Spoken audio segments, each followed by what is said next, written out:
Hello. Now, why am I hearing myself? That's weird. Jimmy, I'm hearing myself. Jimmy? Yeah. I'm hearing myself. What? I think there's something. What do I have to do to my mic? You said hold it? You hear something? No. I'm hearing myself.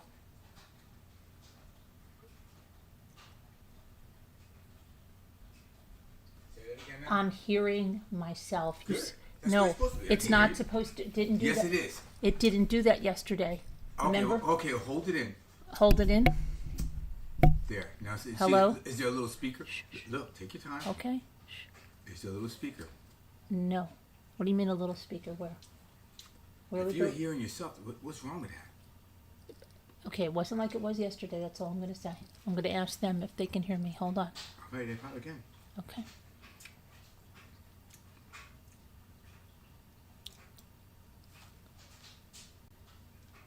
Hi, pretty girl. Can you hear me? Let me know if you can hear me. Because I'm hearing all kinds of feedback in my ears. You might have to turn too loud, maybe. Turn it down. No, I'm hearing Just a like little the bit, not so drop. much. I'm hearing the drop. I don't know. Hey, pretty girl. Can you hear me? You can hear me. Okay, she can hear me, but I'm hearing all kinds of feedback in my ears. Maybe ask her if she hears it. You might have it too loud. How's the sound, Terry? Are you just hearing me or are you hearing feedback? Because I'm hearing like you chewing in my ears. I'm hearing everything amplified. The dryer, everything. Turn the gain down. Slowly. Which way is down? Let me see. That way. Don't, Okay. slowly. Okay. Is that better? Can you That's still better hear? for me. It's much better for me. But I still hear like every little crinkle. That's because the gain's too high on the mic. Okay. Sound is good for you. Okay. All right. Let me get you a number, Jason. And I apologize for coming on a half an hour later, but my daughter-in-law, I just have it. My daughter-in-law and I were out, and things took a lot longer than, we thought. Time flies when you're having fun. But what was I going to say? I don't even know what I was going to say. So I haven't been able to check any news or anything that's been going on. I'll check that now. Let me just take a look here on the old Twitters. That's usually the fastest place to get any information. Let me go here to the latest and just see before I...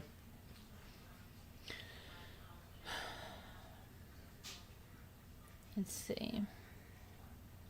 Someone said the Nancy Guthrie kidnapper was surprised by Nest Cam, yet broke in, no forced entry, and knew no alarms or dogs or men would be inside. Now someone's saying that the intruder had two different shoes. Look closely. One is square-toed. The other is... Oh, there goes my earpiece. Round-toed. I don't believe that. One's a cowboy boot. One's a tennis shoe. They're really reaching. I'm sorry. There's a lot of reaching now. Okay.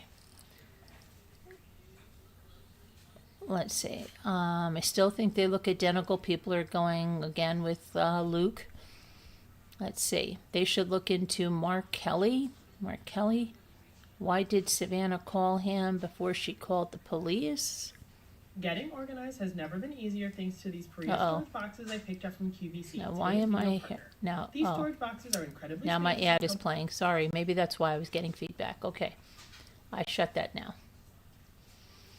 All right, let me go back to where I was getting the information.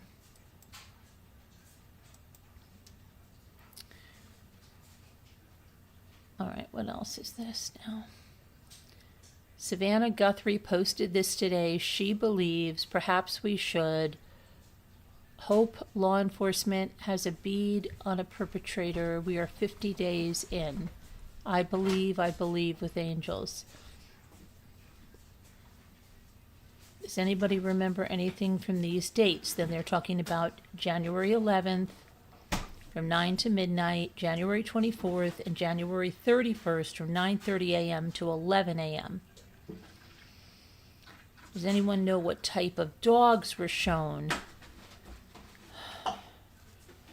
in a special on KVOA? Were they cadaver? Yeah, I don't think they ever brought cadaver dogs in. I think they said they didn't have cadaver dogs. It's very strange. Let's see.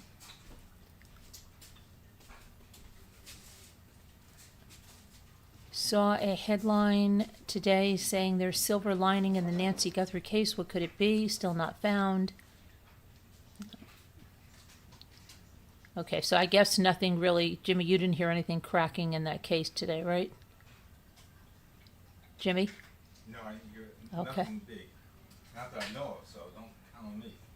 Okay, I'm just trying to go because I've been unplugged all day. I was watching basketball. Okay. We cannot be at peace, say the Guthrie family as they renew the appeal of her missing mother. Okay. Saw Nancy Guthrie was trending. I thought they finally found the site. Okay. Now they're talking about streamers. On February 1st, it's someone I submitted a tip in which I specifically noted a residence located approximately 4 to 5 houses away, along with details always interesting to review as time goes by.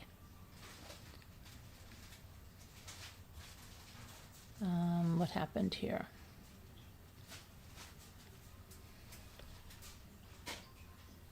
Okay.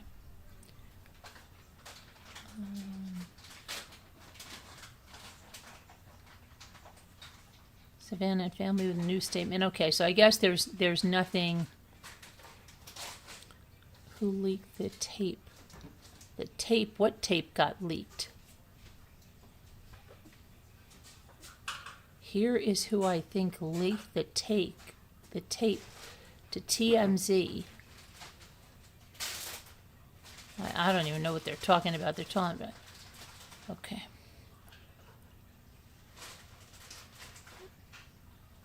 Yeah, I don't see any news. Okay, so let me get the number to the guys here.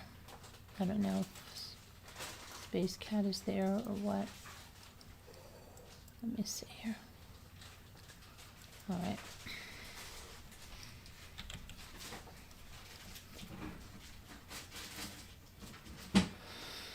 All right, let's see here. Oh, you sent me some email. Hey, Carolyn. Okay, so let me see here.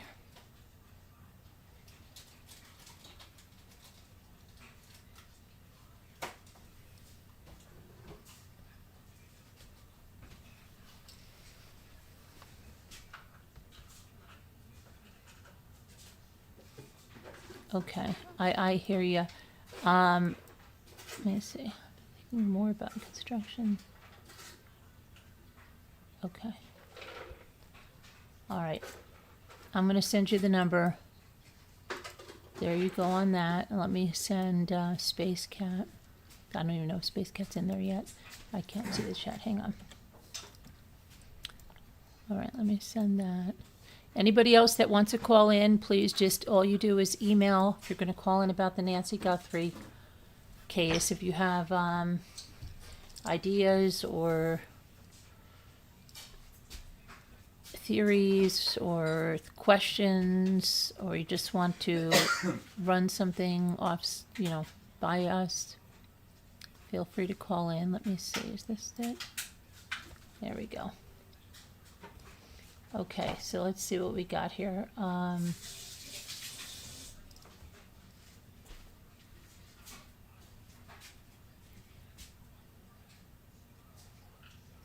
Okay, so I sent the numbers there.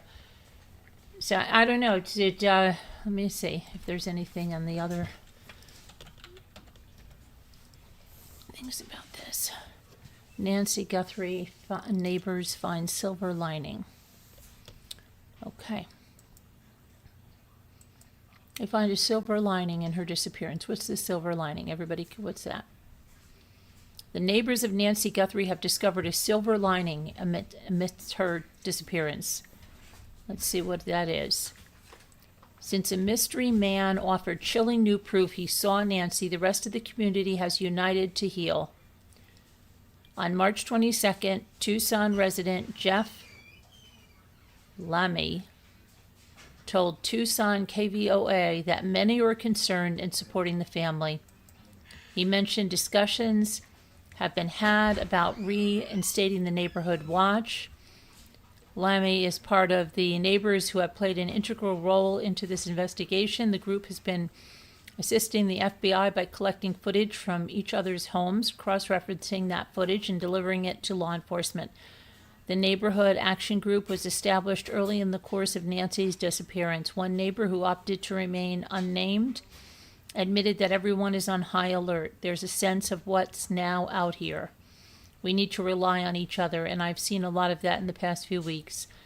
More checking up on people and making sure everyone is okay. The collective efforts have helped the neighborhood heal. Oh, I know why it's it's a silver lining to a really dark cloud. Alarm bells rang on the morning of February. Okay, that's about that. Let's see what else there is.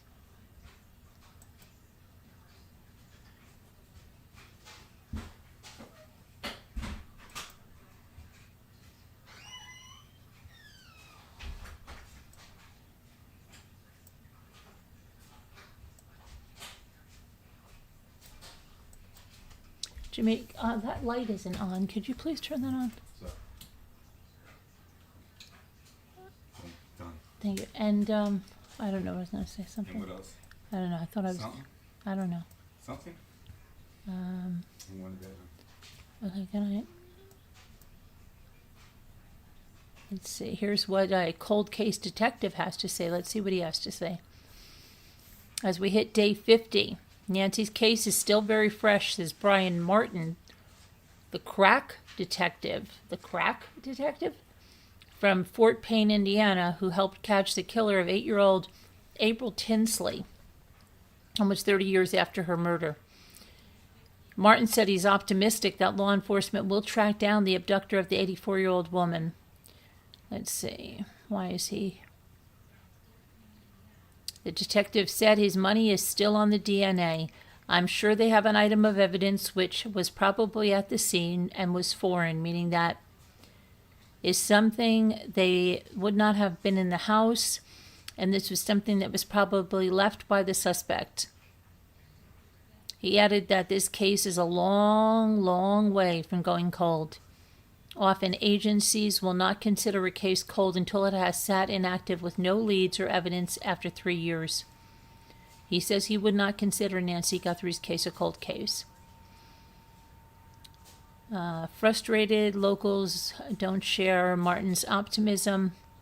Recall effort is underway for the Pima County Sheriff Chris Nanos after 50 torturous days of false alarms, dead ends, and leads and refusals to let the FBI take over. Investigators recovered clear footage of at least one masked armed suspect disabling Guthrie's doorbell security camera. They also found suspicious DNA samples from inside the house in a glove matching a description that had been discarded nearby, but that's not connected. Okay. What else do we have? Okay, so Martin and his team used genetic genealogy techniques to find April Tinsley's elusive killer. It was a recluse oddball named John Miller who dodged police for decades after assaulting and killing the child in 1988.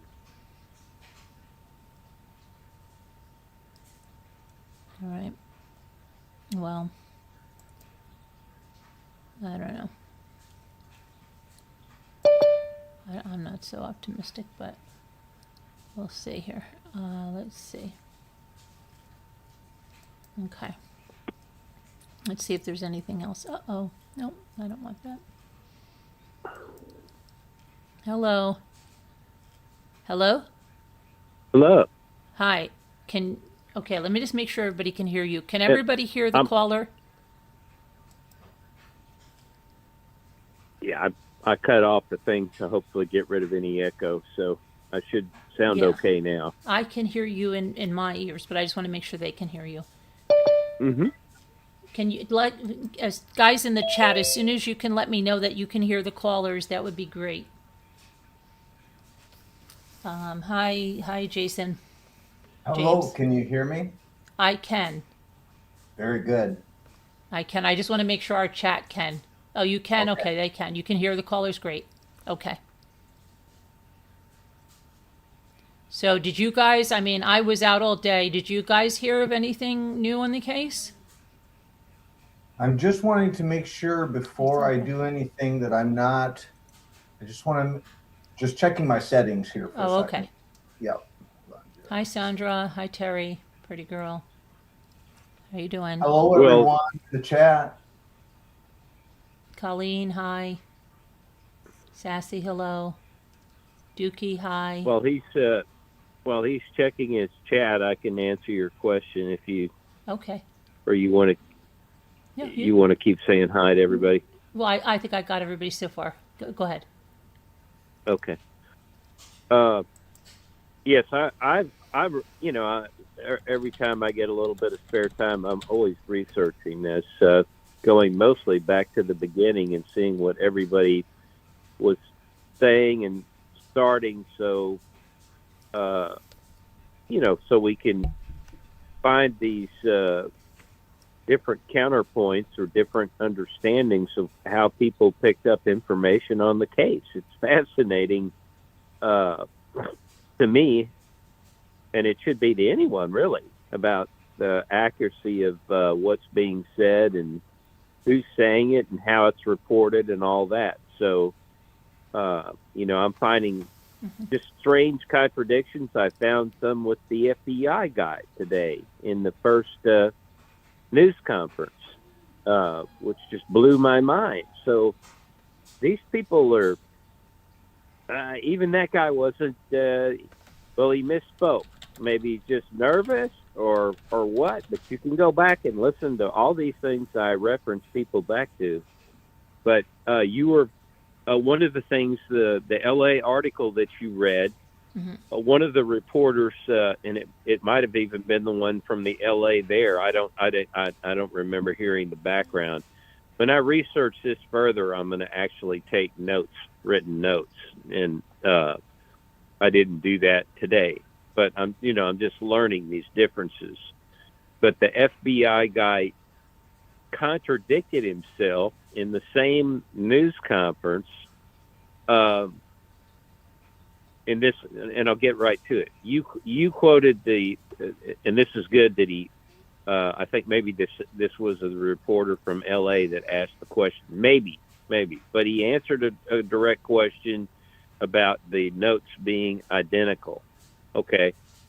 And, this was a question that you and I were discussing, because I told you that Harvey Levine said, and this is provable, with his big buddy of 40 years, or, goes all the way back to OJ, because I remember them doing the OJ case together. And whoever that guy is you always talk to is a big high-end attorney out there in L.A. So he said that the notes were different. His note had some differences. And I did not believe him that they would allow him to read the ransom. I mean, that he would be sent the original ransom notes.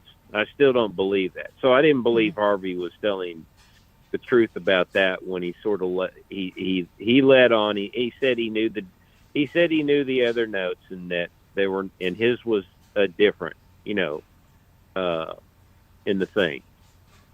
All right. That to me was an important thing, because that was a big question to me all along. Then you found that LA article where the FBI guy said they were identical. Now, where that came out was not the FBI going off a written statement. Where that came from was a question from a reporter, and it might have been, like I say, the LA reporter that you quoted the other day in the article, but I'll have to go back and double check that. But anybody can listen to this. In the first thing, he said in answering that question that they were identical. the 3 ransom notes. But in the same conference, he contradicts himself, because then another person asked him a question as to what was the identifying information that made you seriously believe that these ransom notes were legitimate. Okay. And this was unbelievable to me. He said, and I'm telling you, I'm quoting this accurately. So when I say stuff like that, I mean it. I'm not playing around. I can prove these people.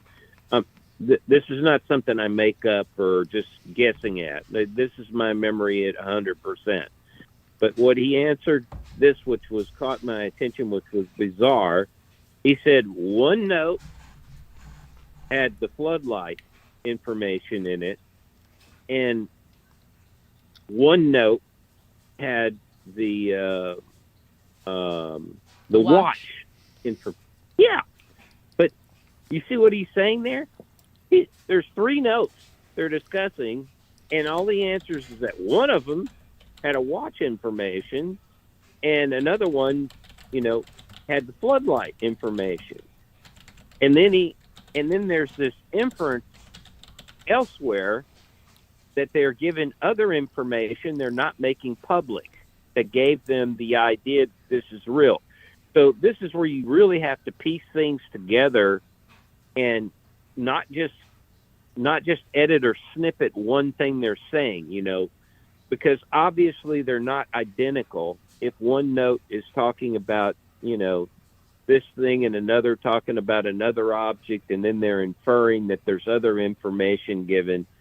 And of course, we know that they've reported that what she's wearing as well. So my opinion from hearing that confusing sort of contradictory pieces of information is that they definitely got other information that they're not releasing to the public, which would be insane for them to give out the real information that pegs this as the real abductors or kidnappers. I just cannot believe that that's all that there is. There's way more to that than what that FBI guy said. Now, I've got a lot more research to do on all of that part of it, but to me, that's still very key, and it shows that even the FBI in one conference, the very little that they said, still they say conflicting things, and you can't really tell what it is, but they're saying they take it seriously and that it's unverified. I will say straight from the beginning, when the FBI was allowed to talk, they did want to emphasize themselves that they do not tell it's up to the family. That's the way they put it. It's up to the family to pay the ransom money or not.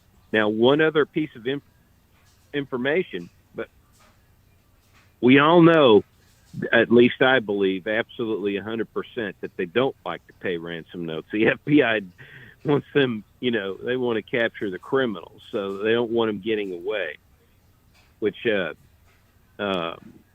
leads to how much pressure was put on the family. But one of the things that I found out by watching original footage on site when the FBI would come down there and they talk about these things is that one of them found out that they brought down a special unit from the FBI that does interview stuff with in other words, they do the videography or something. Mm-hmm. So, and that came out the same day that the Guthries released their first,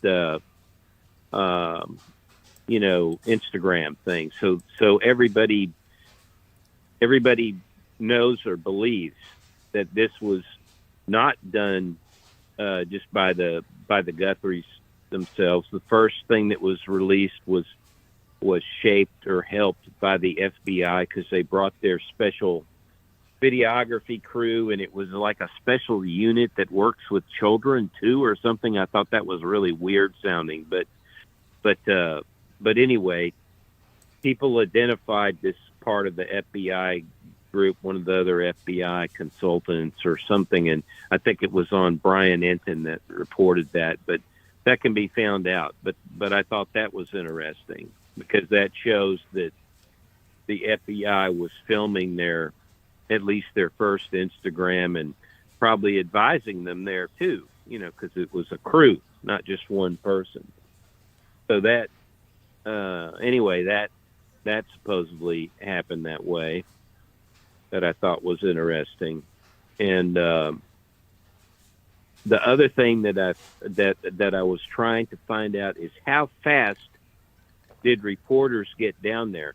Now I'm telling you, Nanos, he was on top of this thing, in my opinion, right away. I mean, he was down there the Sunday. I'm not sure what time in the afternoon, but I believed he came down to the house on Sunday, probably late afternoon, because he didn't come out and talk to the reporters till it was night.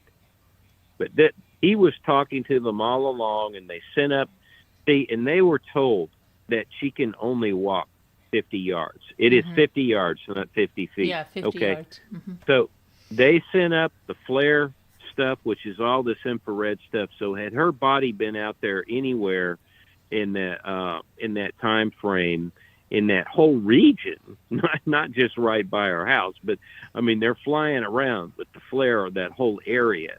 So if her body had been exposed anywhere, that would have been spotted. And they did have the helicopter up too. That was something he was criticized for by the union, but according to him, and all that stuff was sent up. And he did talk, like I say, he came out Sunday, and he said also that, like I said from the beginning, they knew this was a crime. They didn't want to say that to the public at that point. They waited like the next day, but he had homicide out there as soon as that same day. So the homicide was collecting evidence that day, and they were just talking about a search. But this is where I think the media overreacts and criticizes them and all this stuff. I don't think that's right, because they were out searching with everything. They had the sniffer dogs. They had everything out. And if she can only go 50 yards, and you're probably searching out there with the flare thing out to a mile or more with the airplane and the helicopter, a half-mile radius or something, then you're doing due diligence. You're looking, Alexa, stop. So I didn't see anything wrong with him. And don't forget, his brother dies either that night or the next day. He was his brother was in this hospice. So he was a little emotional, even I think the first conference, he kind of his voice broke a little. I noticed that, and I mentioned that, Yeah. He wasn't crying, but, he just sort of, you could tell he was, and I'm not saying he's a polished speaker. He is not, but saying the right things and doing the right things that he's been criticized for, I don't see that at all. I see he was doing everything the first day and the first night. I just don't see anything kooky that he did. He did what he should have done. And he mentioned that he got all these agencies involved. And that's another thing they criticize him for. But he's saying that he did get all these involved. And he said that basically they all came to him, and he said, yes, we'll use all of you, and he mentions the FBI right away too. So anyway, I know he's terrible as a manager. I mean, that I believe 100%, but I'm just not buying into him mishandling telling the media what's going on and what's doing the first day. Because if somebody still thinks that, go out and please watch the conference and tell me what he screwed up there. I'd like to know. That's all I'm trying to say about him. So, I mean, I had a lot more critical viewpoint of him before than I do now about some of this stuff. And so then the next day in the daylight, here's the other thing that I found out. is they got this ransom note right away to the news station. There was the first ransom note came into the, I think it's KLLD is where the first one was sent, okay, before TMZ. So they got the ransom note. It was either the next day or the day after, and I honestly think it might have been the next day because it wasn't public. It had not gone public. So they were, remember, KOLD never made this public, all right? Mm-hmm. So there's all this criticized as a ransom. You know, they do the ransom right away. Well, guess what? I think they did send the ransom note within 24 hours after she was discovered. So the ransom note, in my opinion, was sent on Monday, all right, to the news station, but nobody knew about it until the next day, all right? So it started to be reported about the fact that a ransom note could be in play, but it was sent on Monday. So that is a timely ransom note being sent in, you know, because whoever did this, remember, they are wanting media attention. So they're waiting for the media to start getting plugged in and hooked in. And so they were absolutely, to me, shrewd to build a little drama and let them, because they were questioning whether this was a kidnapping or ransom and where is the note. So everybody was speculating. And so they let that first 24 hours go by and all that kind of reporting and build up a media. And then, bam, you hit them with the ransom note with the local station the next day. So to me, if I was trying to get all this attention with the media, which is what their agenda is too, and that is a big part of the psychology of this crime, in my opinion, they timed it perfectly. And see, they've been criticized. Nah, you can't take this serious, blah, blah, blah, because it was sent in days later. But that's not true. So here we go again. You know, you got to research this stuff down to the nth degree. The other thing that came into and here's the other thing that's weird about these ransom notes. The original KOLD ransom note that was sent in had the two deadlines, the two deadlines in it. And then here's the other weird thing. When they report a second note days later, and this isn't just the TMZ one, but was sent to another station in Tucson. So I don't know. I still haven't found out at all for certain that the first note went to two different stations in Tucson for sure. Okay. Definitely one was sent to KOLD. All right. But maybe the second note went to two different stations in Tucson. And that's when anyway, that's got to be cleared up. I still haven't tracked that down. All right. But anyway, the timing of these notes and everything is different when they receive them from what I'm seeing. And the deadlines were built into the original ransom note. So there's nothing wrong. That's logical. These people, this is a well thought out note. If you're thinking about, if you're believing Harvey Levine and also the way, the timing of this, it's sent at the right time. And they're doing the two demands. It makes perfectly logical sense because it's like they know where they're moving to from place to place and what it's going to take to get her back or to get away with it, to get away with the crime. So I don't see anything crazy about offering, you pay me $4 million now. Sounds good though. And, or $6 for. You hear it in your earphones? Wow, pretty cool. You don't even have the monitor. Wow. Someone's in the background. Yeah, that's my husband in the background. Okay. You're in the background now. So I think one thing that would be helpful right now, especially for everyone in the chat who may not have heard the piece that Carolyn read yesterday, which is particular to the ransom notes, is relevant to this discussion in particular because it tells us a lot more detail. And I think one of the things that we have to consider is that yes, we have the details that have been told to us that were identifiers. For example, the Apple Watch, or for example, the floodlight, things that supposedly the way that they were written could have only been known by the abductor. But that's not limited necessarily to all the information that was relayed in the letter. And that was why I wanted Carolyn to read this piece so that we could open it up further for discussion, both within the chat and on the panel, because I really think it kind of it gives you a broader context about what the letters entailed. But go ahead, Carolyn, if you would. Okay. Yeah. Well, just to finish one thing real quick, because it's still related to this, to the note and everything. So what I wanted to do is know when the reporters came in on this, and all of them came into town late, sort of. They weren't there right from the very beginning. So Brian Enton, he came in, I think, first in the area. Ashley Banfield came in later, and so they weren't there right for the.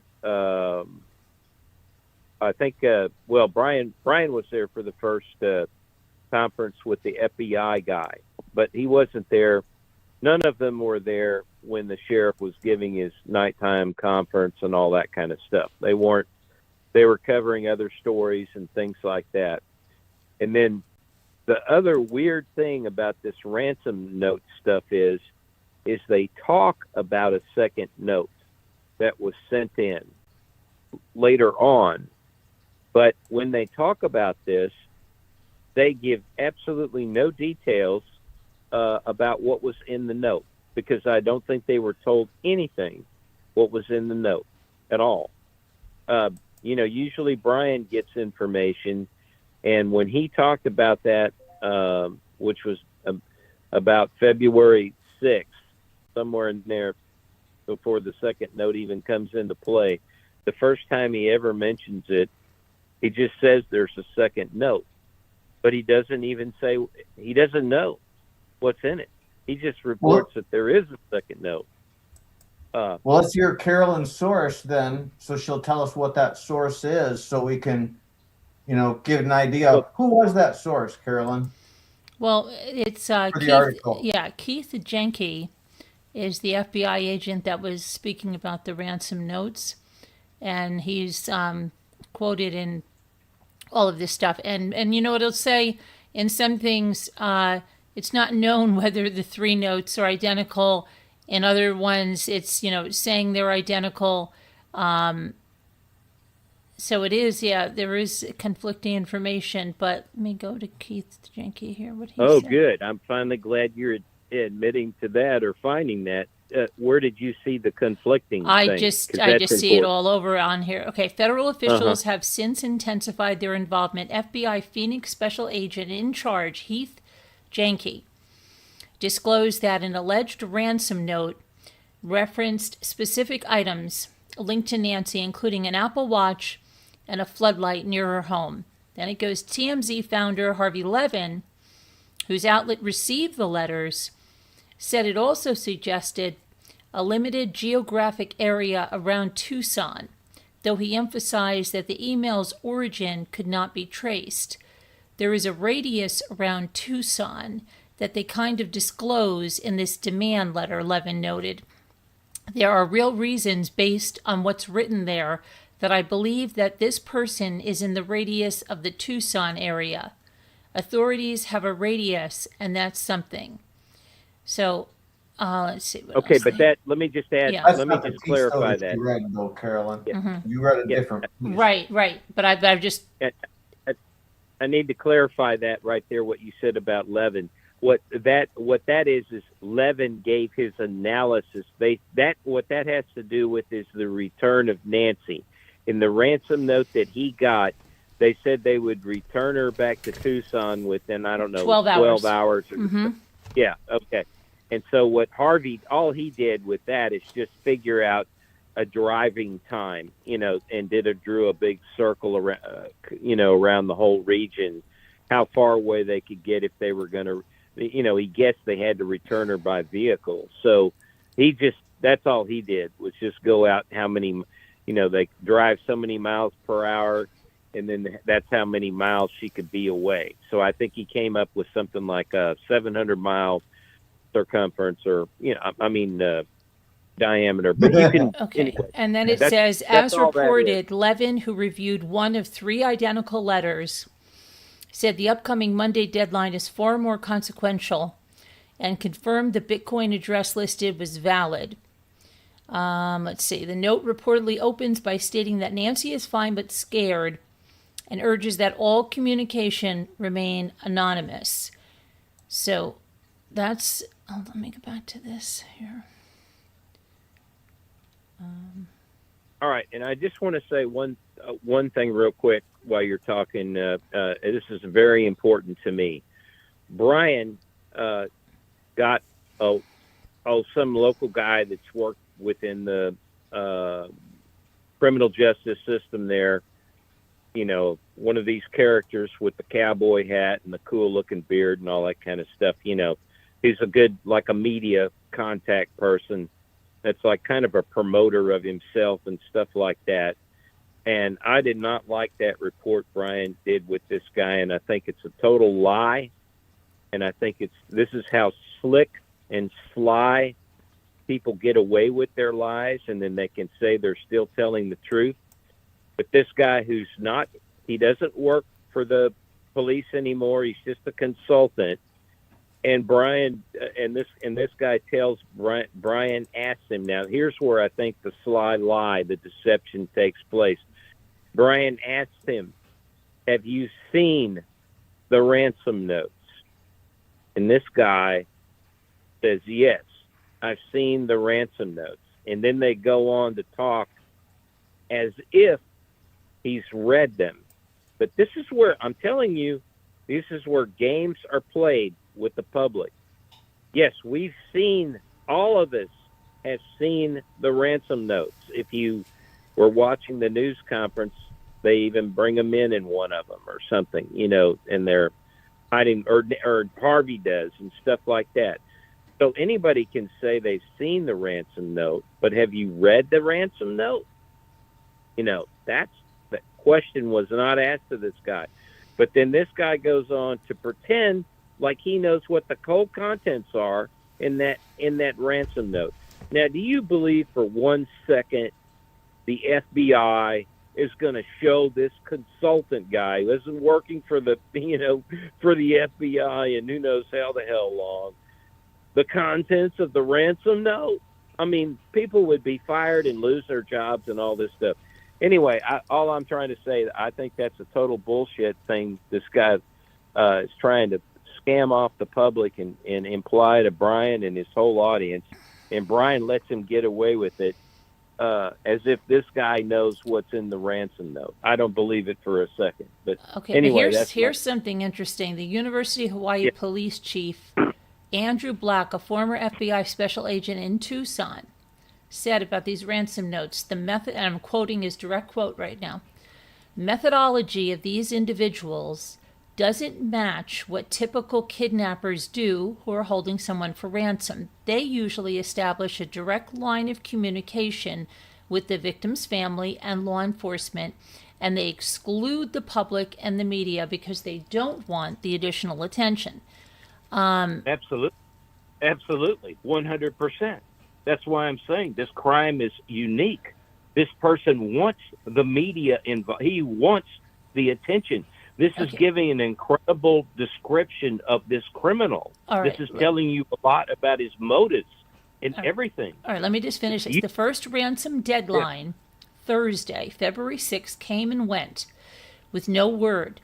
The second set for Monday, February 9th at 5 p.m. also passed without any sign that Nancy Guthrie had been found or that any ransom had been paid. FBI Special Agent in Charge Heath Jenke told the Times that one of the ransom notes felt credible, as it contained details about the Guthrie home not made public. However, the investigation has also been plagued by hoaxes.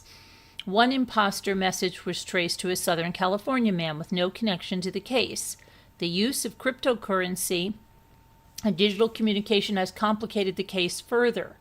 Tim Romer, former CIA agent and Arizona Department of Homeland Security director, explained to Fox 10, and I quote here too, the most important thing here is human error. I really think whoever is behind this and behind the email is going to make a mistake, not utilizing the right kind of technology, and that's one mistake is going to be what gets them caught. Romer added that while encryption makes digital forensics tough, the physical crime scene offers valuable leads. In a normal cyber situation, breaking encryption, anything like that, is going to be difficult. It's going to take time. However, when you have a physical crime you have committed that you know is linked to the same thing, there are the clues and the mistakes that will lead to finding those responsible. To meet the digital challenge, law enforcement has turned to artificial intelligence experts to analyze the language and the metadata of the ransom notes. With traditionally handwritten notes, typed notes, you know it's going to be unique to the person who wrote it, Black said. Now such messages can be written by AI, eliminating a writer's signature voice. This adds another layer of complexity to the investigation. The hope is that AI tools can sift through the syntax, grammar, and digital fingerprints to help pinpoint the origin of the messages, even as the perpetrators attempt to mask their identities. And then it says the FBI, bolstered by an offer of support from the president, has thrown significant resources at the case. Detectives and agents have repeatedly searched Nancy Guthrie's home, surrounding areas, even inspecting a nearby septic tank. A deputy remains stationed outside her residence, underscoring the gravity and urgency of the situation. Despite these efforts, as of February 9th, no suspects or persons of interest have been identified and no proof of life has been provided by the kidnappers. Okay, and then it goes on. Let's see what it goes on. They're talking about the way they say we beg you now to return our mother. Yeah, we're focusing on the ransom notes. So right. One thing that would be fascinating if you could find anything that was ever said, because I can't find it, and Brian Enton is certainly somebody that would have reported it and had and wouldn't misstep. I mean, he wouldn't make this mistake, and neither would Ashley Banfield, in my opinion. These were kind of the two top reporters near the beginning. Brian beat Ashley, but the point is what are the details of this mystery second ransom note that was sent in later? I'm not talking about the original that might have been sent out, in duplicate or something, or semi-duplicate. All this is still confusing. But there is a second note. What in the hell is it about? Because no reporting that I could find what's in the second note. So something's weird going on well, with the that. second one, isn't that the one that had no deadline and no ransom or anything? Isn't that the one you're talking? Is that the one you're talking about? So I am not talking about I'm not talking about the Kalea guy in L.A. No. I'm not talking about him either. fake. I'm talking about the other one that went into the news station after. I'm not talking about TMZ with the half Bitcoin deal. And No, there was one that was sent in and it had no deadline and it didn't mention any ransom. Well, was it the verified as the same place, source? Or is this another unique ransom note?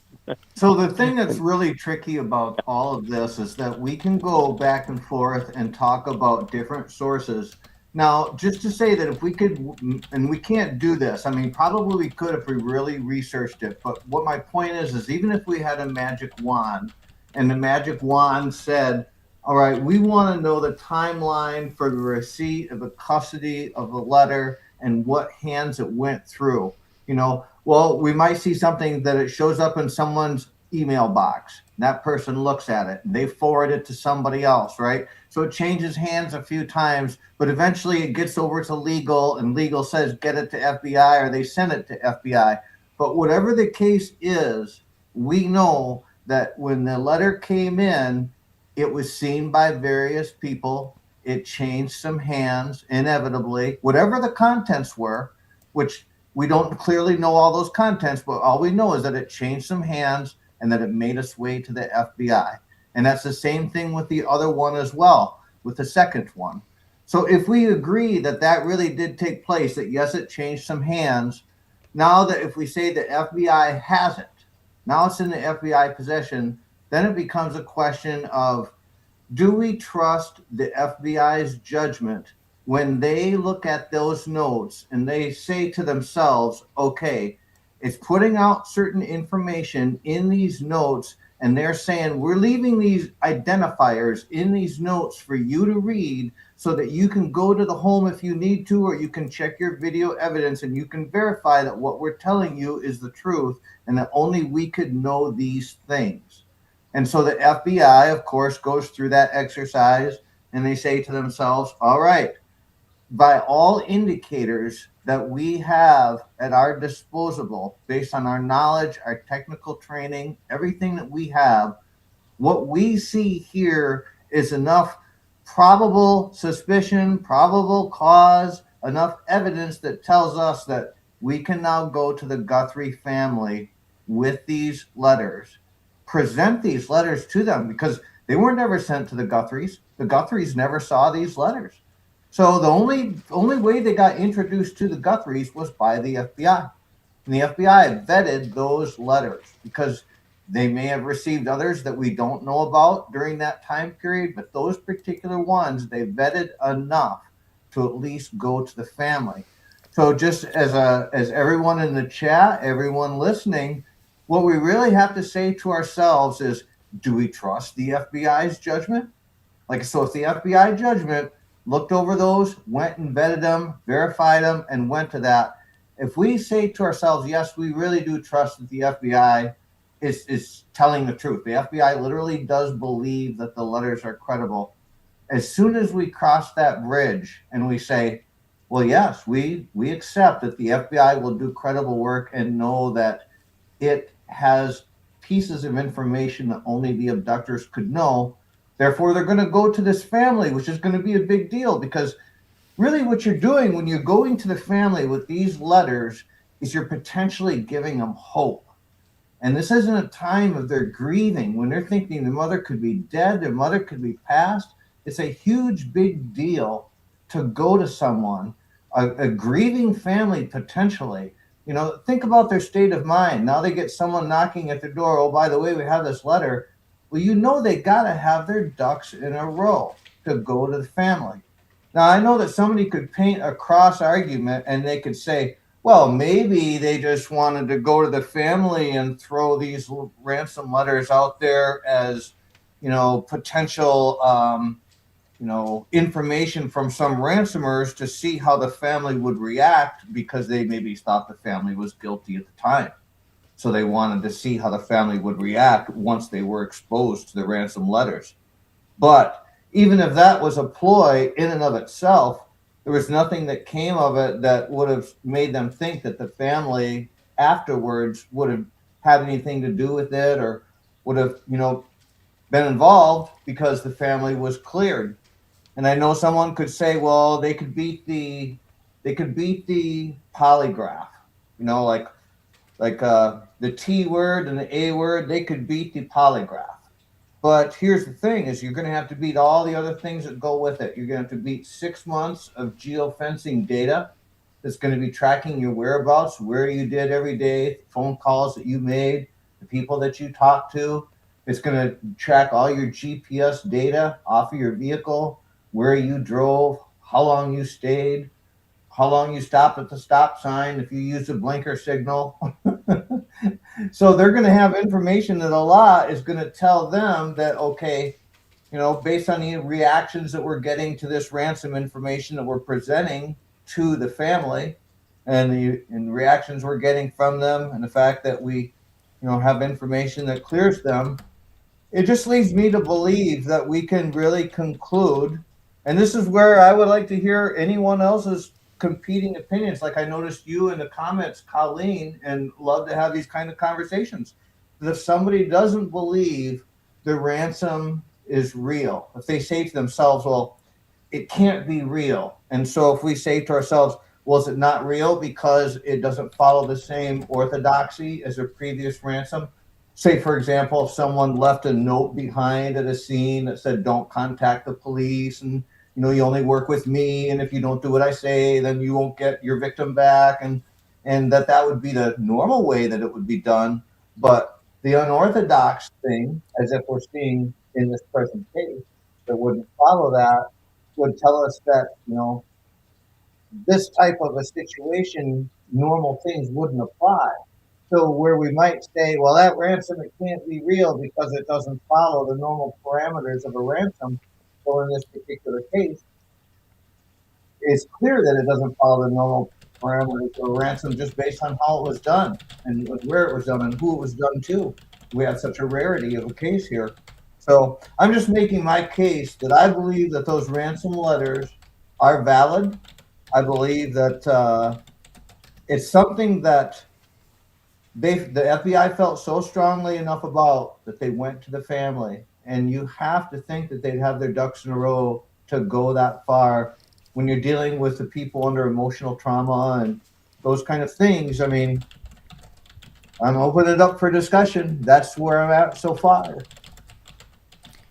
Okay, I just saw some regarding the other note that was sent to Harvey Levin when he started to get the other notes. Right, it says I just found something interesting that I don't know that I don't think that I heard before. Let me see what it says. Let me get back to this. Come on. So Colleen It does says- say in the comments that, you know, she doesn't really know whether if they're real or not. It just seems like nothing really came of it. And that is a good point, because someone could say, well, the family never paid. They never put any money out there. So it doesn't look like the ransom was really serious because no money was ever paid. And so if the FBI went to the family and they said, well, listen, we've got these ransom letters and we believe that they're real and they want this money. And if we really think that they're credible, you would think, well, the FBI is going to urge them to pay. Right. And of course, the family did say, well, we want to pay. We're waiting for you to communicate. Cameron came on, the brother, please, you know, tell us how to communicate. We're waiting to hear from you. And I mean, it certainly sounds like they believe the ransomers existed and they were real. Go ahead, you Right. wanting to get in? Well, I'm just laughing because that's obviously cognitive dissonance or contradictory. The family, this is you know, Savannah's an advanced attorney that worked in criminology reporting. I mean, she did a show with Ashley Banfield on crime. So this is somebody that we're not dealing with, you know, we're dealing with the sharpest pencils, you know, that exist, right? That's right. So, yeah. And so even the FBI in some ways really can't pull the wool over Savannah, in my opinion. I mean, I'm giving her the benefit of the doubt.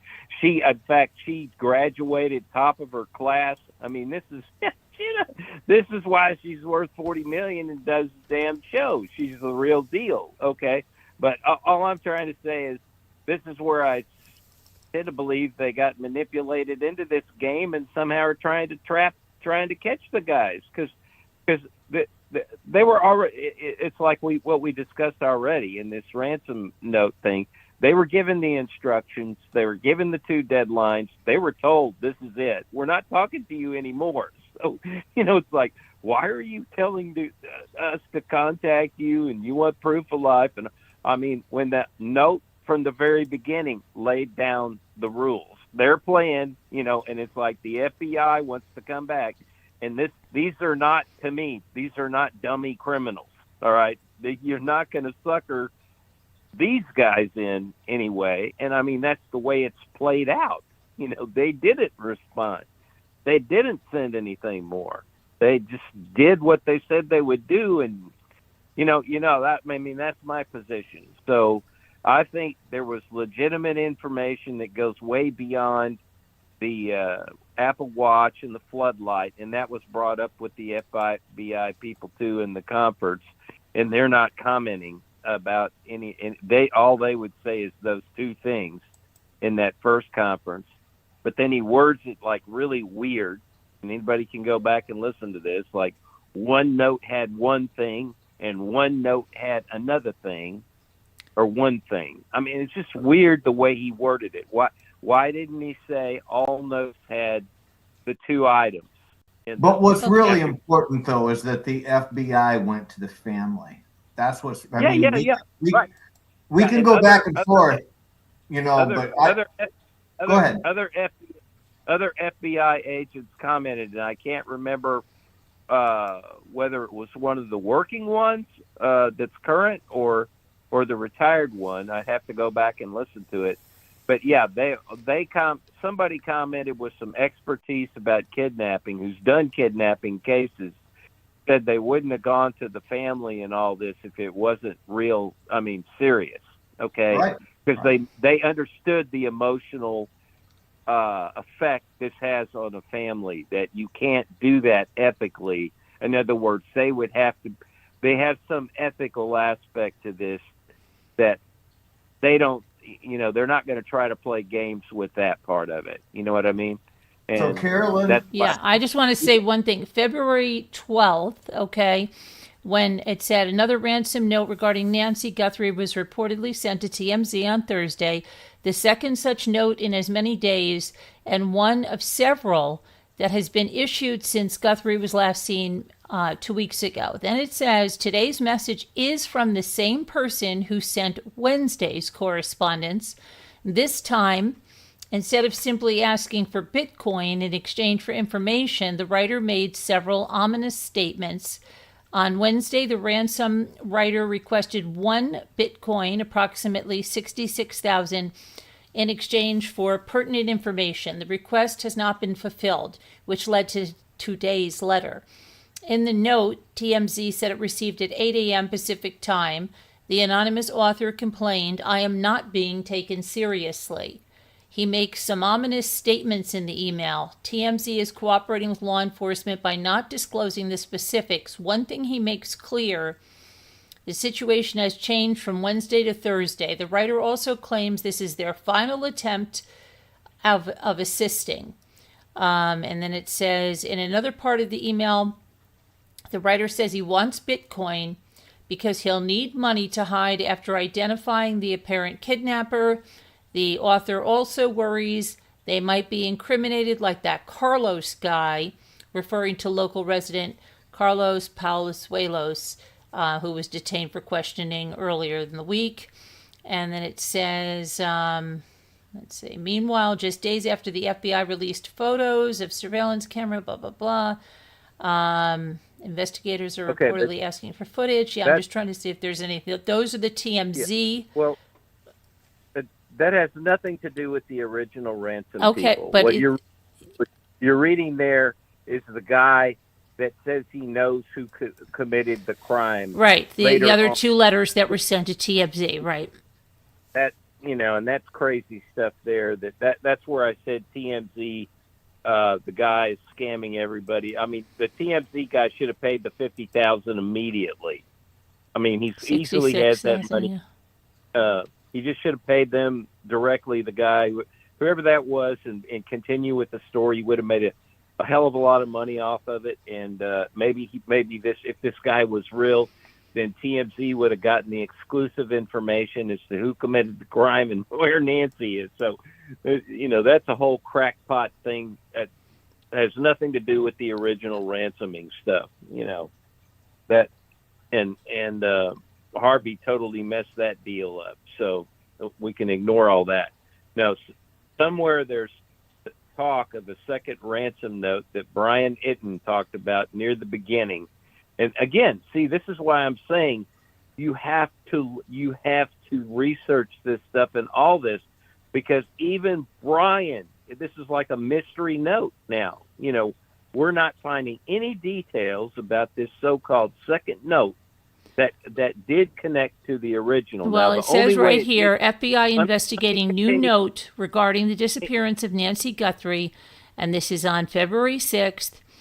It says, this afternoon said it's aware of a new message regarding Nancy Guthrie, the mother of Today Show anchor Savannah, okay, and then it says the new message was sent by email to Tucson TV station KOLD, earlier today, 3 officials briefed on the message. Investigators are actively inspecting the information provided in the message for its authenticity, the sheriff department said in a post shared on social media. The FBI is working to confirm if the note came from the same sender as the first reported ransom note referencing Guthrie, sources told NBC News. Officials said they could take some time because of technical factors. The sources stressed it still hasn't been verified that the first note came from someone who may have taken Guthrie from her home. And then it says, let's see. They're working with local law enforcement. Okay, my heart is with the Guthrie family. They talk about Derek Kalela, the man accused of the hoax. And then, let's see, would they say anything more about this note? Official timeline. So they're not saying what was in that note, except that they were trying to verify it for its authenticity and see if it's the same sender. Yeah, and all I'm trying to say is nobody has followed up and provide any detail about this. This is like a mystery, part 2, and even Brian couldn't comment on anything about it. The only thing, and it is not verified completely, because at least what was released to the public, because all they would say is that the note, and this is not verification. It's only possibly part of a verification. The second note that we have no idea of the contents came from a same type of server system that was used to send it, but that doesn't mean any. That just mean the server. There could be thousands or millions of that server software. The server depends on what the hardware is and all that. But the point, hardware and software, all they were isolating it to was it was sent off the same type of computer that's using the same type of software and hardware. But they didn't say anything like, they didn't prove that in what they're saying there, and this is what Brian conveyed, is that's it. Well, I can tell you that is not proof that it came from the original people. Just because it was sent from a computer that uses the same server, which tends to be software, could be hardware too, depending on how the software runs on certain computers. But that's just identifying it to a category of technology, that this server runs on the same software or same hardware or a combination of thereof, but it doesn't necessarily prove it's the same people. Okay. What they would have had to have done in that note additionally is put the crypto key in there, because it's my understanding that the crypto key has never been published to the public, from what I'm aware of. But that's all been kept behind the scenes. So there wasn't this additional information. But see, I find this a fascinating mystery. It's just like this whole thing just disappears into a black hole, and we hear nothing more about this second note other than that. That's all the information I found out. So that's fascinating to me. But and people get all confused about this stuff because you don't know what's coming from where, and it's anyway, that's it. So Carolyn, Carolyn, I know one of the things that when we had this discussion yesterday, that you were still leaning toward the possibility that the ransom letters were hoaxes. And I know that for some people in the chat, they may feel like you do, or somewhat similar to how you feel. And I think it's important that if there's anyone that has, that feels in that way, that we get that view represented, because one thing that we're really trying to do in this whole panel is we're trying to develop a working theory that basically all can come to terms with and agree on, so we're not at odds, and we can say, like, okay, we've reached this particular level of understanding in this case. So now that we've reached this point, let's move to the next level, and so forth and so forth. But we really go in circles until we can actually agree on certain things. And so I think it's important to hear objections to the letters, or to contentions that they may not be what we think that they are so that those can be addressed, because it's possible that, for example, if I think that the ransom letters are right and that I'm mistaken, well, then I myself would like to be corrected. So at least that I am knowing, or at Right. least thinking that I have an idea of what the truth is. Okay, Go but ahead, I have Carol. just a quick, I found some information on the second letter and I knew I heard this before. So this is by Mary Coleman, the anchor Okay. woman at the KOLD, the one that got these letters. Okay, so she says a second letter linked to the disappearance of Nancy Guthrie has triggered fresh alarm. She said the message received Friday by KOLD anchor Mary Coleman differs sharply from an earlier ransom letter that demanded millions in Bitcoin and set 2 deadlines. Okay, Coleman said law enforcement does not believe the second message qualifies as a ransom note at all. Instead, it appears designed to prove authorship and show the sender is closely following the case, including the family's social media appeals for proof Nancy Guthrie is alive. According to Coleman, the note was coherent, carefully structured, and similar in tone to the first letter, despite originating from a different IP address. Authorities believe the sender again used a secure server to conceal their identity. Crucially, the second note arrived just hours before a third FBI search of Guthrie's home. During that search, agents discovered a previously missed rooftop camera and seized a dark SUV, developments that suggest investigators believe key evidence may still be on or near the property. When the first ransom deadline has already passed, authorities have not confirmed the authenticity of either note.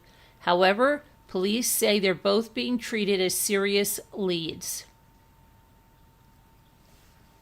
Okay, so we come then Different to IP addresses, but worded the same, but not really a ransom note. Okay. So Well, the- that just would be, that's really neither here nor there. That would just be some further verification if it has any reality. So, Carolyn, what do you think then? Do you think that the ransom letters should be regarded as being credible, or that they should not be? Well, I mean, they didn't pay the ransom. They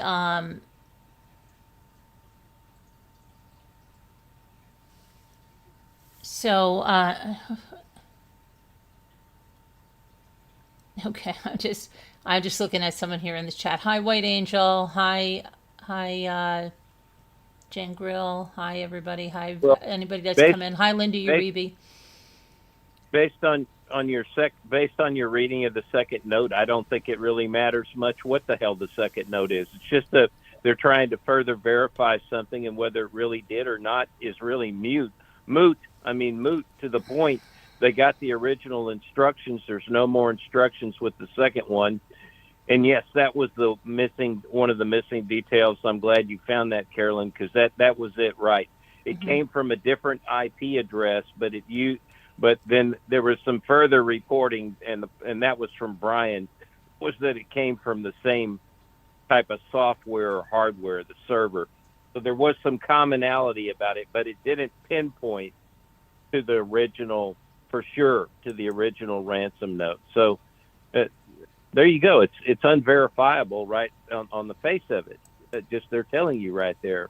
But that's not a critical notation anyway, because they're not telling us what the further verification info is in there. And yeah, there's an ominous warning, so we could just assume, okay, this is a real thing, and they're like giving the family another warning. It's like, if this is real, then hey, you better listen to us. We're not messing around. This is it.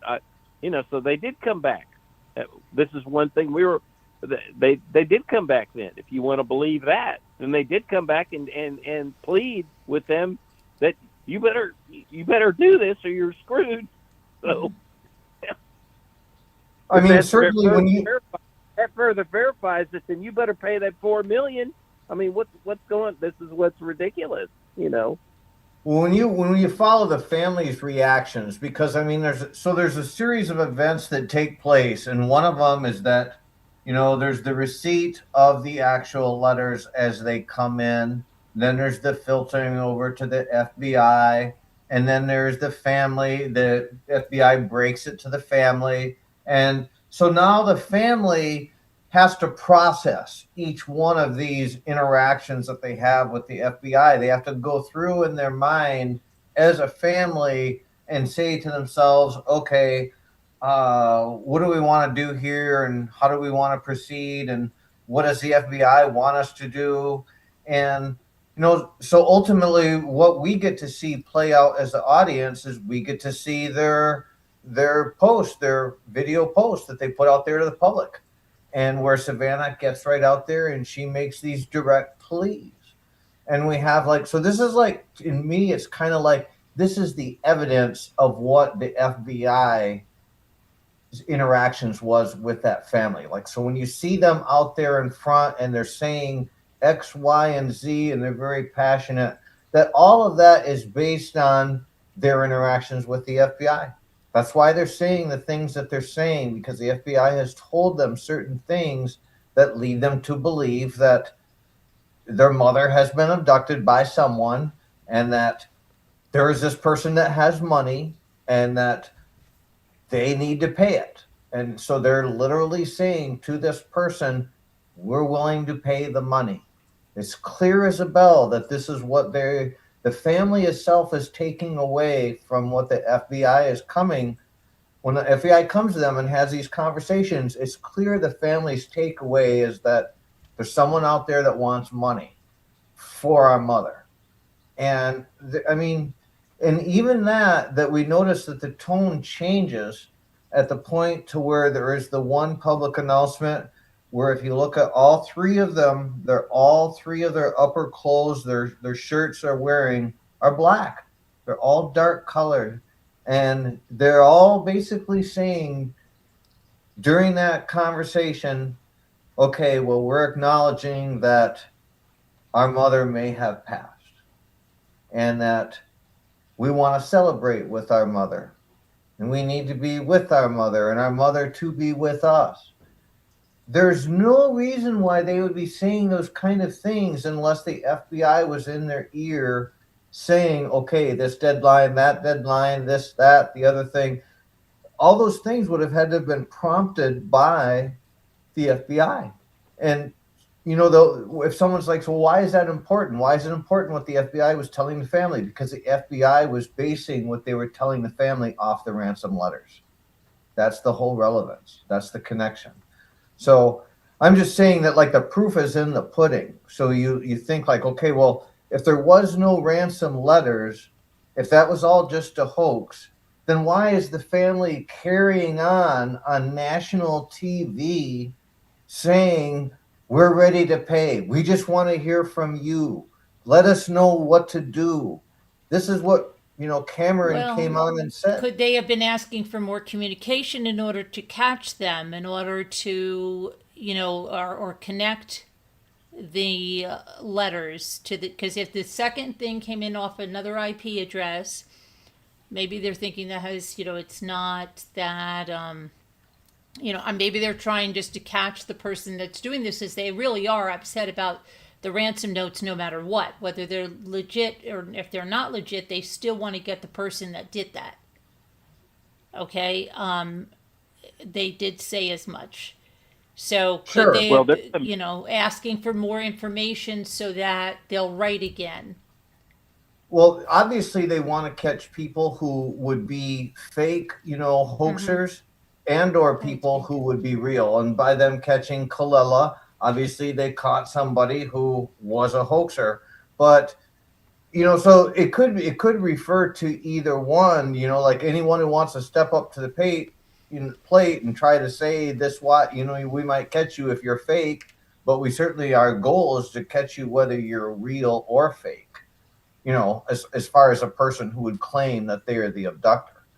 So I just the family, and not only that, to finish the point though, is that again, if the FBI went to the family and they said to the family, here is the letter right here, and here's the evidence in this letter that we know we verified it and we know that what they're telling us is the truth, then that gives the family every incentive to believe what they're saying on the national audience, that, you know, we're ready to pay and we you know, communicate with us, etc. And like you had said last night, that, you know, the FBI was trying to set up the sting as well because they wanted it to be done a certain way. And, you know, that's a separate thing. But as far as the ransom letters go, I still feel that, you know, the family is that, you know, had to make the last call on that. They really did. And so even with Savannah being, with her knowledge as an attorney, being at the top of her class, you know, when they bring this letter to Savannah and they say, here, look at this letter.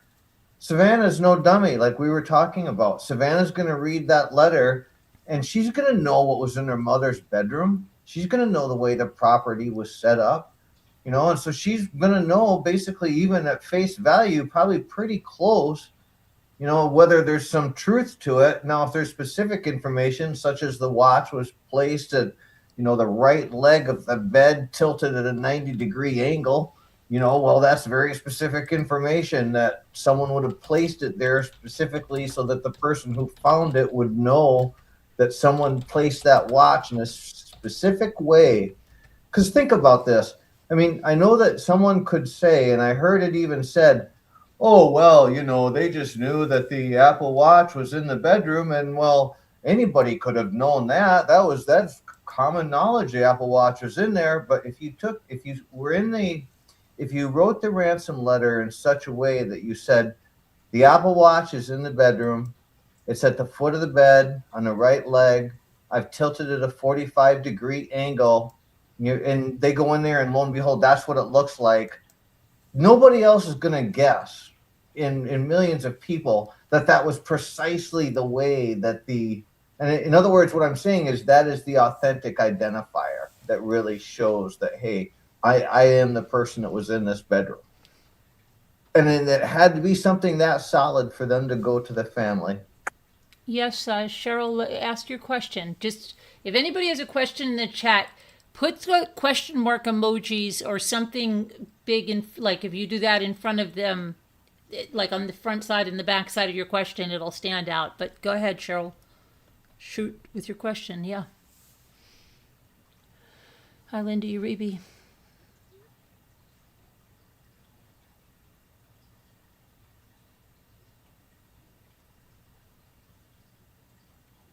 Oh, the books, textbooks are ridiculous, Linda Uribe. They are absolutely ridiculous. You think everything would be digital now or something? It's just incredible for the college kids, yeah.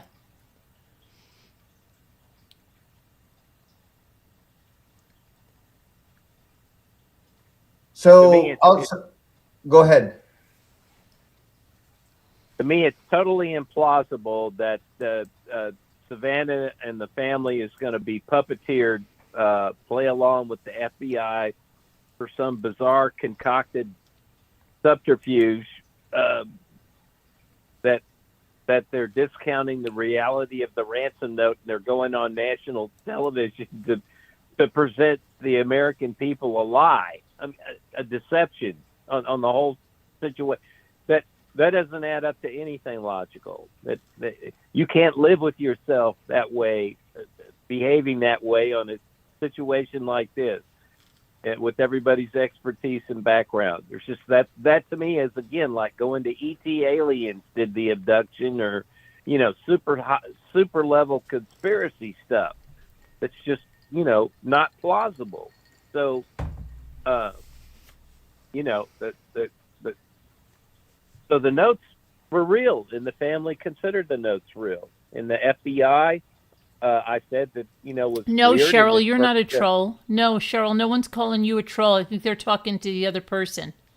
I've not seen any trolls in the comments either. In fact, I think there's great comments in there. So, yeah. But yeah, I do agree on the ransom. I think that, you know, as far as my position on this panel, for me, that I really don't have any questions about their authenticity. I know that we could have questions about who sourced what information and which order it was received and which hands it went through and how much they said, and and you could break down all those things actually into a timeline itself, from the time that it entered into the inbox to the time it went to the FBI to the time that it went to the family.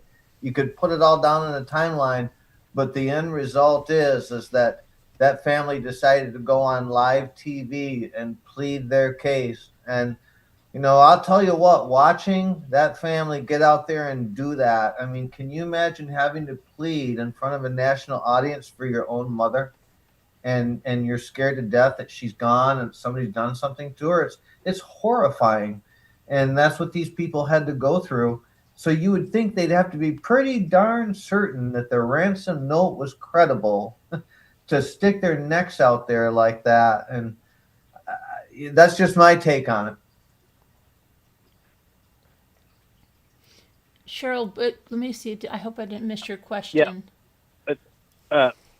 One of Carolyn's criticisms the other day, I don't know if she's changed her mind about it, but one of the things she was saying is that, oh, well, some insider, who did the crime scene, leaked, talked to their wife, talked to their friend, their whatever, here's what happened, and right. we're not, keep it secret, and then somehow this gets out into the to where somebody within, this is where it makes total nonsense to me, is that this ransom note was delivered on time. It was delivered in a perfect timing, in my opinion, just a day later. It's just that people didn't know that that's what happened, with this being, because the police and the news people were keeping it secret.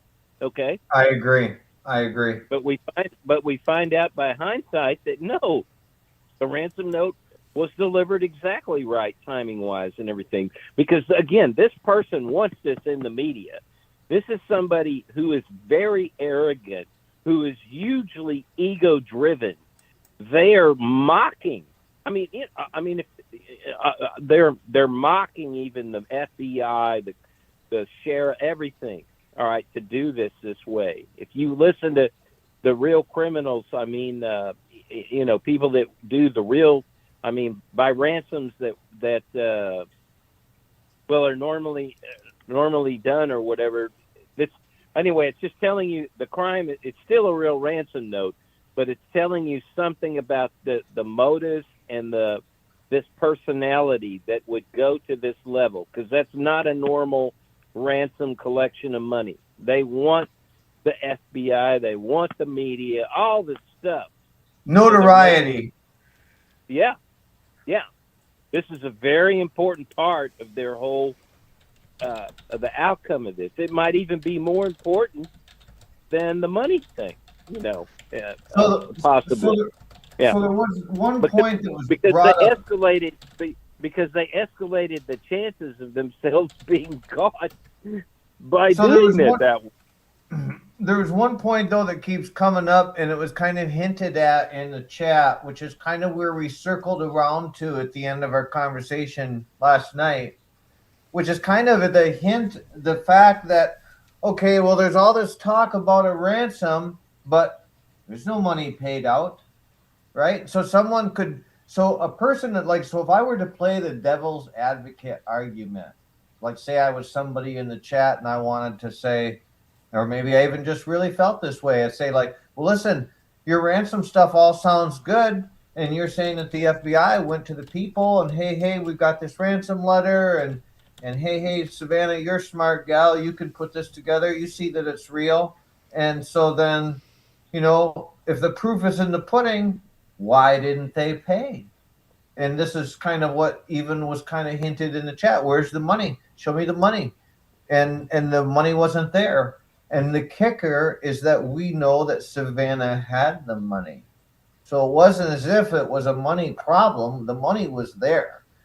And so now we're left with this question that, okay, the FBI felt strong enough to go to the family and tell them, go on national TV and beg this guy for a ransom, or beg this guy, for instructions and let him know that you want to pay. But then when push came to shove, there was no payment, no money put out there. And so, that's something that I had to think about today, because that's kind of where we left last night, in the sense that, because most people would say that if it went down the road that it went down, and then the family said, yep, we're going to pay, and they paid it.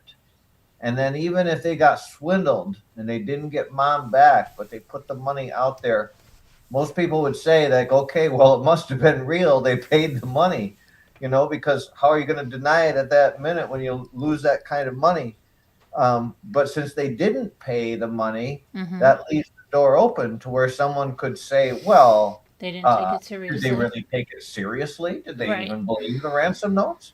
And so then we come back around to the fact of, well, then why did the FBI bring it to their attention? And why did the FBI, maybe back off or get them to try to pay a different way? Well, I think the answer. I think Go ahead. The answer's already given in black and white.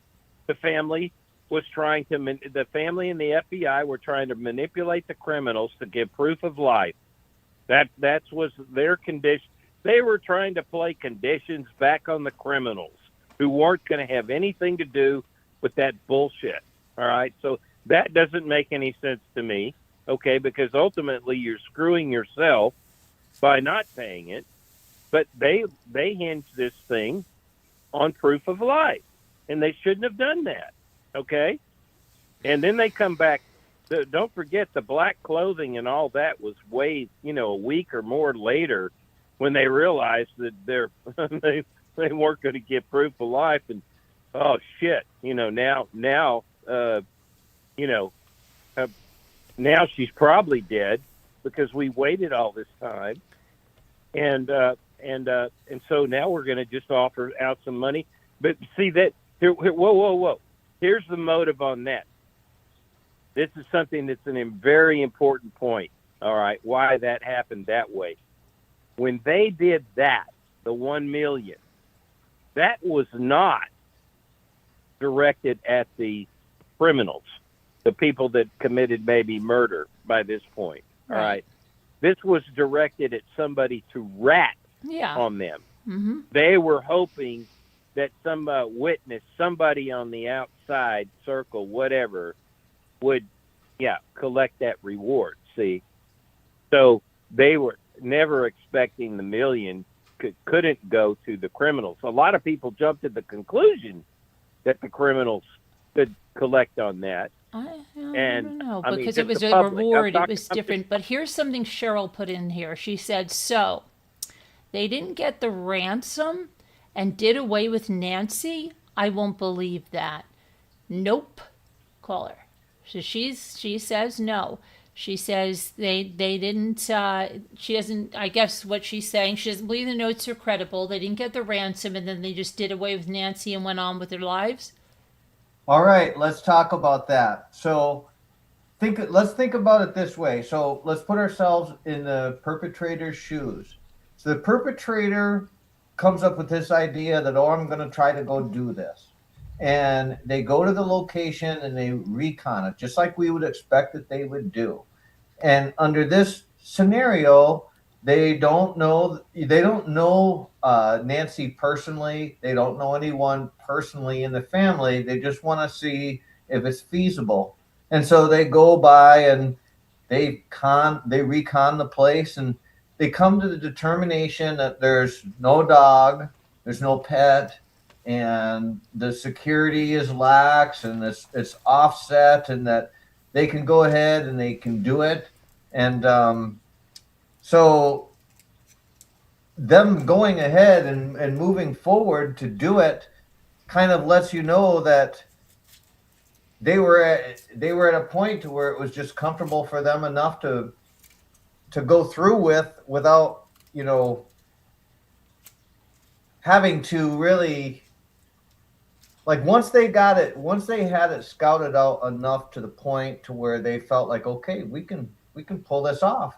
Well, great, wonderful. But the only thing was that they didn't know what was going on inside of the house, and they didn't know Nancy's health to the condition that it was. All they know is that they had this 84-year-old lady that they saw who lived there. They saw pictures of her on TV, and she looked healthy and giggly and laughy, and everything was fine, looked happy. And then maybe they, saw some pictures of her in the neighborhood or saw her out in her yard, and she looked like she was walking around. And so in their mind, they thought, this is doable. This woman is like, we can get this woman, take her and ransom her, and it's going to work. But what they didn't know is that she wasn't healthy, and that she was in such bad health that any type of jostling around, especially if there was a bad injury, shock, trauma, stress. I mean, a mere horror of somebody showing up at your bed with a mask on and a gun. I mean, there's some people who are so elderly that even that shock alone, that startle them, might send them into cardiac arrest. It's a huge deal.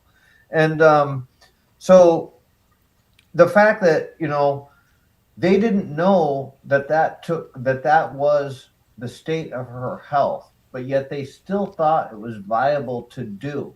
So when they got her out of there, she died on them.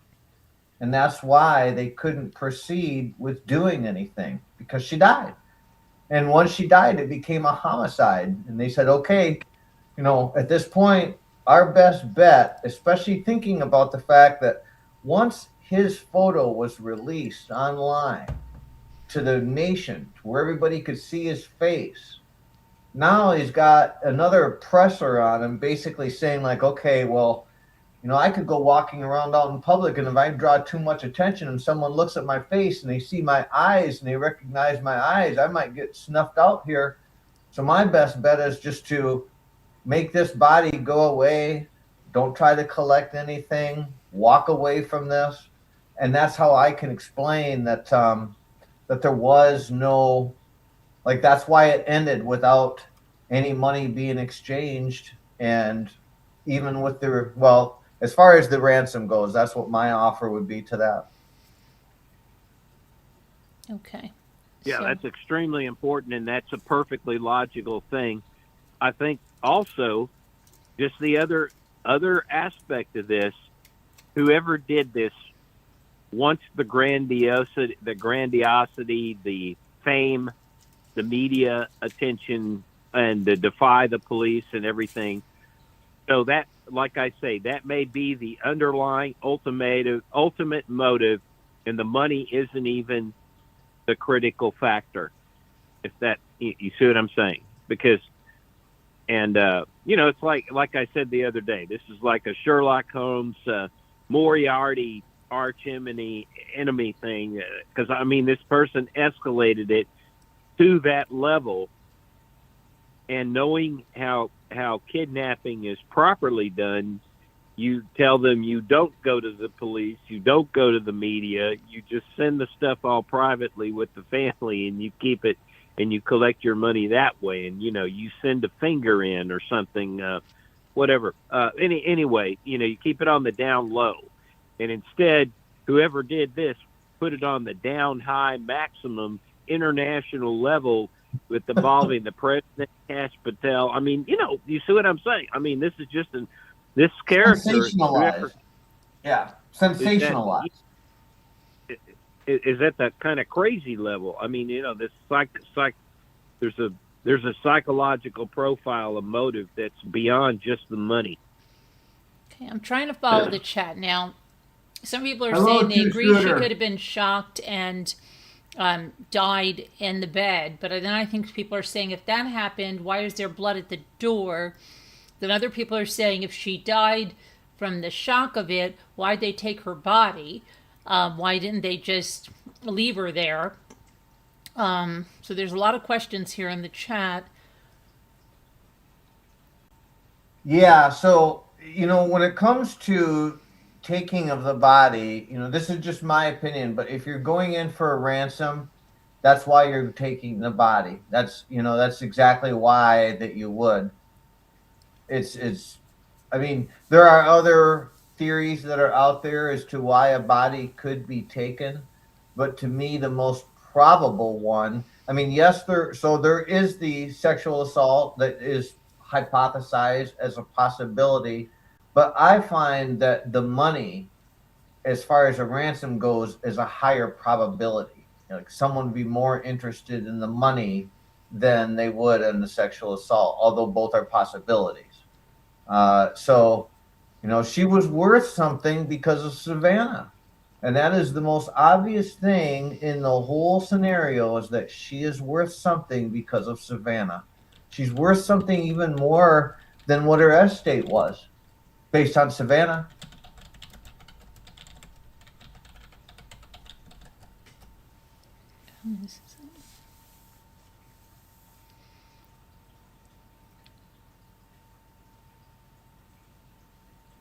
He cut out there. Was he still talking? No, I think he stopped. I think he stopped. No, I was just reading the chat for a second just to see. Okay, I was looking at this. Okay, I asked if she was, try to research if she was very active in the community. It says yes. Nancy Guthrie was described as very active, consistent, and a revered member of her Tucson, Arizona community. She was highly engaged in local social activities, including book clubs, church, professional networking, according to friends, and had a significant impact through public health initiatives like saving the University of Arizona's Poison Information Center. Friends described her as brilliant, kind, and generous, often hosting social activities and maintaining a strong presence within her community, according to reports in the Arizona Republic. Church participation: she was active in her local church community in Tucson, including attending St. Andrew's Presbyterian Church, says the Arizona Republic and NBC News. Professional volunteering impact: she was lauded for her work with the University of Arizona and for being deeply engaged in education and public health issues.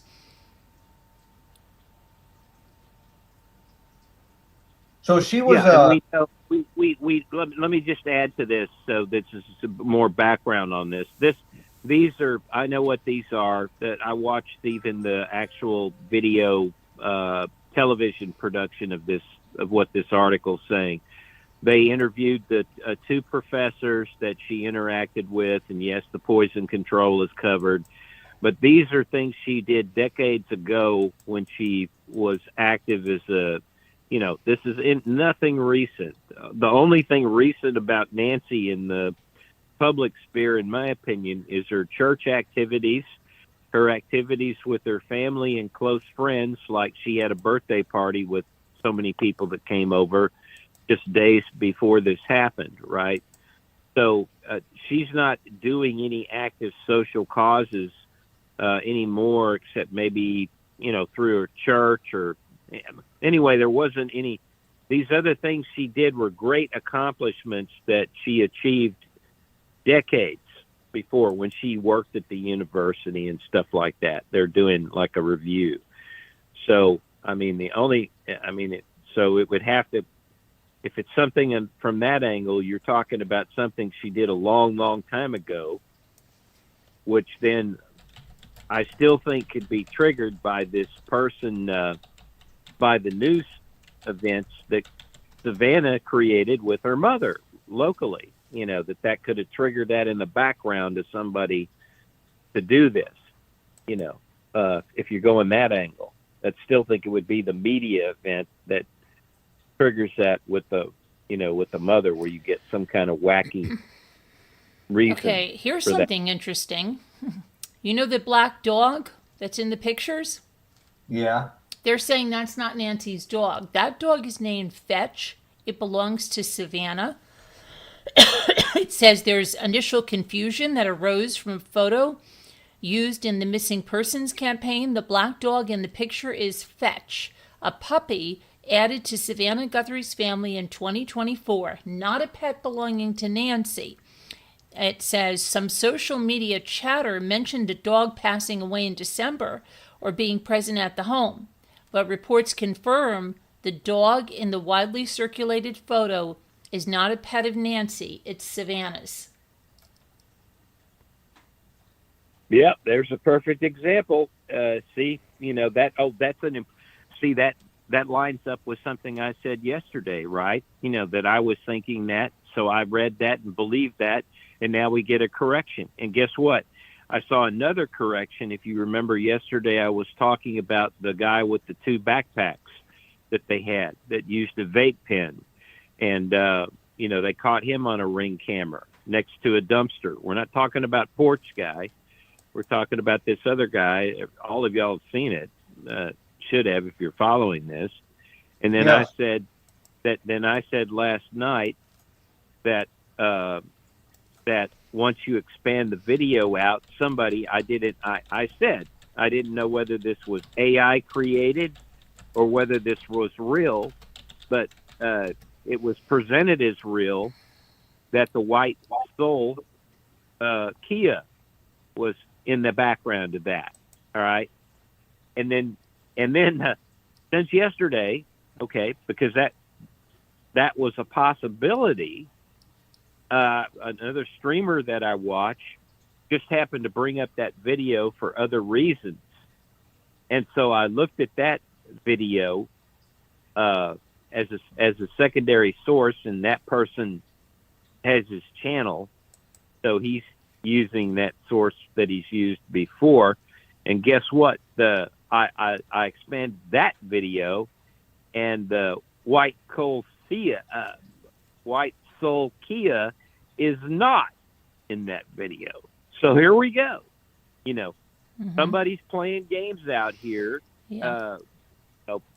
Putting a white Kia Soul in that thing as an AI fake, and people like me, it gets even my attention. Now, I said I want to verify it. I want to verify because I don't remember seeing that before. Okay, and sure enough, it's not there. So, but it's been put out there as fake. So this is insane. Yeah, I just verified. Savannah Guthrie had a Christmas card in 2024 with that black dog there, saying that's the new addition to their family. And I found different articles and different pictures with their kids with that dog. That's Savannah's dog. And Okay. Carolyn, Yeah. I had sent you a short that I don't know. Can those be played on the channel or not? No, because of copyright issues. I wondered. Okay. Yeah. All right. But can I talk about that short? Yeah. Okay. So the short was from Enton. And what Enton was talking about was the fact that the FBI was going around the neighborhood now and asking for information about people who were working in there that were associated with the construction sites. And I don't know if it was more than one, but that's what he was talking about. And that there are apparently some names that are evolving as coming up, that these are people who actually did work around there. And so on another stream that I was noticing tonight is that these names right now of people who have been listed or known to have worked in the area are being accumulated, and they're going through these names and looking into the backgrounds of each of these people to find out things about them. And there was another stream that I saw today of a person who, and I frankly couldn't believe it, but it really is true that, so this person apparently is on the ground in that actual neighborhood, and there is the house that they're working on with the construction house up there that's in the process of being worked on. And he literally went in there and walked around, and apparently up on the walls inside this site is a list of employee names that is penned up on the walls, as if so that anyone coming in there, like the FBI, if they have questions about, well, who is it that we have employed here, that there is these list of names. And he didn't show the list of names, but he said that they were there. And so I don't know to what degree they have a full list of the names of people who worked in that neighborhood, But one of the things that's coming up is that, so for someone, it's coming up basically that to know about that opportunity to say like, okay, we know the Nancy Guthrie's here and that it's could be a viable opportunity. That one of the things that would be very handy would be someone who's familiar with the area, someone who's coming and going in the area. And we were talking a little bit about this last night, how the fact that this person, when they went up onto the porch, is carrying their gun and a Mexican carry. And not only that, but their facial appearance, many have said, appears to be Hispanic.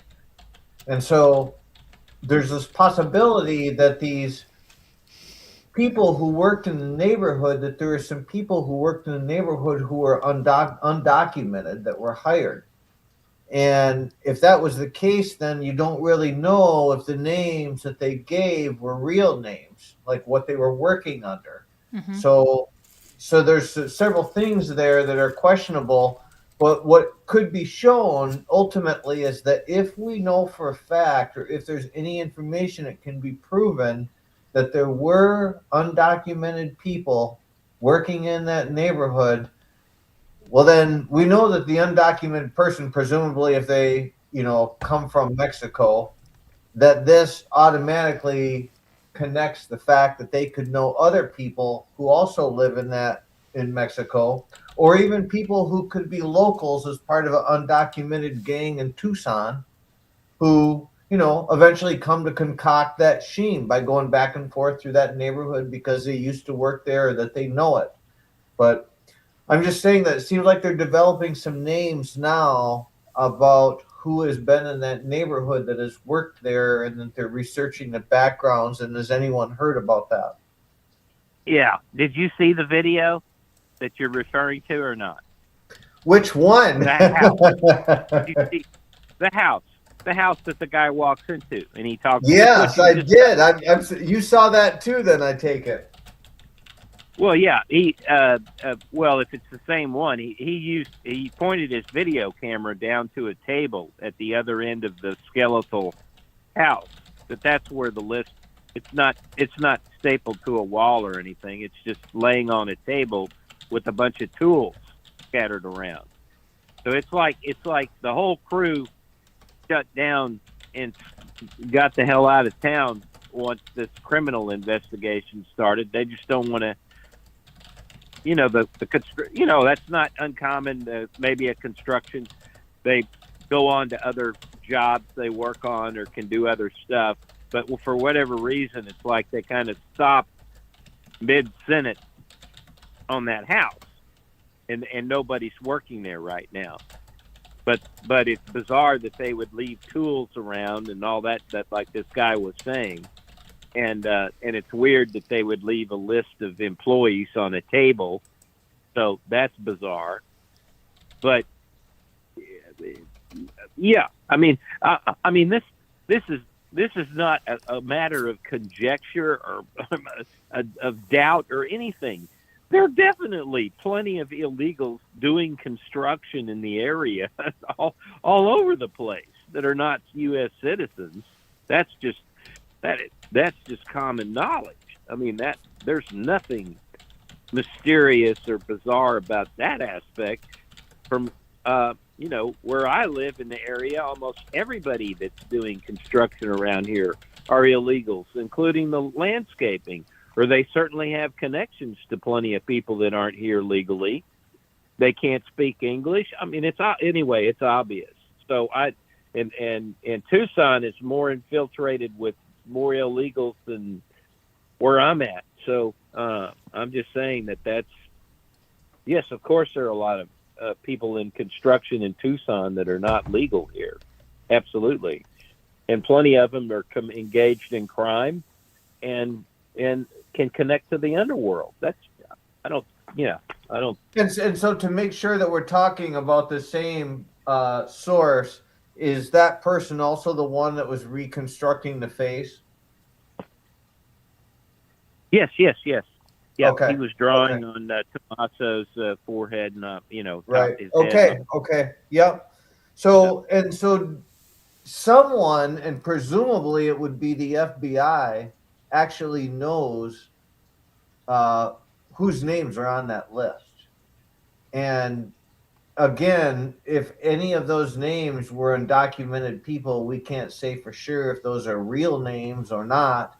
I mean, so Yeah. when it comes down to paying someone, that if it's a legitimate person, then you're going to have certain information from them, you know, the W-2. But if it's an undocumented person, if that means that you're paying them under the table, you're paying them cash, that then they don't need to give you an actual real legitimate ID, because all you're worried about is can they do the job, and all they're worried about is will you pay me. And Oh so well. they don't, Yeah. so they don't even have to Typically. work under a real name. But my question, where I really was going with this, is that are any of the names on that list Hispanic? You know, because there's Hispanic last names that are easily recognizable. And that's not to say that everyone who has one is Hispanic, because there could be someone who is married a Hispanic who has then taken on that person's name, you know, but is not Hispanic at all. But that's not the situation I'm talking about. You know, I'm male Hispanic, you know. Yeah. Let me just tell you, it's going to be the contractors and all that are not going to be that cooperative with the FBI or anything like this, and they get around this by contractual work. In other words, they get a bid from the contractor. This is why they don't have their social security numbers or anything. It's the subcontractor that's giving them a bid to do the job for X amount, so they just pay them a check to the boss, and then he distributes his money out. And if you think those people are going to be cooperating with the FBI and telling them the truth and providing all the results, that ain't happening, you know, because it's a lot of this is, you know, cash under the table. You know, this is how they get around that with the construction. I mean, maybe the FBI can pressure them or find out, you know, but I'm afraid that that's a case where you're not necessarily going to find out. I mean, if somebody wanted to escape or hide, or the contractor doesn't want to cooperate, it's still going to, the FBI would have to use subterfuge or, you know, threatening them or whatever to maybe get what they really need. If the contractor could easily, I'm just saying the contractor could easily camouflage these people. They're not even, you know, they don't exist. You know, they're invisible. So, yeah, there's a chance. I mean, you know, but you have to realize that they've already canvassed this neighborhood. They've already done this with these this is the advantage of me listening to the original reporting and all this. These police and FBI were out there right from the beginning doing all of this. You're just hearing this as if this is happening now. No. They've been down to all those houses right near from the beginning within the first few days, talking to everybody in the construction house, all this. This is just a repeat. They're going back in for like the third, fourth, fifth time what you're hearing now. And that's not new. This is old. I mean, this is going back again and again and again and again. So, Well, Enton just released this update, and he had not said anything about it previously. Oh, I don't care. I'm telling you, I've heard reporting from the beginning of this, going back and listening to these original reporting on this. This is from the beginning. The FBI and the police have been out canvassing all these houses. There's only a few right nearby. There's like 3 or 4 houses. They've been there many times and have talked. I'm just telling you, this has been done. This is a layering thing. The police do this. They go back and backtrack, and they'll send new people on it, whatever. But this is, if you listen to the neighbors and stuff, they'll sit there and tell you this is like the 4th, 5th time. Some of them are pissed off. They keep coming back. And one neighbor commented, well, they promised me they weren't going to bother me again because they'd already been there like 5 times. Just telling you, this is nothing new. What they're doing now is a big repetition. And but they're refocusing. But they're refocusing on it, and they're continually coming back to it. Is basically saying it keeps adding more weight to the fact that they're drawing a connection between the fact that this person who was on the porch potentially could Yeah. be Hispanic, and that there's undocumented people who are working in the neighborhood. So they're pushing Yeah. that harder and harder. They keep coming back to that. Yeah. But would that person be smart enough doing that at a construction site to do the ransom and that sophistication? Hell no. No, but they would know. They might be affiliated with other people who might be Well, interested in doing those saying, kind of things. and that all I'm trying to say is that character, is not the mastermind by any means. It's just they were hired as the contract job to do it, or or maybe it's like a degrees of separation. That maybe the construction worker traces back to the hit piece or somehow interconnects. But I don't know. To me, it's like you have to start with the mastermind on this as to how they're going to get the hit person. All right. So it doesn't, I mean, if I'm the mastermind and I could be anywhere, I don't think I'm pulling necessarily somebody in the neighborhood. I mean, unless I'm local and I have those interconnections, and want to work it that way. I mean, the better thing would be to do is to hire somebody that's not connected to the neighborhood or the construction to keep yourself separated out from that. I would think, So speaking of the mastermind, that they had to plan it out pretty well that night as to how it was going to go down. And I was curious to your thoughts as to how far away do you think that car was parked when they were so when they came up that night and they entered the neighborhood in the vehicle, and there were preparations made for the person to go into the house. How far do you think that car was parked away at that point, or did they drop them off and circle the block, or what do you think was going on with that vehicle? Well, I've seen some good drone footage recently, and there's so many places that they could just pop in, with the foliage, just pulling off the side of the road on the edge of the road into where there's foliage, so that that if anybody's driving down that road, you're not going to see the car until you come right on top of it and pass it.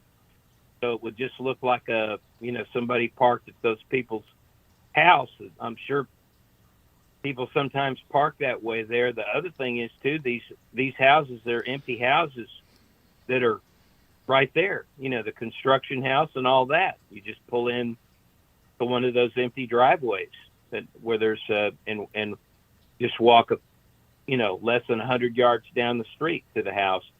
There's also a cul-de-sac behind her house, and when you look at the drone footage, they do go out to where that gate is by the pool, and it's as if there might have been an entry point there.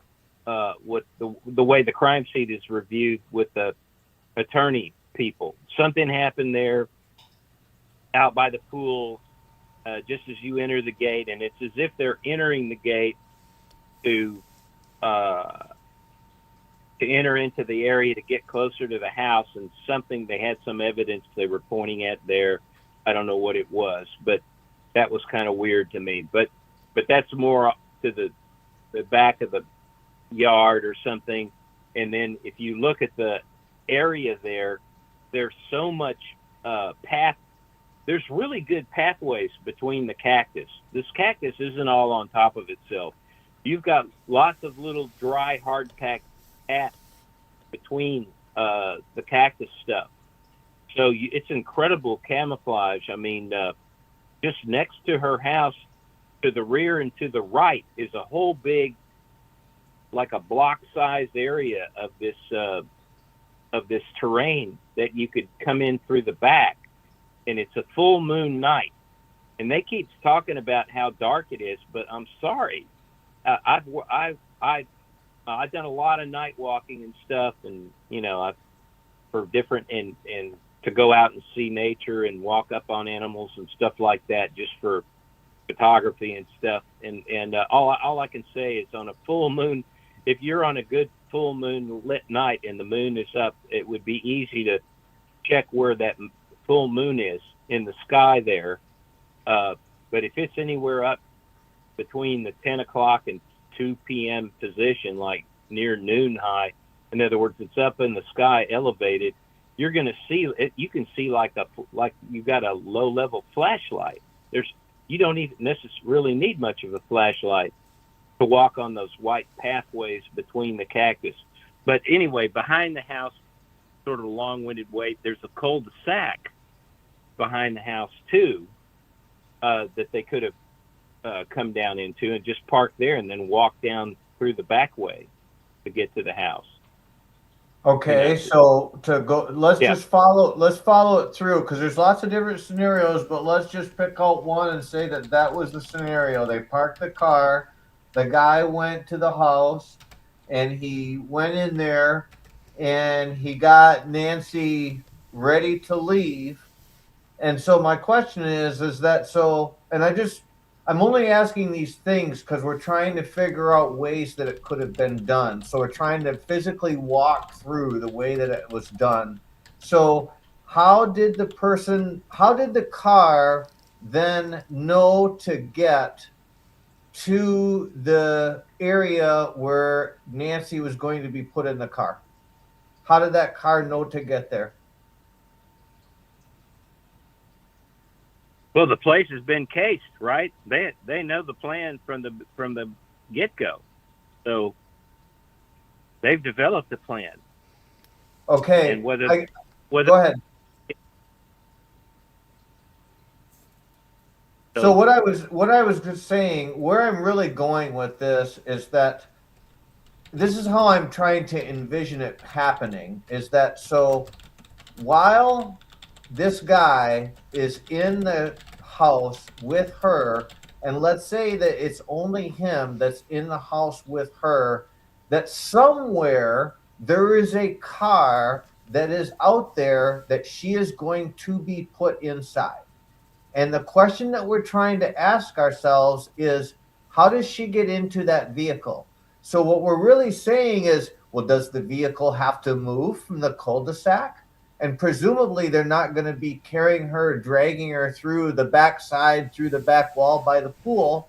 So then the question that we're really asking ourselves is, how does the car behave when it's theoretically, if it's in the cul-de-sac, and how does the car know to leave the cul-de-sac and that Nancy is now ready to be picked up? Now, someone might say, oh, well, that's easy. The guy just called the guy who was in the car. They called him on a cell phone, and the guy circled around and came and got it. But then we would know that geofencing, somebody would not be using a cell phone to do that. Now, they might use a walkie-talkie. But where I was trying to get you to go with that mental exercise is to see if you would tell me, oh, well, they contacted the person who was in the car, if it was a two-person operation, and that person, said from inside the house, okay, I've got her, we're ready to go, bring the car.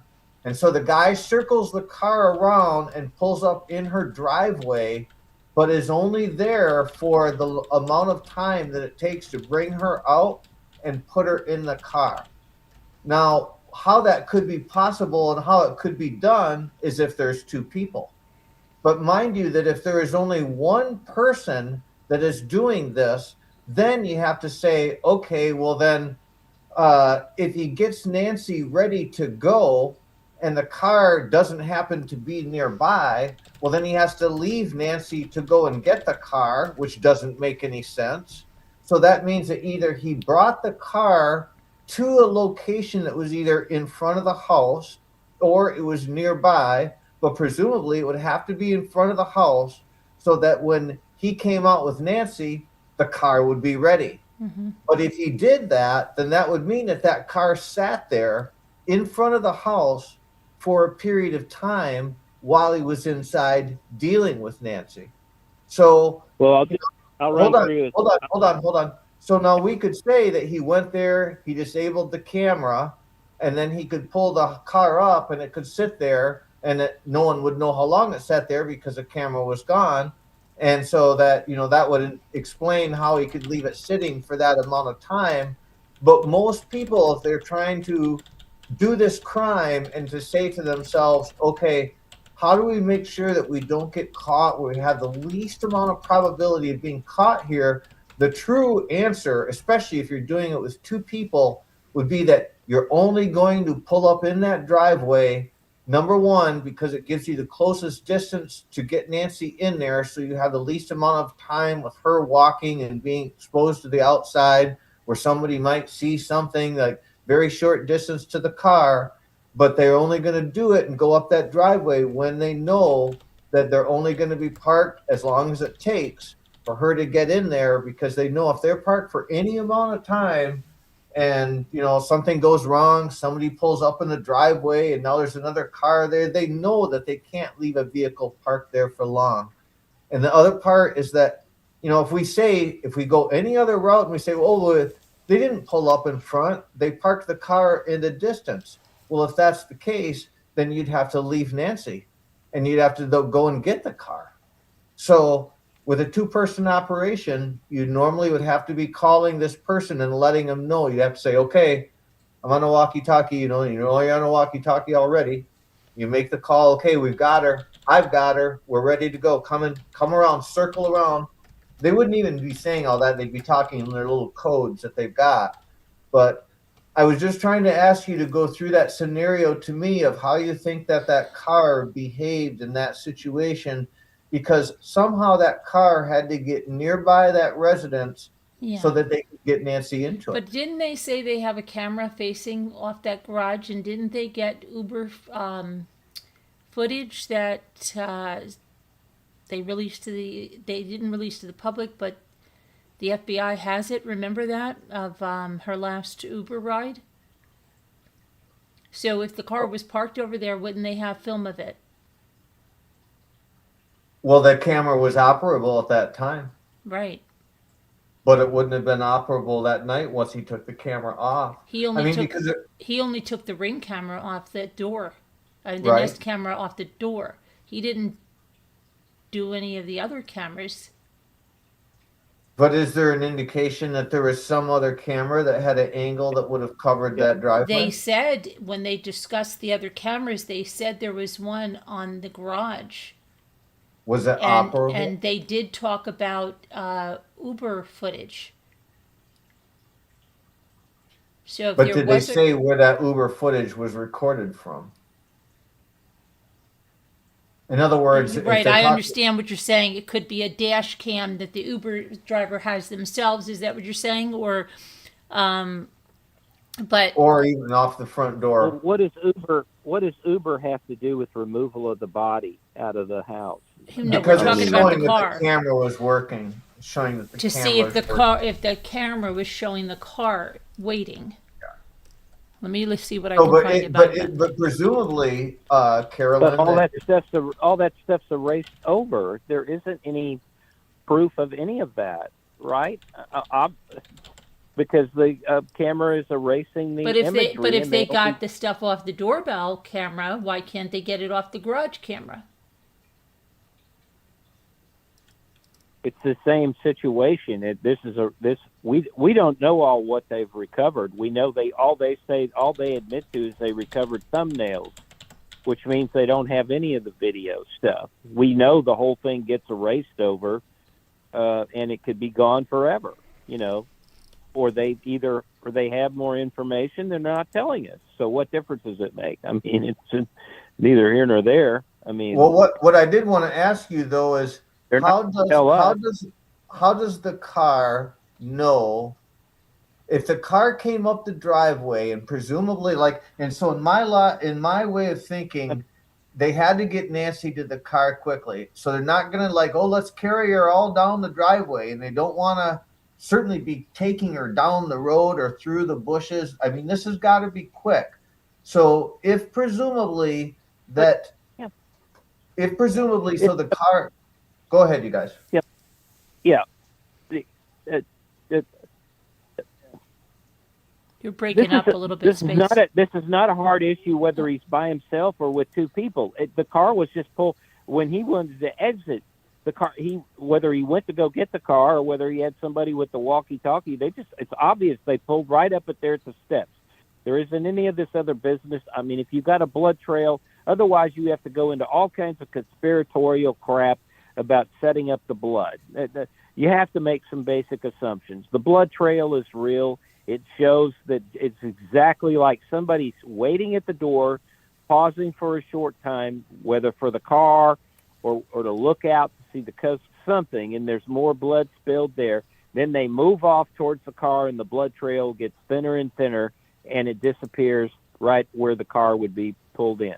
Okay, so as far as the time lapse and the car being there, the car doesn't have to be there very long, whether he's by himself or not. Remember, she's taken from her bed, abducted. If I was an abductor going to commit ransom and I'm on there by myself, okay, and I plotted this all out, I'm a mastermind, whatever, I'm there by myself or whatever to do this, or it's a one-person thing that's doing that part of the job, you can just tie her up in the bed. She's awakened out of the bed. I mean, I think it's obvious they entered the sliding door right next to her bedroom, and they got her straight away. That's the way the crime scene review appears to be with the drone footage. So they just tie her up there and gag her, whatever, and just, immobilize her there. And, whatever they're going to communicate to her, you stay put, don't try to struggle, whatever. Whatever. That doesn't matter. You can immobilize an 84-year-old woman in her bed and keep her from moving anywhere else or doing anything else, all right, and still not die. So theoretically, if you're operating by yourself, you just immobilize her, whatever, then you go outside, disable the camera, and then you just go walk up the back way that you came in to the cul-de-sac or whatever, where the car is temporarily parked for you to carry out the crime, which isn't taking that long, and then you just drive it around and pull right up, and then you go in and you get her, and that makes sense. It could be one person. You cradle her like you carry your kids to bed, like you baby in your arms. Her head's out the left side. They're going out the door. That's the way it would picture to me. That's a natural way to carry somebody with the head on the left side. That would tell you something about whether they're left-handed, right-handed psychology. Anyway, the point is look at the blood spatter. All right, it's slightly to the left of the door as it's coming out. So the guy, if he's by himself, he's had her immobilized in her bed. That's right next to the front door area. That bedroom is very close by, and he's pulled the car around. He's disabled the camera, and so why is there a pause at the doorway? Well, he's coming out, opening the door, and he's just listening to hear if he hears any other cars, or perhaps a car is driving down the road. Everybody knows you cannot see what's right at the end of the sidewalk at night there. It's too dark. But he pauses there anyway. So my theory is he's just listening to hear if a car's coming. He's looking for any lights, just pausing there for a few seconds, and then he goes straight to the car, which he just brought up only moments before. I mean, to me, it sees him mobilized on the bed. It's right next to the front door. He could go in the house and in less than a minute, pick her up and carry her out to the front door, pause a few seconds, and get in the car and go, even by himself. With two persons, and you just have the walkie-talkie and you got your driver. I think it's a little bit hokey to say that they needed two people to do the ransom in this sense. They say you got a controller and all that. If you're driving somebody out of there at that hour, you're going to have them either drugged or gagged and in the trunk. You're not going to risk exposing them inside the car anywhere in case you got pulled over or whatever. So I would think she's, if you're trying to keep her alive for the ransom, you got to disable her so she can't be screaming, but, so you're going to gag her and you're going to put her in the trunk. There's no other option there. So let me ask you about this. So let's follow this through. So under that scenario, that if he was cradling her in his arms, if that's the way that we're talking that it was done, you could say to me, you could say, yeah, he tied her legs and he tied her hands, and so that she couldn't really do anything. But even if he was cradling her, number one, he wouldn't have a free hand to point a gun at her to pull the trigger right on the spot.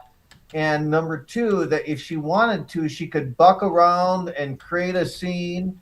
And, like if she wasn't, if she was conscious, she certainly could, if he was doing that, at least force him to drop her, just by kicking and bucking around in his arms. So I don't know particularly if I think that I could see a scenario where one person could do it. For example, if he said to her, come on, you're leaving right now, and maybe have her hands behind her back, and then say, you're walking out of here, and have the gun pointed at her head. And maybe as they're going through the door, maybe she trips or falls down. And when she falls down and she's on all fours, that's where you see that close, tight pattern of blood that is amidst all those other big drops. You see that one big tight pattern of expirated blood. And so I don't think that came from her being high up in the air, like from a cradle position where it would be just beneath his shoulder with her head hanging off to the side, that wouldn't create that tight, like it'd have to be lower, like 8 to 24 inches to produce that. So that, in theory, she could have fell down or collapsed and like spat out blood or coughed out blood as she was on all fours. Or she could have even just been, he could have been like, had his hand around her waist with her hands around her back, and she could have bent over outside of the door and coughed. And so that would have produced that tight pattern. That's the only way that I can explain it. Go ahead. Well, yeah, but we're in disagreement as to whether that's aspirated blood or not. I mean, neither of us are blood experts, but I don't see aspiration. What I see is a lot of distortion on that tile, and they were taking swabs of the blood, and that area is messed up, and I do not see like a really good aspirated fine mist thing anywhere. Carolyn, can you bring it up? Can you bring up Can you bring up a zoom of that? But anyway, they've had blood experts, and they don't. There's no definitive statement that that's definitely aspirated. They say it could be. But, could I bring up engines? What about the aspirated blood? Yeah, can you bring up a blow up of that on the screen that we can inspect it as we're talking? Oh, the blood, yeah. Yeah. The thing to do would be to get some other photos from crime scenes with real aspirated blood that they know is aspirated on tile, and let's see what it looks like. I just don't see it. If it is, it's in that one possible spot. I think they said that it had oxygen right in the center because they were saying. Apparently there wasn't. Now, I don't know for sure, but they were saying the Jodi Arias case, that apparently there was a similar type of pattern of blood in there, and that there was a lot of blood in the Jodi Arias case. Yeah, because apparently though he coughed in a certain area by the sink after he'd been shot. I think it's obvious why there's more blood there. It's not the aspiration. The obvious reason why there's more blood there's just a pause at the doorway. So, and what is that? I don't know that this is kind of getting into some minutia that's not necessarily that relevant. I think it's obvious that whatever reason there was a slight pause at the doorway, and then they moved on to the car, and that could have either been being done by one or two people. There's various scenarios to take the person out and have the blood drop there, whatever. And if it's aspirated, okay, so what?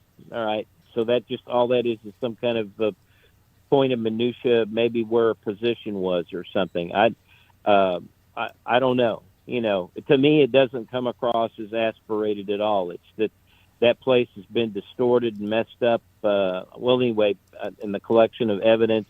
Okay, I don't know. It says here, forensic pathologist Dr. Michael Baden explained, donut shapes are typical for drops that come from the nose or mouth because they're mixed with air, and based on how they appear in front of Guthrie's door. That's what he's saying there. Baden pointed out, let's see, that due to the nature of the blood droplets and the location in which they were found, they suggest that she was bleeding as she was being abducted. They're not innocent droplets. From the shape and the number of droplets and the place of the droplets outside the house on the porch, they are entirely consistent and indicative of occurring during the abduction. Well, I think so, right? And that he's saying they're the nose and the mouth because of the donut shape of the droplets. But I'm not seeing aspirated on there. And that's Dr. Baden. I mean, he is a very good source on this stuff. Then it says, let me see, up here, okay, it says, Dr. Michael Baden said the nature of the blood spots with the little pale centers or donut shapes are typical. They're coming from the nose and mouth mixed with air. I'm trying to see, he's not saying aspirated. So, and he is a very good source, okay. Dr. Baden. Yeah, and okay, I agree with that because I've absolutely saw some donut shape with white edging on that. So, okay. So some blood dripped out of the nose or the mouth that has oxygen in it. That doesn't necessarily. I mean, I think you. You mean she's either coughing up blood or dripping from the nose? Yeah, I think you debunked the idea that this was a fireman's carry the other day. That doesn't make any sense because she'd be bouncing off the back. The side of the back, and the blood would drip down on the back and the butt of the person. All right. So, but it still could be cradled coming out, carried out with her head just hanging off to the side there, and blood's dripping out of her nose or mouth, onto the ground from there. That all makes sense to me because that blood position is kind of to the left, and that's why he wouldn't have his footprints in it, and that's why she wouldn't have footprints. She's elevated, and she's to the side, so her head would have to be to the left or right side, and it'd have to be the left side because if she's coming out of the doorway there, you look it's all to the left, so that explains it. To me, her head then has to be carried to the left of his side, and then it's dripping out of the mouth or nose onto the ground from there, and he's just pausing there because he's waiting to make sure the coast is clear to go to the car by himself, or he's waiting for the car to pull up, the signal. Yeah. Anyway. And I just want to ask, because maybe my vision is not the greatest. I mean, it looks like a great photo that you have pulled up, but I'd like to be able to say that what I can see appears to be very clear in my eyes, that maybe what I'm interpreting as to what I'm looking at is different than what other people are seeing. So I want to ask, I first want to say what it is that I think that I see, and then see if anyone else is seeing exactly what I'm describing. So what I see right there when we look is on the outside, you see like 1, 2, 3, 4, 5 drops that almost form like a star. See the 4 outer drops that go around the outside of that spray pattern. If you count them, they almost form like a 5-sided. Where's the picture? It's on the screen. You got to look at YouTube. I am on YouTube. Okay, it should be up there. Yeah. All right, now I see it. All right. Okay. Okay. All right, go ahead. So you can see that the outside of those droplets form like a 5-sided little box. If you look at the 5 droplets that go around that whole, there we go. Now it's gone again. No, it'll come. I was just showing her bruising. It'll come back again in a second. Yeah, I'm very familiar with the image. I know exactly what you're talking about, and I've looked at it. So what? Go ahead. What? Okay. So if we look inside that box of 5 droplets, that as we get inside of it, that the pattern itself, you start to see a much finer droplets. At least it looks like that way to me. Like it's they're Like not big droplets anymore. They're very fine, like it almost looks like a spray. yeah. And it almost looks like you can see a couple of big droplets dropped right within the spray.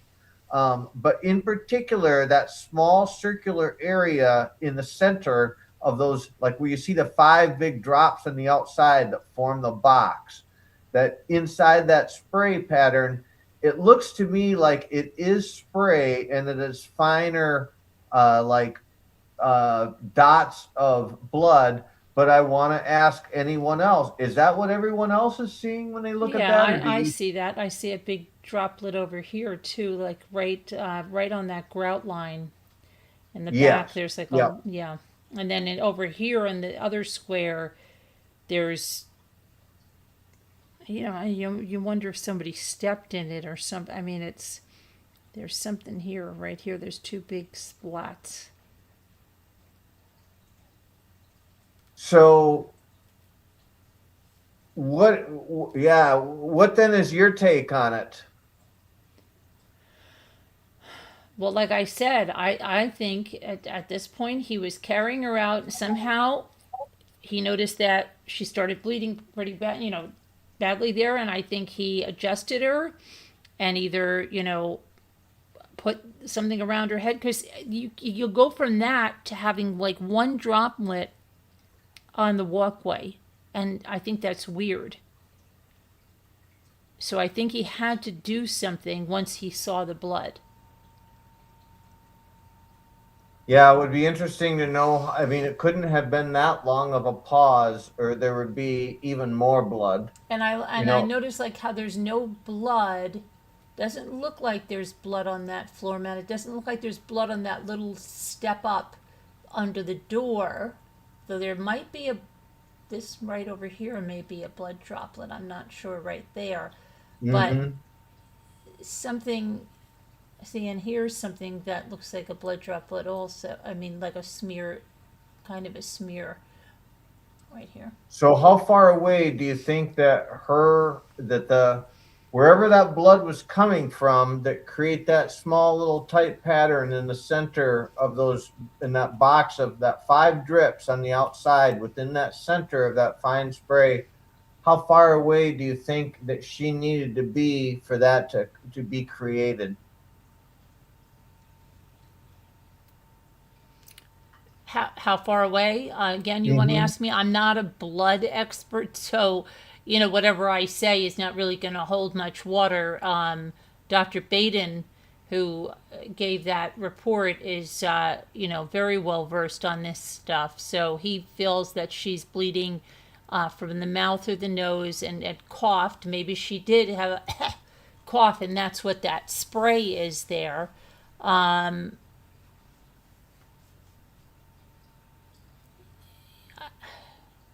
I think that's a good explanation. I mean, I do think, we've had the expert, like you say, that says what they think that it was caused from. Only reason why I was even bringing it up is because what we're really kind of getting at here is, if it was a 1-person operation, that there's only so many ways that person had to carry that person if they were carrying her, that would have produced different height levels to do so. For example, if you were cradling her, her head is going to be at a certain height.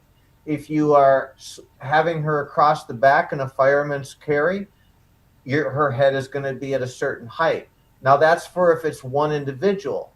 Now, if it's just the 1 individual and that person happens to be walking her out with a gun pointed at her and she falls over or she bends over and coughs, then that could produce that.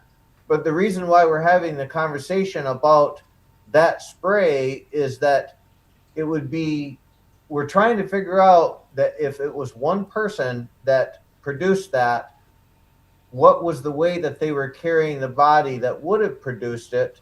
And if it were 2 people who were doing that, for example, if 1 was carrying her in the front and 1 was carrying her in the back, whether she was facing up with her head turned to the side and would have coughed, or if she was hog-tied and facing downwards and would have coughed, that what we're trying to do is figure out what the body position was as she left, because that might be indicative of telling us whether it was one or two people that were involved in doing it.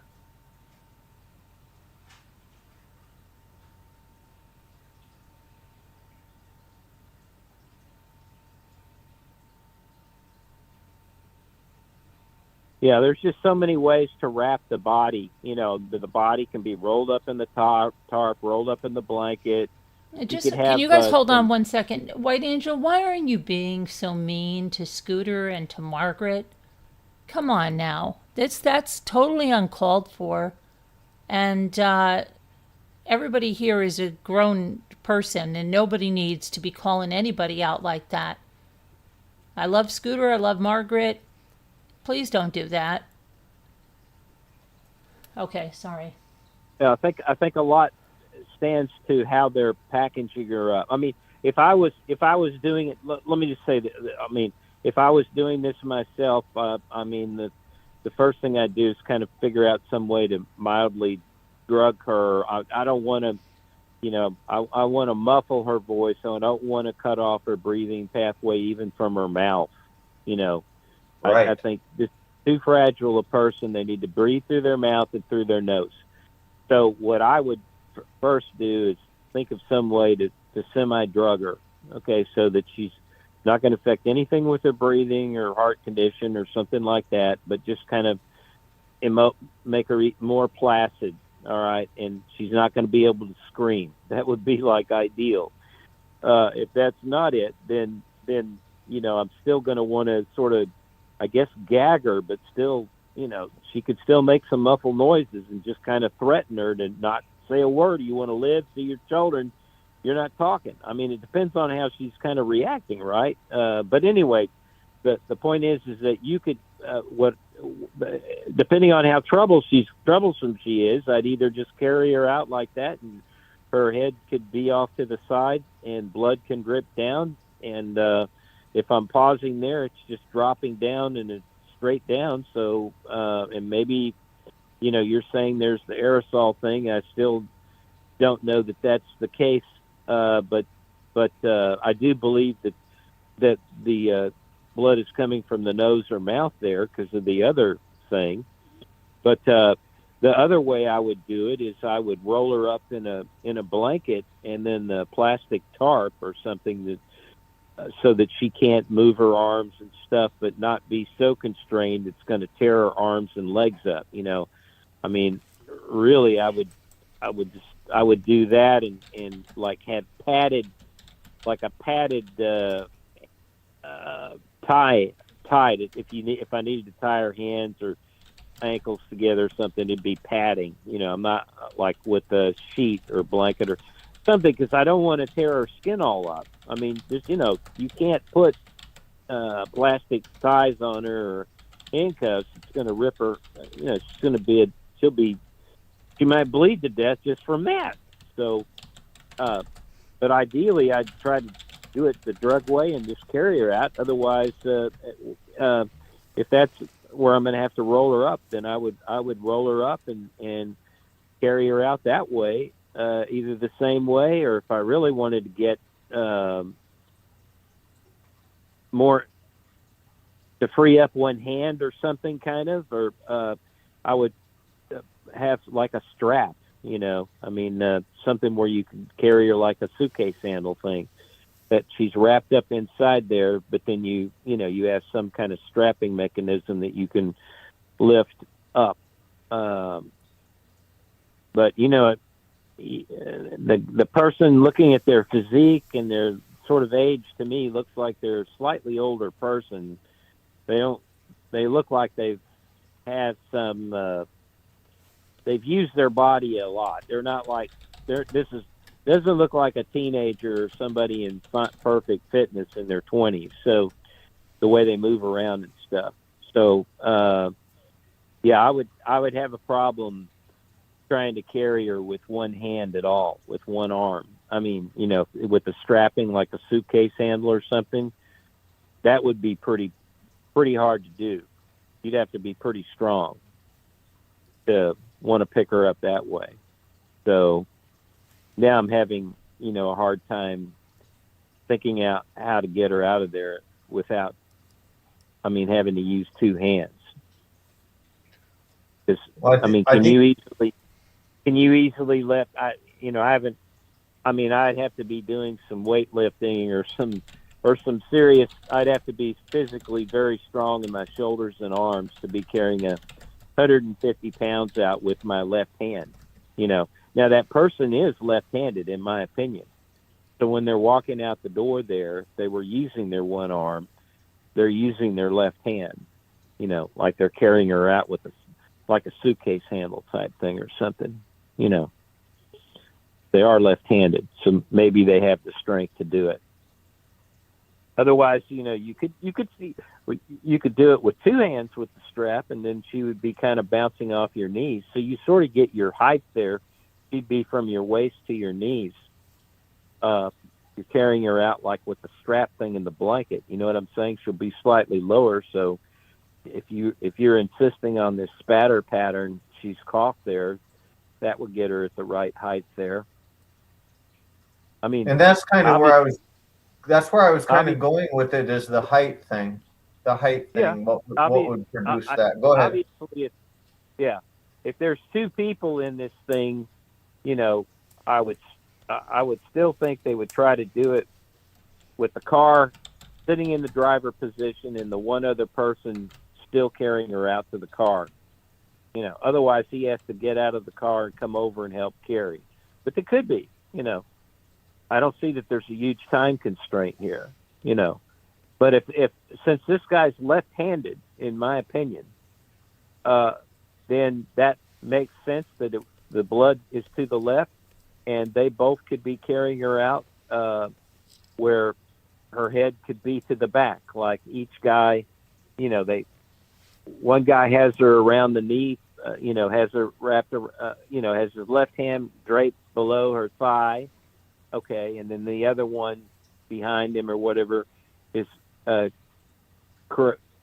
carrying her from the torso area. All right, and then her head is out to the back, very back side, and that's why you don't have the footprints, and you could have that lower height to the aspirated blood. So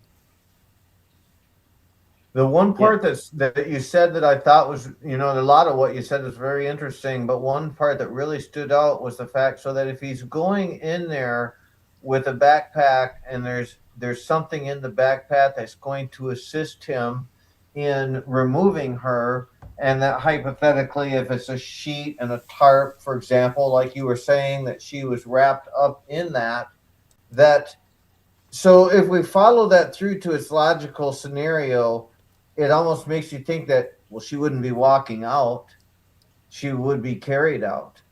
But if she would be carried out, then it wouldn't have been one person who would be doing it, because if that one person was doing the carrying, he's either carrying her from the cradle position or he's carrying her from over the back. Now, I understand what you're saying about the suitcase style carry. And you could do it, but that would be highly traumatic almost for someone to be carried in that position. Almost like a hog tie would be very traumatic in that position for someone who's elderly like that, because might constrict breathing. It might be very difficult, especially if she's wrapped up in it like a burrito. So I don't, it's where I'm having difficulty is that if he went in there with the backpack, and the backpack was filled with bedding and tarps, that if she was wrapped in that and removed, it's not really bringing me to a point to where I can say that it was one person that took her out that way. That would have had to have been two people, because, for example, if you're carrying the legs with one guy carrying the legs, gripping one on each side, and the other one carrying the arms on each side, then that allows her to drape low enough to where her head could turn to the side and she could produce that kind of a pattern of blood on the tile. So I could see it happening in that scenario. the whole thing was just whether, we're going through the mental exercise basically of whether it was a 2-man operation or a 1-man operation based on the pattern of blood and what it would require to produce that. And I just, it almost does look like, in my opinion, that it's more indicative of that, so there's somebody in a getaway car who pulls up there and they're waiting, and that he's got a gun on her, and he, is telling her walk, move, go. The problem is that means that he doesn't use up the tarp, because the tarp and the sheet don't get used, because then she's walking out under her own power and she's not wrapped up. So, that kind of leaves the scenario of, well, then why did he go in there with the tarp and the blanket if he intended to walk her out? So, yeah, but here's the whole thing. This is sort of in a way a moot point, in the sense, it's sort of getting down to this level of detail, but it's for the carrying out the crime, and I guess what I'm trying to add, she could just be dead, at that point too, right? I mean, well, I guess if blood is still leaking out your nose or mouth, that doesn't mean you have to be alive to do. I mean, you still can have blood dripping out. This isn't a large amount of blood. I've seen animals killed or whatever, and blood drains out of their mouth and nose after death, and it still drips and stuff. So what I'm getting at, since there's no proof of life or anything, and they still can carry out a ransom attempt, I mean, she could be drugged out there or dead or whatever. I just, she doesn't have to be alive, and that blood could still be dripping out and still have the oxygen in it, in my opinion. Well, it is possible. I agree with you. I tend to look at it more that type of a blood pattern had to be produced from somebody that was alive, but that is just my opinion, and I'm not an expert. And you could just as well be right that it's not really indicative of a spray. And if it's not indicative of a spray, then we can easily say that she may not have been alive when she left. I was just wanting to go through the exercise to really to walk through, like, number one, if there was 1 or 2 people, and if it was, how was it that the car operation occurred? Because it's almost like what it strikes me as is that the car was reparked at a certain distance away, and that the person who was in it, provided that there was 2 people, was called up on the walkie-talkie, and they said, okay, come on, let's go. And the guy pulled up in the driveway, because if you were trying to commit this type of a crime, if you could, and it was 2 people, you would come to the conclusion that if there's 2 people doing this, the quickest way to do it and the safest way to be the least amount of time in the driveway is either for that guy to circle the block and never park, or just to park and wait until he gets the call, and to only be there as long as it takes to get her in, so that they're not in that area for any longer than what they have to be. Yeah. And whether it's 1 or 2 people, I don't think there's much time difference. I think it could be done with one person with the same, almost the exact same amount of parking time as if it was with 2. Because it just depends on how the guys prep the situation. Like he just leaves her incapacitated in the bed till he goes, gets the car and pulls it up. I mean, how long does it take to enter that front entryway or the sliding door or whatever? It's all up near the front, and you just run in, grab her, pick her up, and then go back out the front door where the car is. It's about the same, assuming you got the strength and all that. And it would be about the same. It would be about the same if you left the car there while you were getting her ready. Right? Huh? No. You get her. You have the car parked away till whatever distance that is, until you get her all incapacitated, just sitting in the bed. Then you go leave the house and you'll leave the door open. You'll disable the camera. I mean, if you look at the disabling of the camera, okay, time, and then the time she disconnects from the pacemaker, you could get, if the car is fairly close by, you could just by yourself go real quick and get even if you want to go on that timeline. It doesn't take 15 minutes or whatever to pull a car up. You got the car hidden nearby. But it would take longer. It would take longer if you had to leave the house to go to the car and get it, right?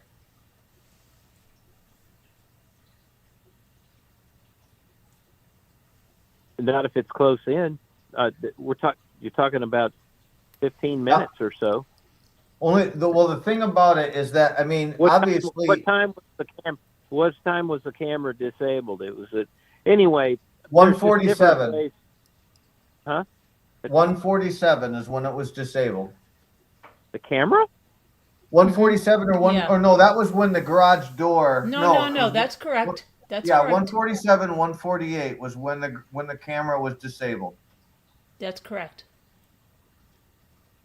Well, that's a tremendous amount of time to then go get the car, because the pacemaker doesn't disconnect until I think it was about 26 after or something. 28. I think it's 28.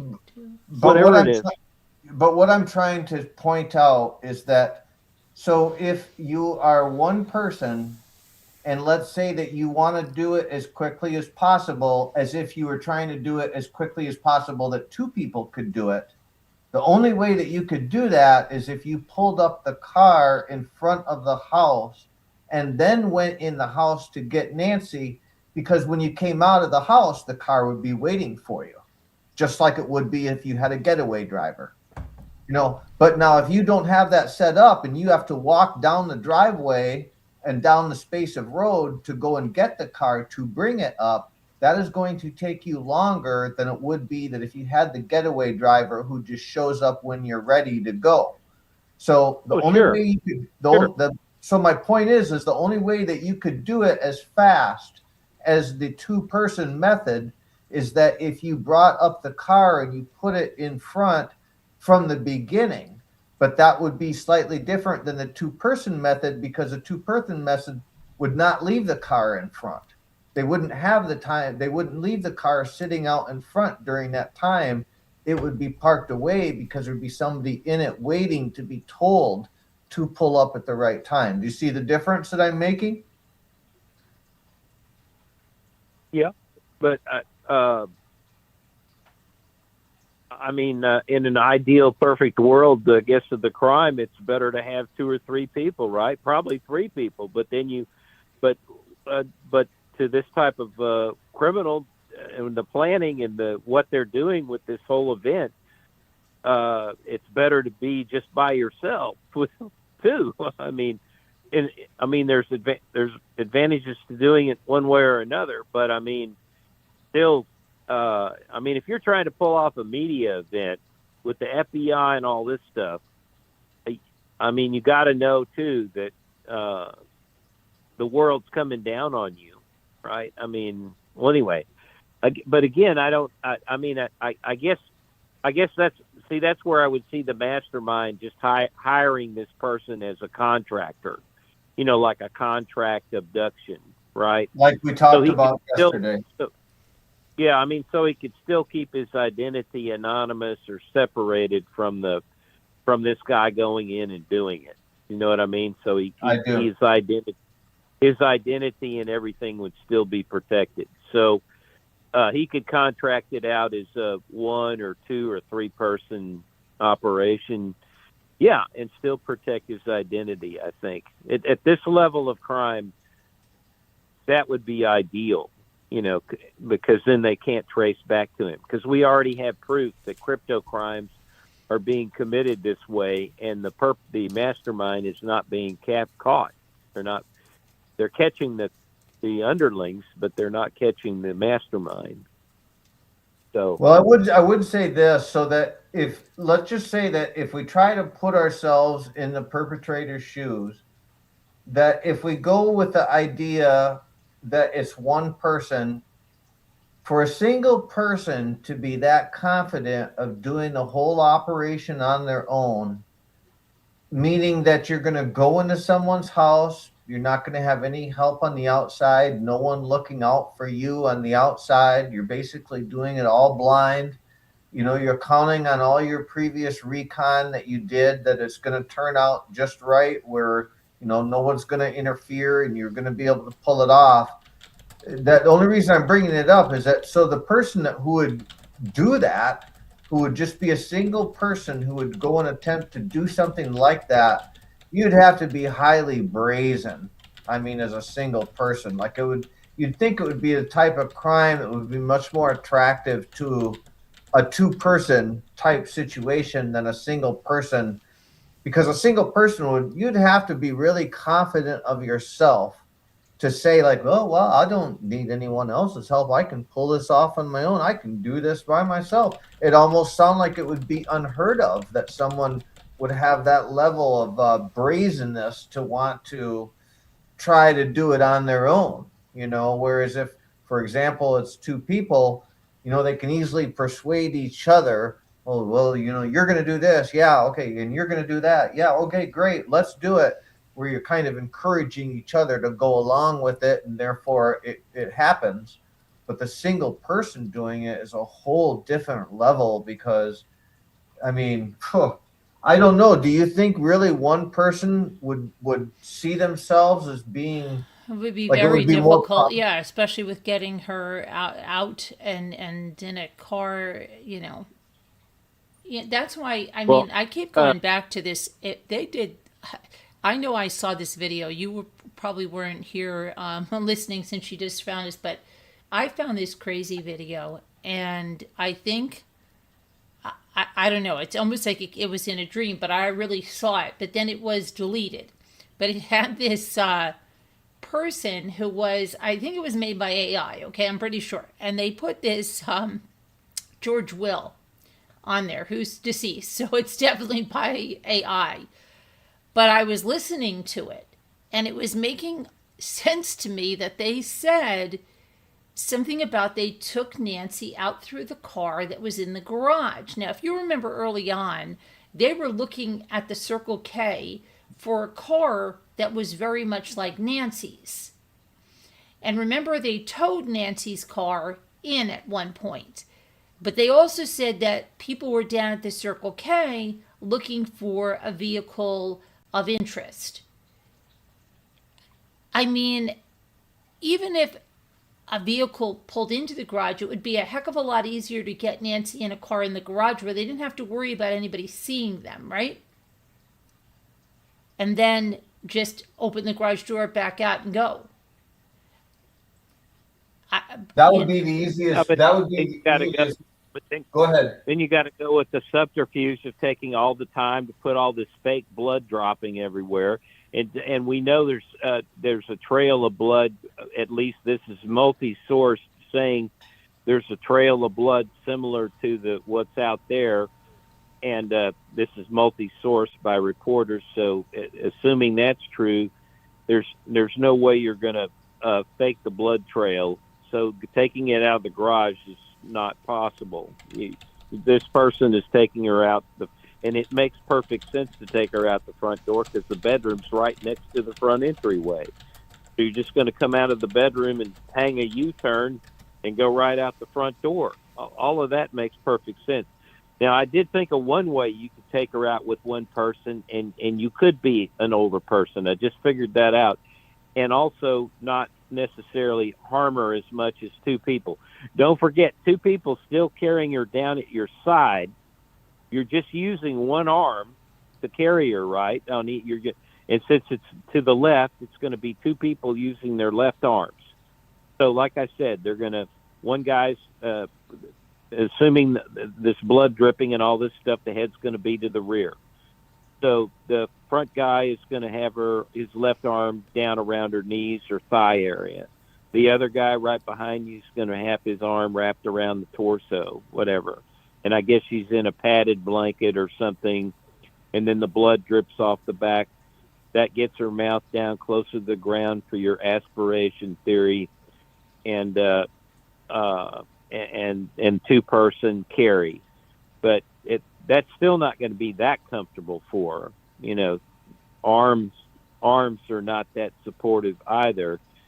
So here was what I was thinking. You can get a contraption where you could have a support beam that folds up, that just folds out. I know that's getting kind of wacky or whatever, but you could have something that, I mean, if you're really trying to take her out a little more comfortable, just something to go behind her back, and then she's wrapped in the blanket and the tarp, whatever, loosely, and then you have this support thing underneath that's kind of padded, but it braces the back like a back brace. It could even be a back brace, you know, come in with some sort of back brace thing. That's an idea. And then what you do is you have a broader strap that would go around her upper torso, under her arms or something. That's one strap, and then the other one would go down, let's say, around the knees. So it's a big strap. And now, instead of carrying it with your left hand, no, this you bring over your shoulder. So you're going to take that longer strap and bring it over your head and put it on your right shoulder, on your right side of your neck. And then she's draped down off the left side. And if she had like a back brace support or some support a little under that wrapped in the towel, now she can go out comfortably, and the guy can maneuver her out comfortably. And guess what? He can actually use his left and right arm too, you know, because she's strapped over his shoulder and neck. Anyway, that's just a possibility. But, you know, this is kind of minutia to me, where I don't think it really matters too much. I'm trying to get the drive to the end point here. We know it could be 1, 2, or 3 people, or maybe more. I mean, I don't know, but and the aspiration thing that you're going for may be real or not. So as far as the source of blood goes, I agree that absolutely could be dripping down from her nose and mouth based on the blood expert that Carolyn mentioned. That makes perfect sense. But people, animals even die, creatures die, and if it's close to death, the blood dripping out of the mouth and nose can still be oxygenated. It's just drip, you know. It's not much different. That's true. So, yeah, that's just where it came from, you know. Well, I do think that it would make sense that when they were taking her out, if they're doing it for the purposes of a ransom, they want to keep her alive. They want to keep her safe, because this is precious cargo. This is their money that they're talking about. So it would behoove them to wrap her in some kind of a padding, or to keep her from harming herself or trying to get away, because they have to put her inside of a vehicle. And if she's going to go inside the vehicle, I mean, they certainly don't want to just open up a door and throw her in the vehicle, because she's an old lady and this is precious cargo that they have to ransom. So they've got to be able to put her in such a way, gently, and protect her, so that, you know, they can get her out of there alive without her dying, because it's already a traumatic event for her.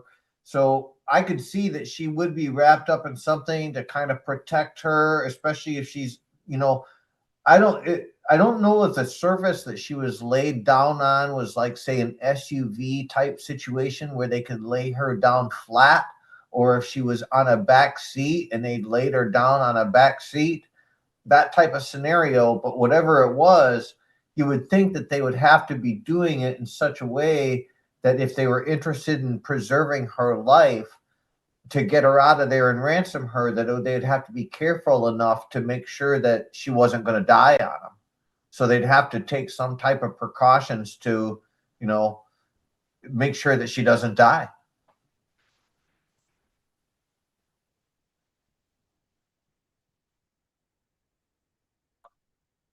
Yep. Yep. But I think, getting back to the other thing that we were talking about, which is, who could have done this and who had opportunity and what is the connection. And I thought a lot about what you said, in the sense that, if you really wanted to get abstract because of the dark web and things like that, you really could have a mastermind person who could say, I can do it all blindly. I can hire it out blindly to where the people that go and do this, they don't know who they're working for. And so they could go and do this. And it really is true that it could be done that way. But you would have to be a really calculating, shrewd opportunist to want to do it in that kind of a method, because, you're kind of doing it really blindly at that point. You're just basically saying, like, I'm not really connected in any way, and I'm just going to hire these people out. They don't know who I am. And so they're my mercenaries, so to speak. And, we're just going to have them go in there and do the heist. And, I'll pay them, and then I'll wait for the ransom or whatever. And so it kind of sounds like, that's something that could happen. But I tend to think that it's something more that, there wasn't a hired person that was a mastermind, that it was, I just get the feeling that it was these two individuals who told themselves that they could do it.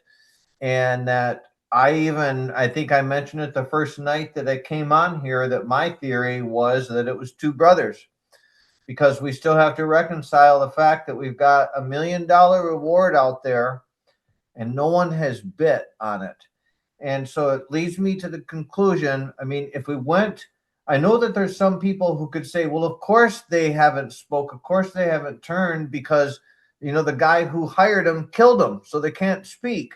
But if we just take for granted that hasn't happened and that the abductors are actually still alive, then the question would be that if it was two people or three people, but even if it was just two, why hasn't one turned on the other? Why hasn't they have tried to take a deal? Why didn't they try to get the money? And so you could be looking at a situation where you have a Hispanic gang member who has a very, very close gang affiliation to his very tight friend. And because they're in part of a gang where, there are certain rituals that it means that you really are tight to be inducted into this gang, that it creates a sufficient psychology where they're not going to turn on each other. Or you could be looking at the familial connection, where you actually do have two brothers or two cousins who, have known each other since birth or very close to it. And they just have this situation where they say, you know what, we are not going to tell. You can't break us there. You can't put a price on our family tie, and we're not going to tell. But there has to be a reason why that this money has not been taken. And I think that is worthy of discussion as well. Well, the money hasn't been taken because she's dead. Almost certainly. That's, and the family, and they're tied back to the crime, so they're never telling. And the money, the reward, remember, was the $1 million is offered to rat out somebody who's outside the inner circle. The brothers are never going to tell. It's got to be somebody that's figured out who these people are, and they're going to turn them in, because they're not afraid of being killed by the perpetrators. And the perpetrators aren't going to do it because they're already tied to the crime somehow, and to reveal where the body is and get the reward is to get caught for murder. So it's just not, it's not happening. The seal, their lips are sealed. Whoever, on that level, that's why the money hasn't been collected, because there's nobody on the outside that knows of these people yet talking. And it would make sense, that I even saw somebody say, in the chat earlier that, well, they did all this to go after this woman and to get what? Nothing was their point. They didn't really get anything out of it. But hold on. Hold on. So let's just follow that through. That let's just say that you have this failed ransom that we're talking about, where now you have this either two people or one person or three people, and they said, well, we put all this effort and all this planning into doing this, and we get nothing. And well, by golly, we got to get something out of this. I mean, there's $1 million reward out there. How can we get money? Now, let me paint the situation. They could say to a fellow gang member, say if it's two brothers, but let's just say they are part of a gang, they're bilingual, so they know how to craft a good letter because they've got good English, but they're also Hispanic, so maybe they speak Spanish too, but they're connected to the gang, and they go to the gang member and they could feasibly say, listen, we are the ones that did it, and we know where the body is. But we can't go to the authorities and tell on each other because we don't want to get caught for this. So we can say to you, hey, you happen to be out in the desert and you found her. And so we will tell you where this body is. And so you can go and tell the authorities that you found them as long as you split half of the cash with us. And so that would be a way that they could go ahead and try to collect on this reward without endangering themselves and still being able to say like, okay, well, what did we really set out to do here? We set out to get paid. Yep. And we didn't get paid from the ransom, but we got paid the other way. Go ahead. Well, get the family to agree to pay that way. That's not the way the payment is through the post office. It's so hokey. This is what's laughable. Anybody that knows anything about any of this crap, they know they're going to be caught to collect the money from the post office. So, okay, family, offer the real anonymous payment. Pay us through the crypto again. And then we can run this scenario again. You see what I'm saying? I mean, you can't set them up to give them a reward to be caught. That's ridiculous. They're not stupid. But the reward for this though is just the body. It's just returning. It's just finding Nancy, right? Right. As anybody could do it. Like, what if one of the YouTubers found her?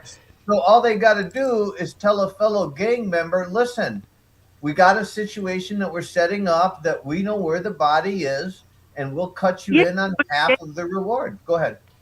Well, they have to find some way to do this transaction, that's going to keep them anonymized and untraceable from the person that's willing to commit this thing out there. But again, the family has to offer something that's not going to be traced. I don't know. But if it's a reward, they're not the criminal. Well, but they're gonna lie to the police to say that that the person that they found the body. It set them up to do this. Well, they're not going to say anybody set them up to do it. They're just going to say they found Nancy. Yeah, but they're going to have to be. Well, anyway, there's certainly there's definitely crazy people that'll do it. That's for sure. It's just that you have to arrange it. I guess nobody's done it. I don't. So. That's a possibility. That is a good point, right? That the fact that we have created an opportunity where we have thought tonight that we could say like, okay, well, if they really wanted to do this, how could they do it and still get money? Because because that's what they set out to do. Go ahead. I hear you wanting to say something. Go ahead. I've been trying to make a point for 10 minutes, and I've made it before. This is not just to get the money. This is a major motivation, is to get the media attention, to mock the police, to do something with the media, to do something with Savannah. This is the key to the crime. It's the key to the person, the personality. because any normal kidnapping done by normal criminals, done by the normal cartel, is to go straight to the family and not involve the police or the media or anything. It's done under the table, period. Okay? So we have somebody that's so arrogant, that's so superior thinking, their ego and whatever, to shine themselves out. This is the solution to the crime. Believe me, however this is going to be a major component about this person, whether it's a mastermind running people independently that can't connect back to them or whatever. The thing behind this is somebody like that. It's really like a Sherlock Holmes Moriarty kind of, contested to me, almost like it's just, this person is outrageous with this crime, what they're doing. It is something that's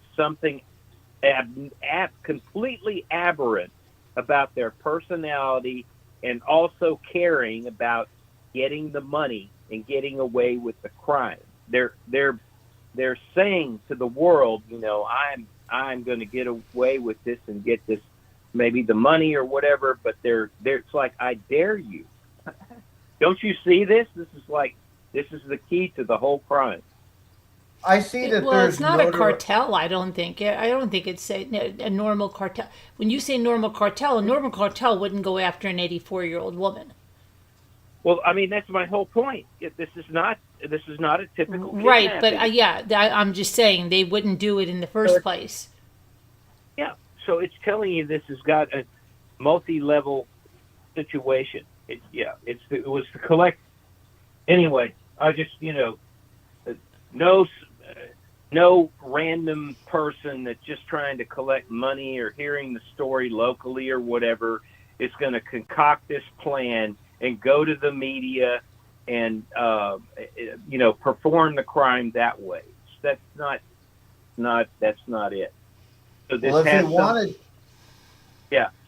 if they wanted notoriety, if they wanted the sensationalism, if they wanted the thrill of being able to use a third parties like they did, well, they got their rush. They got their fix, because that's exactly what they did.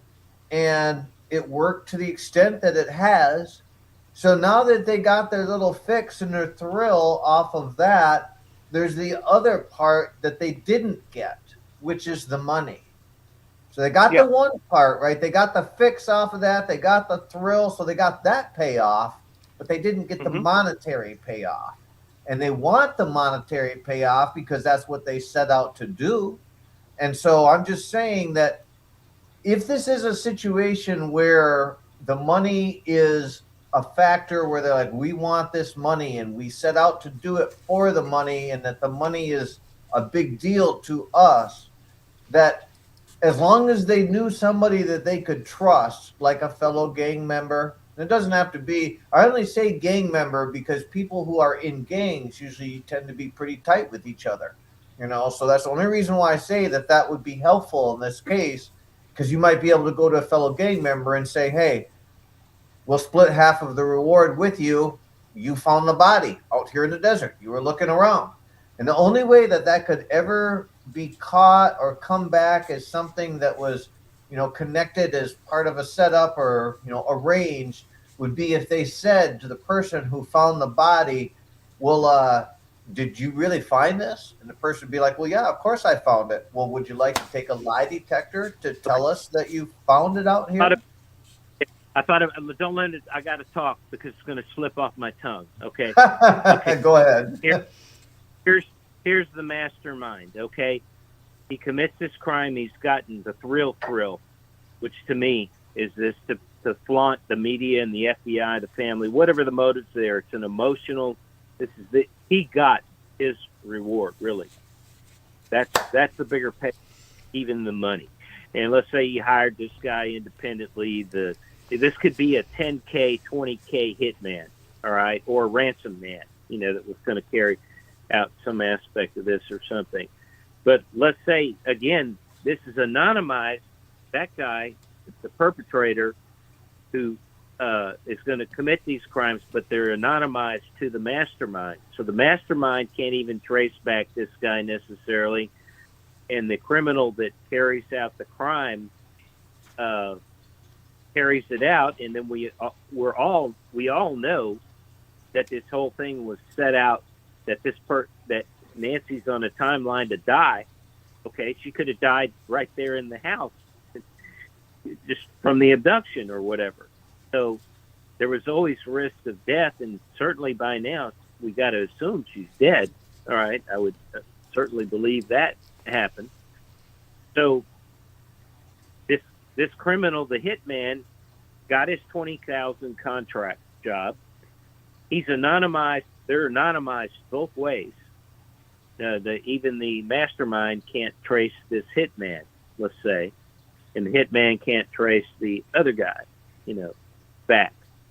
So he got his money, and he doesn't want to be involved with collecting the 1 million, the contract guy. And if he had his own pairing, his brother or whatever, helper or whatever, they're just they're lower level people, and they don't want to get involved with collecting the reward money. They did what they did. They got the contract, and that's it. That this wasn't a big emotional thing for them. This wasn't the triumph over the police and the media and Savannah or Nancy, whatever it is. They didn't have that emotional attachment, and they got paid, and they're out. They're risking anything. Back to the thing, it ain't worth no $1 million to me. You see what I'm saying? There isn't necessarily a need if the crime is carried out that way for them to want to collect that $1 million. I mean, does that make sense?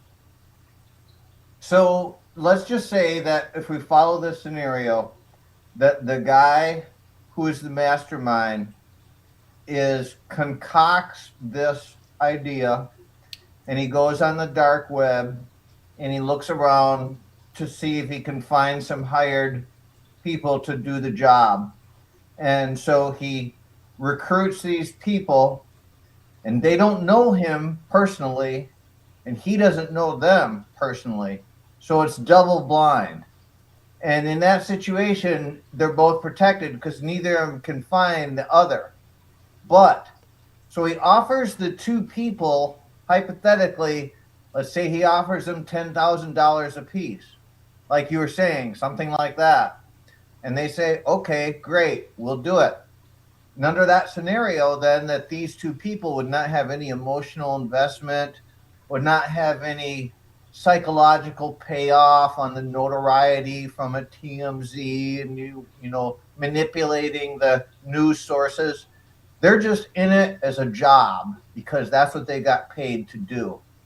But at the same time, so we have the mastermind in the background that he's paid these two people, but now he's got to get paid because that's why he did it. Now, you might say to yourself, well, he just did it for the notoriety to, create a big fuss, but that doesn't really make sense in the sense that he's now out 20 grand for having to pay these mercenaries. He wants his money. And so if he wants his money, that means that he's going to be, putting out the ransom letters, making it look like, the guys who actually did the hit job were the ransomers when he, in fact, is the ransomer. And he could do that. But the only reason that he is going to do all of that is mostly because, in my opinion, it would have to be the money. That makes sense?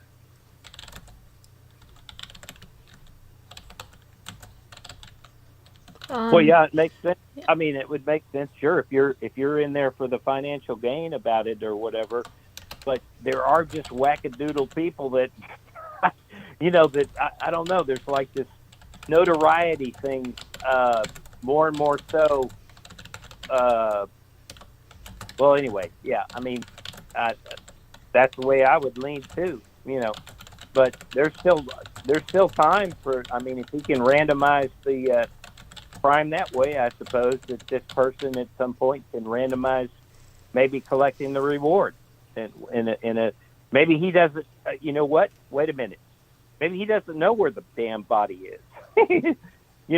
Okay, he's out to $20K or whatever, but he randomized his hit job, the contract job. They went and disposed the body, and they're gone. They don't have nothing to do with this thing. They're down in Mexico.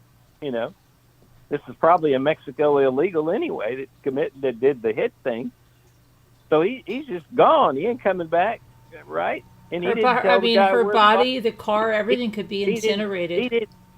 Yeah. He took the body down to Mexico. I mean, here we go. See, I mean, he got paid the job, and he did all that. And they had a time limit to pay the ransom, and if they didn't do it, that enacted the whole plan to now we got to get rid of Nancy. So they screwed up again. Like I say, this comes back to the family, FBI, whatever.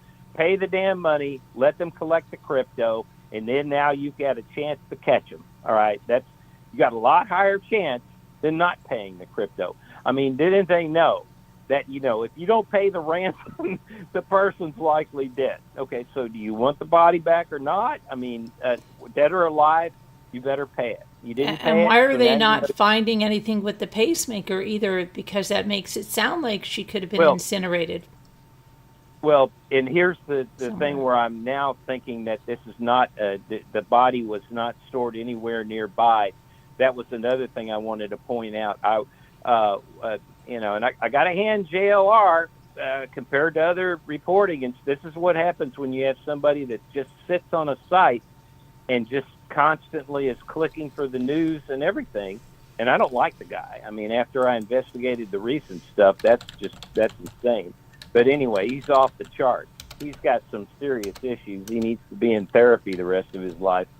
But besides that, all I'm getting at with what he spotted that nobody else was doing and I looked around, but he got onto the fact that you could get into the FAA radar stuff or whatever, and you can track the radar reflections on the aircraft in the area. And guess what? See, they were using that top secret Bluetooth stuff right away. All right, right away. If it wasn't the first day, it was the second day, because the helicopters were already hovering down low looking for that pacemaker too. So, this is where I'm just saying that, to me, the police force was very effective, and they covered all the bases. And you could see the patterns that you could follow the guesswork of the police by where that helicopter went. You can go back and look, and you can trace where they were looking for that body. So they covering that whole area, all right, with the helicopter hovering way down. And there's lots of photographs of that. Brian Ethan even showing his camera out the window, and there's the helicopter down low. So they're all talking about that. So they were looking, if the pacemaker was still on the body, they likely eliminated the body being right in the immediate area, let's say within a mile radius or something, because that helicopter was doing that flight, and the flight patterns are there. You could see where they were actually going around looking for the body through the Bluetooth thing because of this FAA radar stuff. I mean, this is kind of what's so captivating or addictive of this whole thing. There's so many different angles to look at this and what the police are doing. They won't tell you, but you can figure it out a different way, But I just think that the mastermind they all had a set pattern and a time frame to work within, and if the family didn't follow the rules, everybody's screwed, And as far as the hit job people, they were just to get rid of Nancy's body if it wasn't carried out, or she already died, and they have to get rid of her body if they're not going to pay the ransom.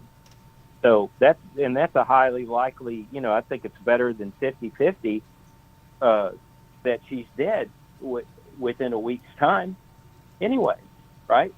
And I mean, that's the way the whole thing's planned out, right? They gave these people until a week, the following Monday or something, I think it was. So to me, that's the timeline of her lifespan. If they're not paid by the second deadline, she's dead and she's being disposed of.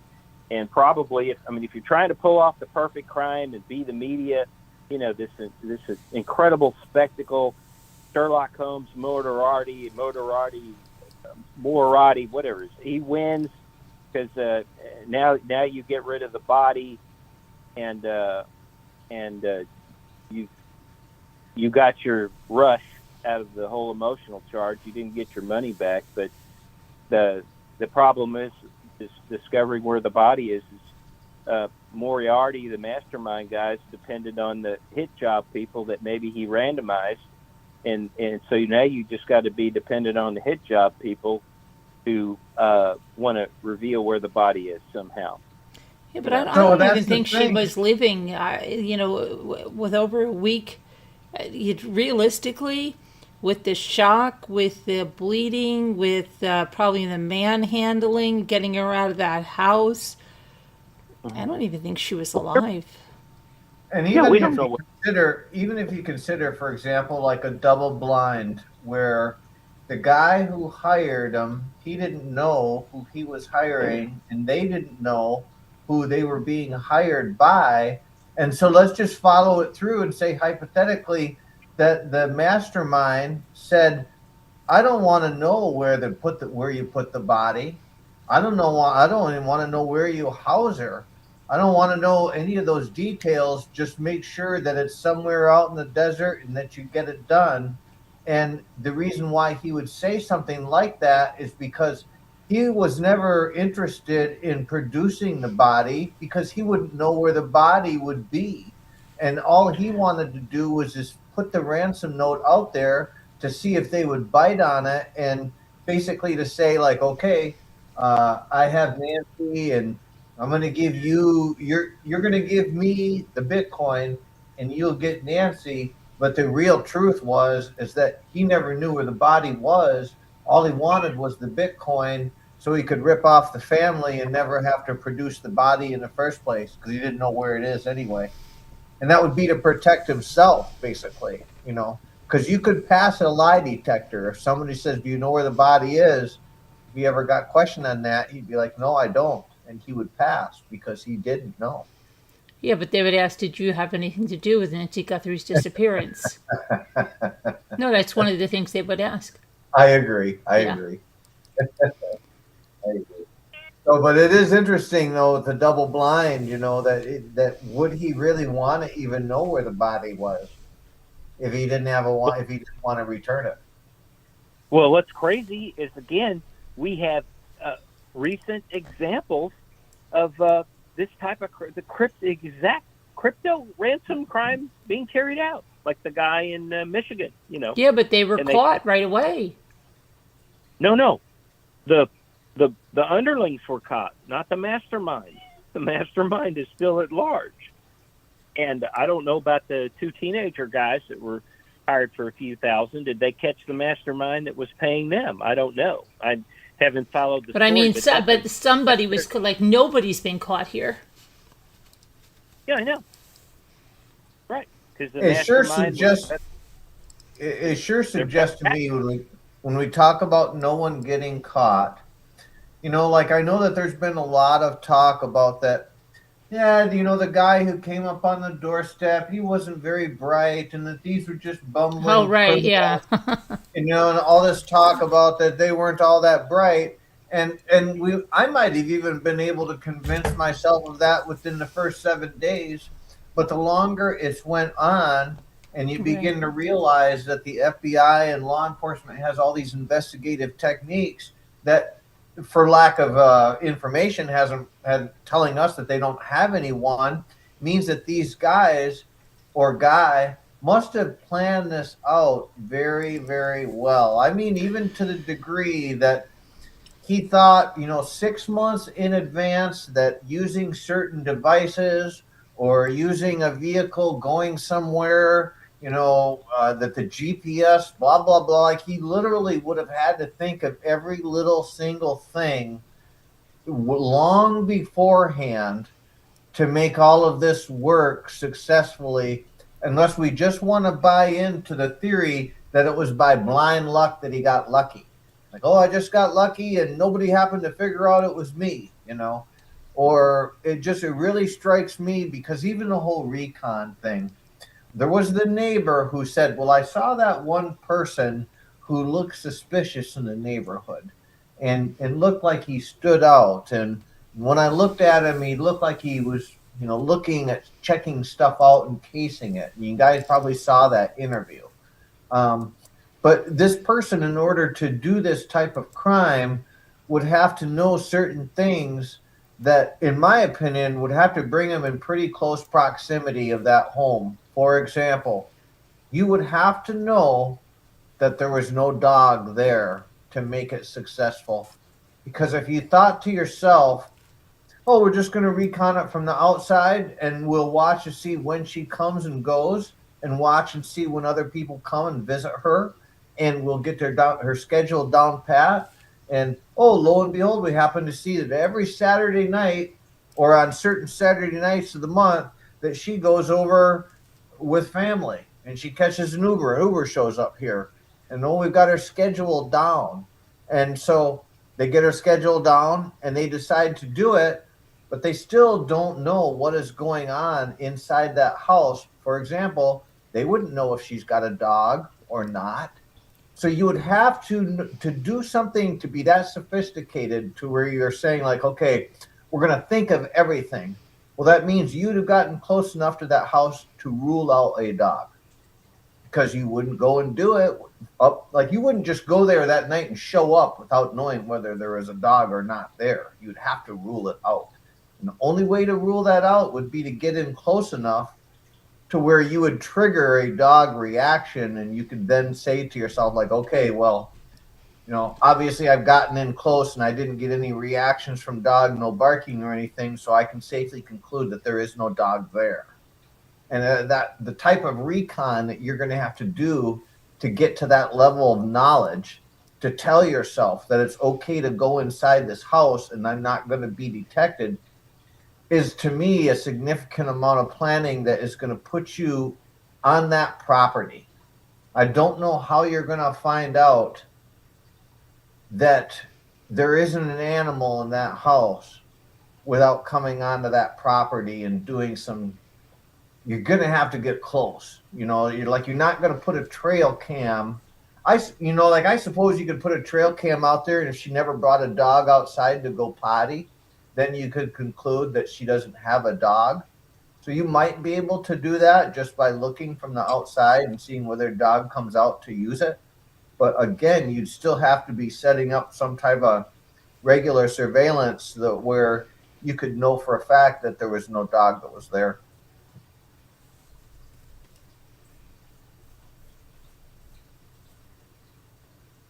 Yeah, well,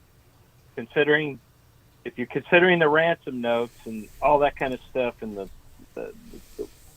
that kind of planning, then yeah, you couldn't put it past them to have some other surveillance means than just somebody casing the place. But again, I think it's this underling who was doing the casing or whatever. Likely, I mean, if you're buying into the ransom and notes and all that being legitimate and the crypto and all that kind of stuff, then they're not going to put themselves at risk out there in the neighborhood, the mastermind,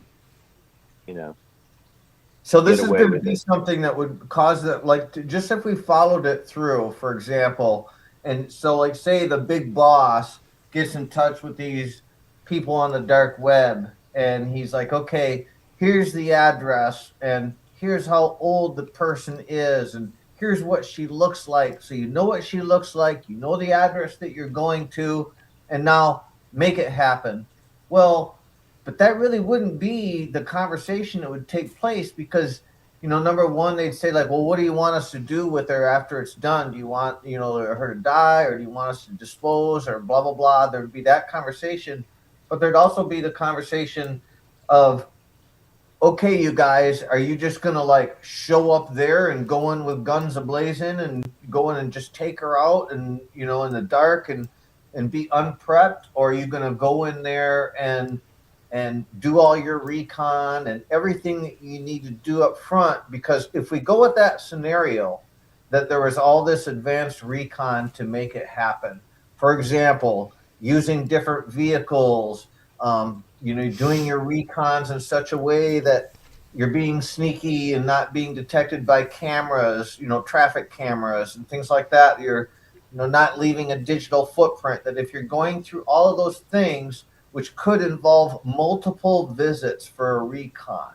so 1, 2, 3 visits for a recon, that if you're the big boss and you're having a conversation with your underlings and you're telling them, okay, here's the address, here's what she looks like, here's her age. Well, now you have to spring it on them. Well, what I really need you to do is, this isn't just a job where you show up at an address. I need you guys to case this joint for weeks. And I need you. Well, now you're getting really involved, because now you're not talking about a simple just show up and do your hit and you're gone. You're asking these guys who are doing this to commit to regular surveillance, routine surveillance, which almost implies that they're going to have to be in the area. So if you recruited them off of the web, off of the dark web, what would need to be happening is either one, that when you recruited them, just by coincidence, they happen to live in the Tucson area, or number two, that they didn't live in the Tucson area at all, and they agreed to have to go and be in the Tucson area so that they were in an area relative close enough that they could go and do their recons and prep before it was all said and done. So, I mean, basically what we're saying is that in order to set up that kind of an operation where you have a big, brass man calling the shots to the underlings, that depending on the level of sophistication that they're going to have to pull this off, means that they're likely going to have to come from somewhere distant, because you didn't recruit you guys just out of Tucson because happened to answer my dark web ad. So that basically would mean that somebody that could come from some other country or some other state and set up shop in Tucson, go in and do the recon. It would be fairly involved, is what I'm saying. To make all that happen, you'd have to go through some steps. And, the argument that you would say as to why, it would be involved is because, so if you told those people, listen, I don't want there to be any connection that's going to connect you guys. You guys can't have any trail that's left. And so if you told them that, they'd be like, okay, well then we have to make sure that we really map this out well, and we're going to be here long. Now, Cheryl is saying here, and Cheryl lives out there, okay? She's saying that, she said, I don't think she's in Mexico. She says, if she's unalive, she's somewhere closer, put into something. There's a lot of ranches out there and old mines. I've looked, vacant ranches. Let's see what else she said. If she's up on Mount Lemon, I'd be surprised. And then she said, I've been up on that mountain, and she said there's a lot of cults there. It's a lot of darkness there. She knows. Yeah.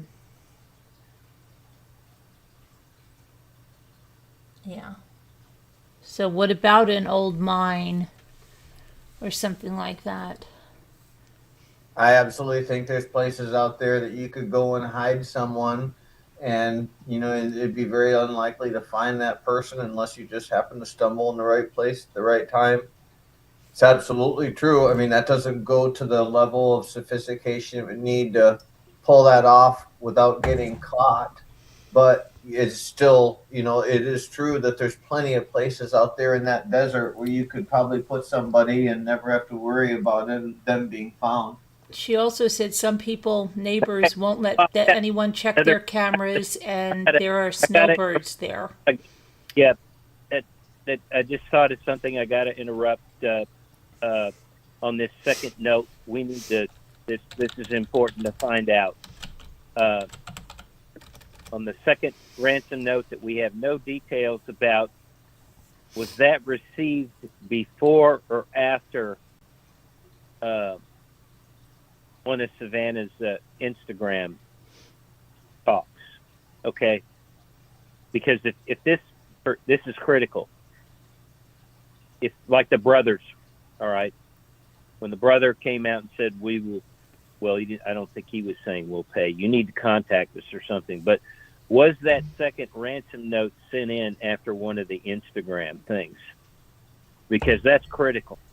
Because that would maybe show then that the money was the ransom was critically important to this crime also.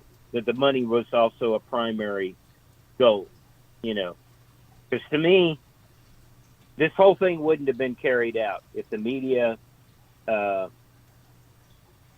event wasn't concocted and all that stuff. In other words, this is a key component. This person isn't committing this crime without the media involvement and the notoriety and all that. All right, but is the ransom money super critical to this person? And I'm saying is an indicator as to whether that's real or not. Because again, I think this is so ego driven, so media, such an event driven thing that it overwhelms the money.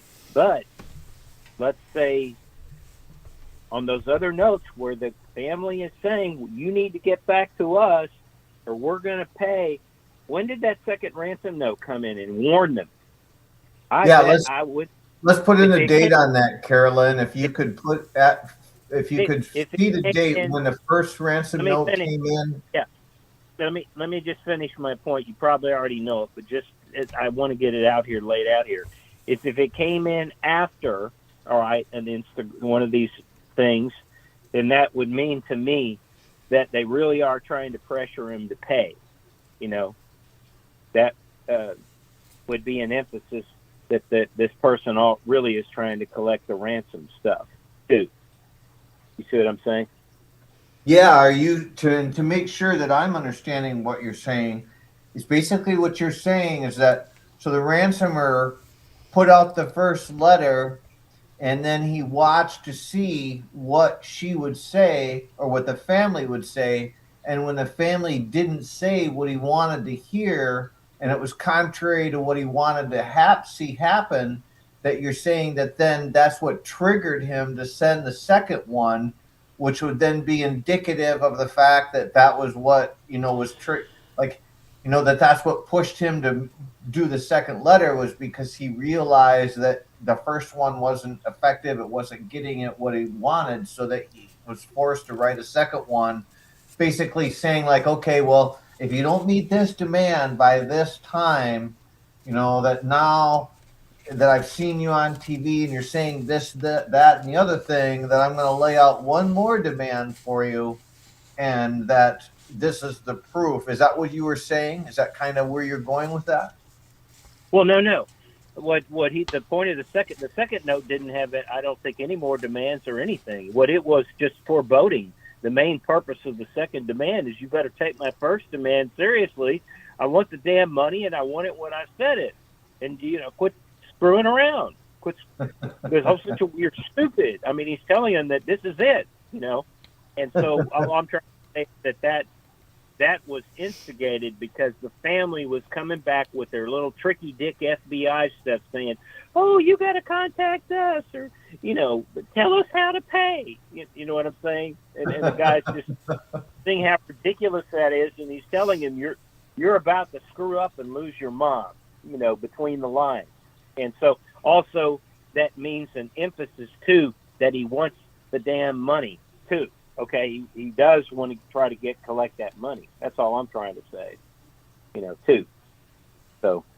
So do we know then, because the question that you want to know is when was the second letter received, what date that was, and what was the date that she made the announcement that, hey, we are willing to pay even for the body. Is that what you're asking then? Is what was the time frame there? No, this doesn't have anything to do with the body. The body thing comes much later. That's like a week or so later. No, this is just during the time frame when she's giving out the initial Instagrams, and she's still hesitating. There's AI, there's this, there's that. We need proof, blah, blah, blah. Okay. All I'm trying to say is there a timing mechanism with one of her Instagrams, and then this warning note comes right after? Doesn't have anything to do with the dead body situation much later on. This just has to do with the desperation of trying to warn them, giving them a second chance based on a message they sent to them over the Instagram. And that would have been either Savannah's or her brother's in that timeline, you know. But anyway, that's to me, that's critical, because it would then tend to emphasize to me too that this person really does want to get the crypto money, you know. Well, that would be very handy if we had a timeline that did talk about, like, okay, what date was each letter received? What date did the family, each time they made an announcement, what date did that fall on? Those would be very handy, because it kind of could tell you then, you know, like, was the ransomer responding to the family, like you're saying, you know, like, because they didn't do exactly what he wanted. Yeah, and isn't that a communication, what the brother was asking? So that's a critical point, right? You got to contact us. You please tell it. All right. So now here comes his note there that way. You see what I'm saying? So he is communicating. He's just telling them, I'm not going to communicate the way you want to communicate, but I'm communicating. This is it. And there's no further demands. You just follow the first set of instructions. So anyway, I just think that's interesting. And I think that would emphasize to me that the money is critical, you know, to the piece de resistance, to the whole crime. He gets all his media attention and everything, and he commits the perfect crime, you know, or he tries to pull it off that way too, you know. So what do you see happening behind the scenes? So when the brother comes out in Cameron and he makes the statement, you know, what do you see happening behind the scenes that caused him to make that statement? Well, I just think that's the FBI. We now find out that the FBI is filming these Instagram things. Their team is going in to do this, at least with one of them. I think the first one, for sure. So I think they're doing the others too. So I just think it's a trap. They're setting up all the wiring, all the stuff that would come in, you know, to try to trace them. I mean, they got all their feelers. They got all their activated intelligence agencies. I mean, they're focused in to try to catch the people. And so then, do you think? Yeah. So do you think then they're sitting Cameron down and they're saying, Cameron, listen, we can't have the family responding to that Bitcoin the way that they want. They want you to respond. We have to have you directing the ransomer to respond in the way that we want them to respond. So Cameron, what we need you to do is we need you to go back on TV, but this time we need you to do it alone, because we think that if you're going to be communicating to this, maybe it's a man-to-man kind of thing where you're going to come out and say, hey, you know, we're looking for the information. Just tell us how to communicate with you. Are you thinking that they sat Cameron down and they coached him on all of that and said, hey, you know, make sure that you cross your T's and you dot your I's when you get out there, and that the reason why we're telling you to do this, Cameron, is because we have your home bugged 10 ways a Sunday. So if he tries to email any of your email accounts, or he tries to, you know, like, have any communications with you in any way, we've got a tracer on it. Is that what you think was going on?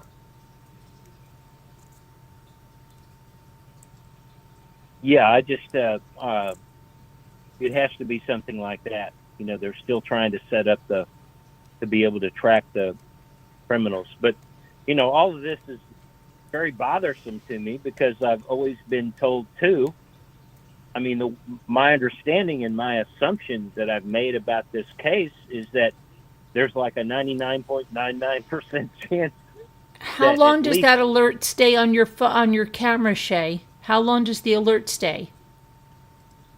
She says her cameras work without this subscription, and she gets alerted. Oh, let's ask some questions. I would love to have her come into the panel. Finish my point. It's just that the assumption that with all the detectives and police and FBI and everything is that the way this whole ransom is verified and everything, that the reason why they say it's not verified because they haven't paid and the crypto isn't cashed. All right. The whole thing becomes absolutely 100% verified when they put the money in the crypto account and it's withdrawn. That's when the race begins to catch the criminals. Right now, they have no way to catch them until it's traceable. And this is the whole technology of Bitcoin is built on this anonymity of the wallets, but also the traceability of a transaction. So once the transaction, you can put the money in, but as soon as it's taken out, moved, then it's traceable with that's the whole technology is built on that. Okay. So there should be like a 99.99 or 100% chance that the FBI is going to trace back where this comes from. All right. Maybe the criminals timed it so they run from wherever. In other words, they're running and the FBI is going to have to catch them somewhere else. But the FBI is going to find the trace on the wallet. All right. So that brings you back to the criminal source. All right. So this is what I don't understand, why the FBI would want the family to tell them to keep talking to them when necessarily, unless there's just this issue with her being dead or alive, that she's going to be dead and they just can't deal with it. But dead or alive, you pay that ransom and they collect the crypto, then the FBI is going to they're going to trace it back. So this other way, you're relying on them to communicate, and you should already know they're not going to do that. I mean, again, like, because like if it's hinged on the brother one, the second note, then that they just told you the criminals have just told the FBI and the family we're not communicating anymore. This is it. You do it, or this is it. So then why don't they just pay the damn crypto and let the FBI trace them even at that point? I mean, there's just like some logic flaws and stupid mistakes made to catch these people. Why are they not why are they not trying to get to the end point? Why are they playing some kind of little trip up game in the middle that may screw the whole thing up than going the other way? So let's have that conversation. Let's say, for example, that we follow this through to the conclusion that now the money has been deposited in the Bitcoin account and the FBI is monitoring what is going to happen. So if you can, in the way that you understand it, because I don't really understand this part of it at all, but if we say to ourselves, okay, if someone puts money in that account, the second that someone takes it out, that they can begin the tracing and that they can begin to find out who took it, that what we haven't talked about is what are the events that occur that allow them to catch this person? Well, this is involving a classified technology that the government, this is let's say common knowledge or believed that, and also this is the fact that the technology is built on traceability. So that's bulletproof. All right. So Bitcoin, once the transactions, it's all traceable back to the source. The whole Bitcoin wouldn't exist if that wasn't true. That's 100% fact. All right. It's just how fast the secret technology is that the government has to trace back the wallets, because they're going to be passing the crypto from wallet to place to place. It's not just like one shot, but the government's got some advanced technologies, supercomputers, whatever. It's going to plug this and it's going to unwind and trace back. It's just like a phone trace, except you're even better. It's better than a wiretap. You're actually knowing the source of the end point. At The some reason, point, the reason why I'm asking this question is because so if you're the criminal, what you really want is the money. Now, just because you see that now there's money that's sitting inside the Bitcoin account that's waiting for you to go and take it out, now you have the puzzle, the problem of how do you get it out of there and get it in your pocket. In other words, what we're really saying is how do you get something that appears digital on a screen to now become physical currency that could be in your pocket somewhere? In other words, it's not something now that's just numbers sitting in a bank account. It's something you literally can hold in your hand. And it makes you think that in order for something like that to happen, that as with any type of situation where there's going to be some type of money transaction where someone's going to get currency, that they're going to have to visit a location, they're going to have to go in somewhere, or they're going to have to go in front of a machine. They're going to have to do something somehow to get the money. So where I'm going with this is that when it comes down to the traceability factor, and we have this notion that, okay, that they can trace this, well, yes, we might be able to say to ourselves, sure, they can trace it to a name. It'll go back to a name. But does that then mean that the name is real? Or does that mean the name is false? And if it means that the name, just follow me through, if the name is hypothetically false, that it traces back to, then what it really means is that as long as the thieves can get their hands on the physical money fast enough, it doesn't matter if it traces back to a false name, because if the name is false and it doesn't lead anywhere, then you would have got your money for free and you got away with it. Because the problem that we're left with is that if this is sophisticated as we believe that it is, then even the criminals themselves would have known that if I'm going and if I'm asking for a Bitcoin transaction and setup, yet I also know that the government possesses secret technology to sniff me out if I try to pull this off, then why would I even try to do it?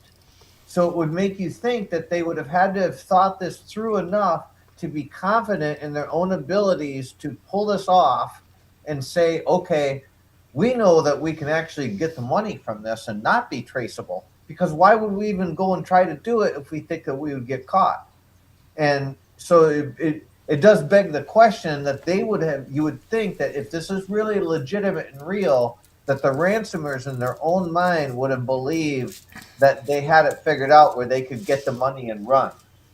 And so this begs the question of whether the government actually does believe that they can track it down to a certain party, because if they can't track it down to a certain party, or they're hesitant on if they really have 100% validity on doing so, then that would be another reason why they might say to Cameron, we need you to go out there and say, we need you to communicate with us and do it our way, because we can set it up in such a way that we can for sure track where it's coming from and have 100% of a bead on who is doing this and how is it being done, as opposed to a Bitcoin thing where we might be able to track the name, but the name ends up being false and the criminals get the money before we can find out who they were.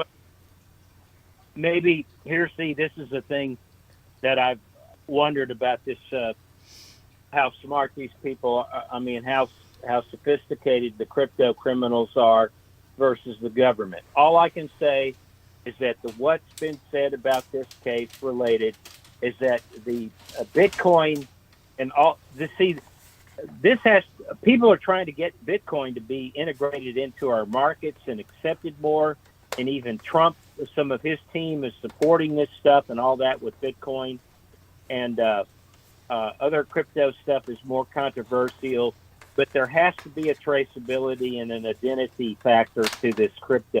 All right.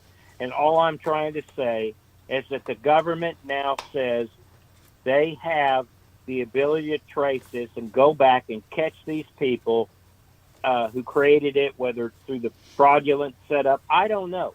All I'm trying to say is their confidence has been expressed that way. And maybe the crypto people aren't as sophisticated about that, and they didn't, they're watching all the media. So they've been informed that the government has this traceability now with the crypto that they didn't have before. Surely they've heard all that. This person is thriving off all this media stuff. Okay, so the easy answer to that again was just to pay the friggin' ransom and let them see if they take the money or not. All right. Again, if they take the money and they get away with it or whatever, all I can say is the FBI and all the government claims they're going to trace it back to something, and it's eventually going to catch them one way or another. All right. So my idea is the crypto people think they can run based on a time sequence. That's why everything's timed down. We're going to keep Nancy alive this long. We're going to give you this much time to get the crypto here so we can carry out our getaway plans.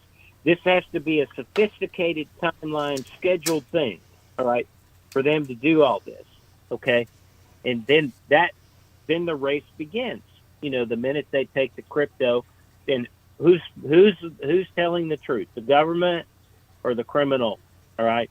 But the criminal would still have the choice whether to take the money or not at that point.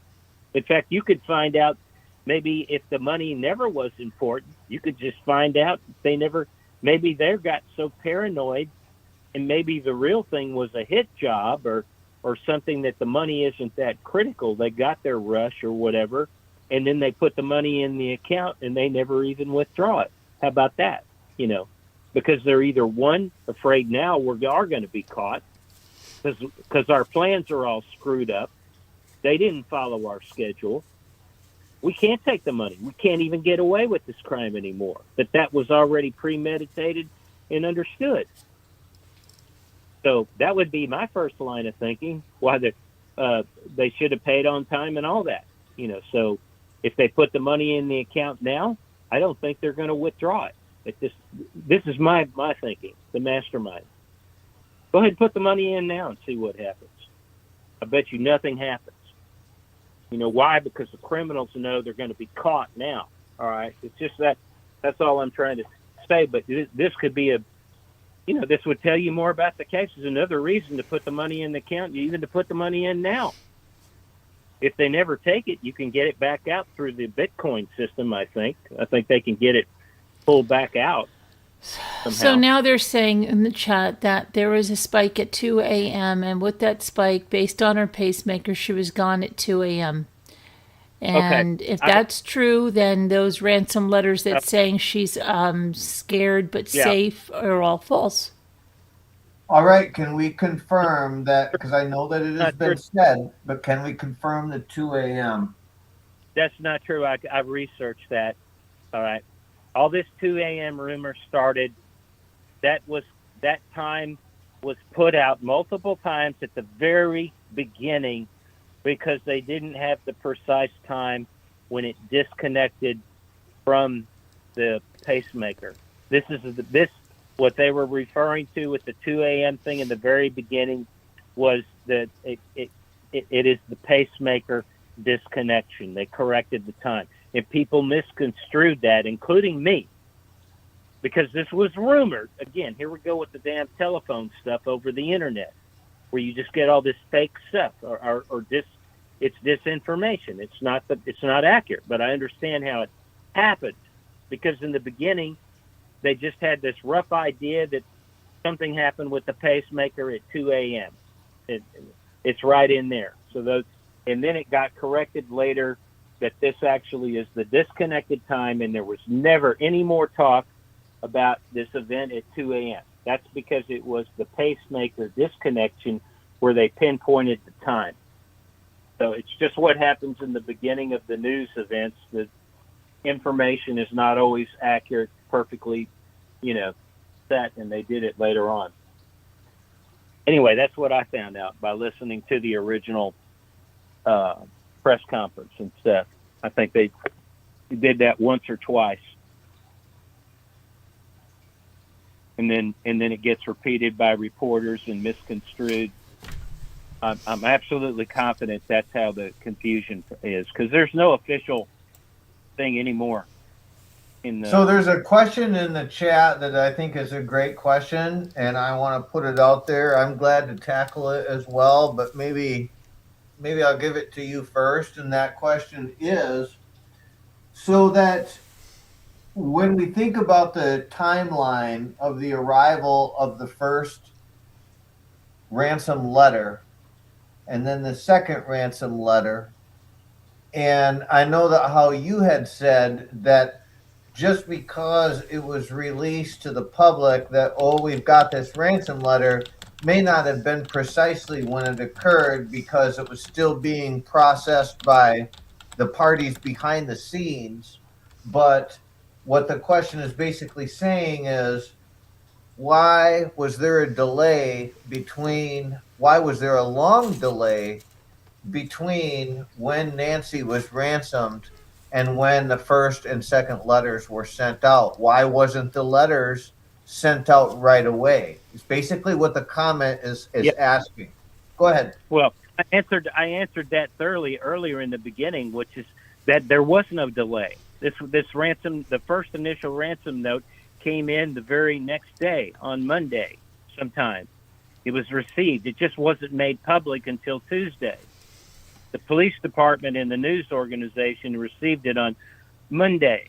It's one day later after the discovery. Like I already said, that's like perfect timing to produce them. If you're trying to create a media spectacle, you now have got the world zoning in on this case as of Monday. I mean, it's like a shark, what do they call it? Chum thing. I mean, they're all in there. And then the next day you drop the ransom thing in. It's like perfect timing. I mean, you just created a world, international event. That ransom note, the initial note, was perfectly timed, in my opinion. There's absolutely no delay. When you're trying to create what the event they created, it's perfectly timed. It's just the media doesn't know that note was delivered. and I think another important thing to consider is that, so sometimes people are joining into the chat and that they don't know, they didn't hear that you already discussed that earlier in the evening. So that for some of them, when they first hear your explanation, that's the first time they've heard that. And so, I'm sorry if I'm sounding like I'm not perturbed answering it, but I mean, there was no, that was perfect timing on the delivery of the first ransom note. And then the second ransom note thing that nobody talks about, or we don't even really have the detail, that's a fascinating thing to research now, because isn't that interesting that is all been kept quiet? It's not been played up in the media. It's not even really known what it is. So isn't that fascinating? So I think it is going to be fascinating to find out, and that's easily checked, is when the Instagram things were released by the family and when that second note came in to tell them that they better pay up or else. So I think that's very critical and says a lot about what's going on with the ransom people are it's my belief now the ransom people are communicating with the family, and they did answer back, and they told them, you better follow the rules, the instructions, or we're out. And that's what happened. That's what happened. To me, that it certainly does explain then why we do see the family, all three of them dressed in black, and now they're basically coming out and because the first letters were hopeful, and they were in the context of saying that they were being spoken as if their mother was still alive. So when they were sharing those original messages, all the verbiage was speaking in such a way that it was conveyed that the mom was alive. But then finally the one came out where all three of them were dressed with the black shirts or the black upperwear, and that was when they started saying, okay, and they all looked very sad, and they looked like crestfallen, almost as if they had pieced it together that the time had passed, the deadline had passed, and that as a result of that, mom is no longer with us. Therefore, we're now putting out the message that essentially is saying that we want to celebrate our mother after her passing. Well, You if know, they're going to be fasting, who's going to port? Who's, this is going to be This is going to be a major emotional question in the future. I mean, one of the most dramatic things about this case is who influenced who. Did the FBI convince the family to do this, or was the family that cut and dry financially to just, we're not going to pay $4 million if she's dead, and we're going to demand proof? Are they that hardline to do that? They don't present that way, but I'm just saying that's going to come out in the media, and of course the FBI right from the beginning said it's up to the family whether to pay or not. That's in the very first news conference, the first time the FBI Phoenix office talked. He said that. So, all I can say is that, anyway, it's totally confused to me. It's like, it is the perfect definition of cognitive dissonance to me that wasn't paid. There's no reason from one end to the other logic. I mean, you should have paid it because you had the better chance of catching the criminals, whether your mother's dead or alive. And maybe she is alive and she'll be returned, So we would have to say, so the FBI must have told the family, listen, it's our advice to you, and I'm just being hypothetical here. It's our advice to you that you should not pay this ransom unless they show you proof of life or they prove to you that a body exists. Like, you don't go there and you don't do that. But at the same time, we also have to counsel your family to say that it's ultimately your decision, that if you want to go ahead and do this, even though we're advising against it, that you can go ahead and put your money out there. Now on the other side of that is the family, and in particular Savannah, who is highly educated, is an attorney, and essentially a very bright woman based on her credentials and her education. She's no dummy at all. So she herself fully well knew that when the FBI said to them, we don't really want you to do this, but ultimately it is your choice, Savannah was smart enough to connect the dots to know that it was her choice in the end. And she did have the power of the purse. She had the money. So it could have, Annie and Tommaso could have said this, that, and the other thing, but ultimately it was Savannah's money that was going to be put out there, and she had the judgment call on whether to do it. So the fact that it wasn't done, the money was not put out there, it strongly implies that Savannah made the call for it not to happen. Because really what she would have needed to do to draw that conclusion is that if the FBI said to her, listen, we're not recommending it, there's not proof of life, you're putting your money out there, it's basically like saying that she believed them. She's like, well, yep, okay, I'm going to side with you. Now, we know that she's a very smart woman. So for her to side with them instead of choosing her own judgment when she had the excess funds to do it. So it wasn't like it was scratching a huge dent in her pocketbook. I'm not saying it was play money, but it was certainly well within her means that it would have been a very small percentage of her total assets to go ahead and pay that. And so for her not to pay that, it would be one thing, for example, if somebody said, I want you to pay this ransom for your mother, but at the same time, I'm just going to let you know that happens to be 90% of your assets. Well, there's a lot of people that really love their mother a lot, thank God, right? And they'll be like, okay, I'm going to give up 90% of my assets and I'm going to get mom back.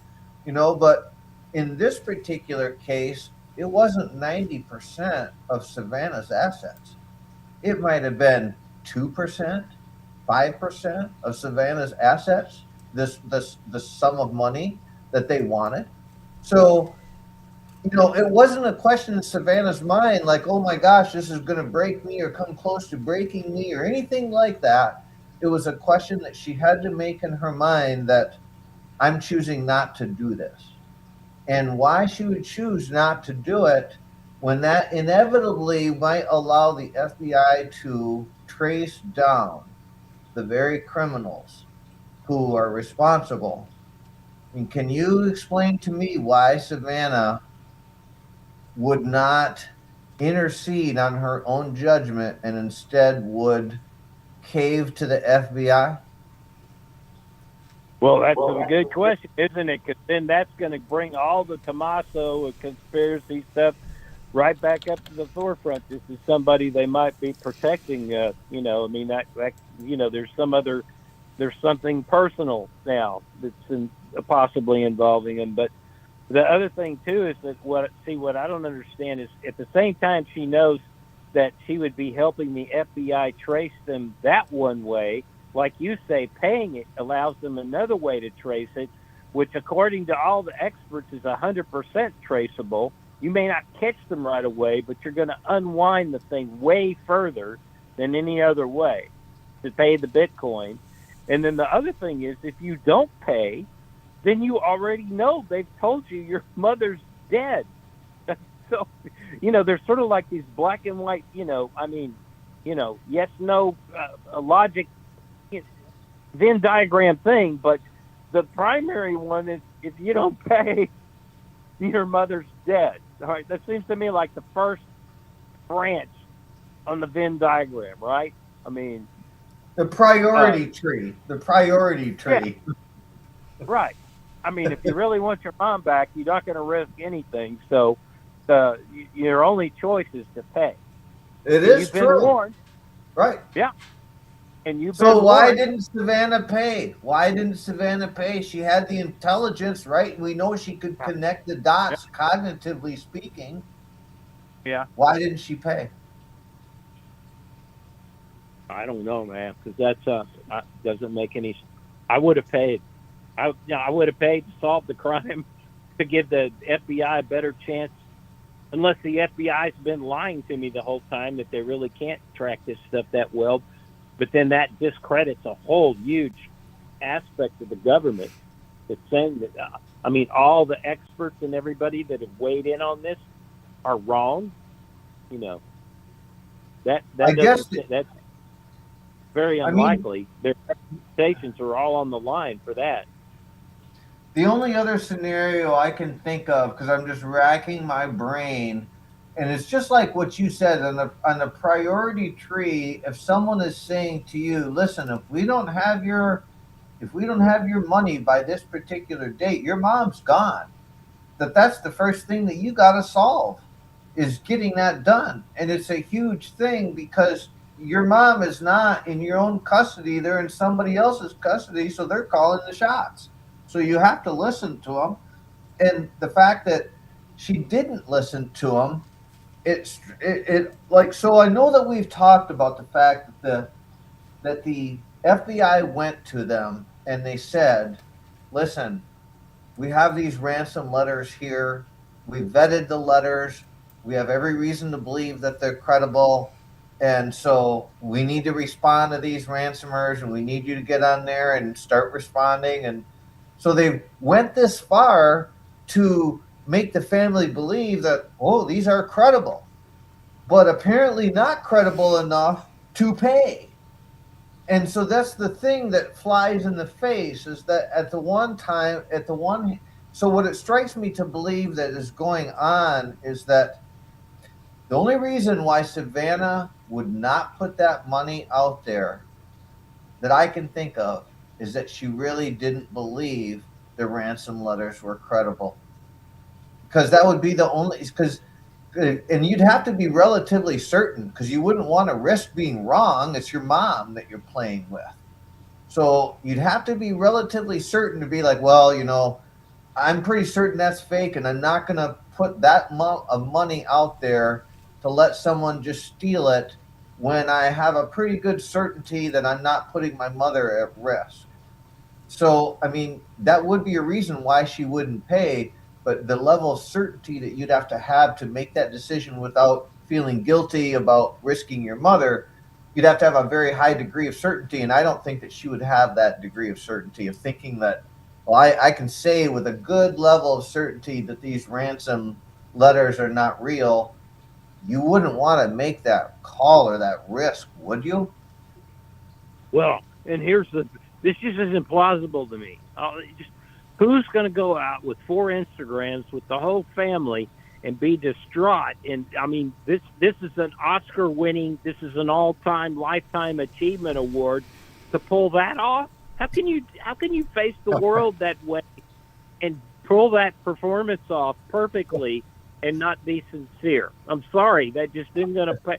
You can't lie that way and get away with it. She's not that good. She has to be 100% convinced. I mean, that's a perfect performance. So that's just not believable. That is not believable to me. Anyway. So then look at how she's torn apart, worn down, the whole thing. I mean, yeah. Anyway. All right, and so everybody would say, by looking at the family, if we were to look at them and we were to say, and trust me, there were a lot of people who looked at them very closely and every little movement that they did. But if we were to say, look at them, they're telling the truth. Savannah's, she's heartbroken. She's telling the truth, and look at Annie, and she's crying, and look at them. And look at the brother. He's telling the truth, and blah blah blah. That for all that show of how intensely they felt and how much emotion they exuded over this whole thing, yet you're not willing to fork out the cash for your mom. I just don't get it. It doesn't click, because most people, now I could understand if you were detached, not that interested, hadn't done any posts about your mom, right? You're not really showing that it's a big deal. Okay, well then I could understand why you wouldn't pay on the ransom, maybe, because maybe there's certain things going on. But when there's this big show of emotion, and how earnestly she pleaded in front of the camera to the nation, please pray for our mother, and all these things that she said, yet she doesn't. And this is the thing that's the kicker. It's different if it's 90% of your assets and you're being asked to pay this amount. But when you're talking less than 5% of her asset value to pay that amount to save mom, or to potentially save mom, it would seem like a no-brainer, especially if you love your mom. Well, here's something that would just be fascinating, just as a matter of curiosity. Since she used to do all these court cases and everything, I wonder if she ever covered kidnapping stories. That would be fascinating, just to see what her reporting was, her line of thinking about that type of scenario, that type of crime. And then, with pressure with the FBI under the surface, somehow convincing them we can catch them this other way, and just the trauma of going through this situation, you can't figure out the logic flow, the proper Venn diagram. You didn't get the basics. I mean, on some level you did, intellectually or whatever, I don't know, but you're so broken or so traumatized or whatever, and there's something you can't focus properly, so you get disassociated, focused on the wrong thing or something, and you rely on maybe other kidnapping scenarios or whatever it is. You know what I'm saying? You just make an honest mistake, and now that's what I'm saying. You would if you're sincere in what's transpired, then you would certainly regret at this point by not paying. And that's where you get already that the family is accepted, because a week or so later, they're trying to get somebody not the criminals to turn themselves in, but somebody that knows of the criminals to report them, and they're all dressed in black and they accept their mother's dead. So it's, in a way, it's like they know her mother's dead now because they know the logic flow of what they did. And but they're even asking though for money, that they'll pay money just to get her body back. Yeah, I know that, but what I'm trying to say is that they've accepted she's dead though now on that. I mean that and this is this reward is not directed at the people that perpetrated the crime. It's directed at someone that knows of the crime or finds the body. So. I mean, it's quite a statement to say to the nation that we will have no peace without having our mother. So when you say something like that, it's basically like saying, if you don't attempt to resolve this as a family, then you're not ever going to have any peace. And they didn't attempt to resolve it because they didn't pay. Now, right. They said we would pay. You just got to communicate with us. And so it's just like, oh, it's so stupid, Of course, because then the ransom guy came back and said, "No, I'm not committing. Here's one last chance. I'll communicate with you one more time. But you better pay." So anyway, and so there's the other thing about it, and there's the other thing about it too. That so Savannah has the ability to pay. And it's not a problem for her to do so as far as financially goes, as far as we know.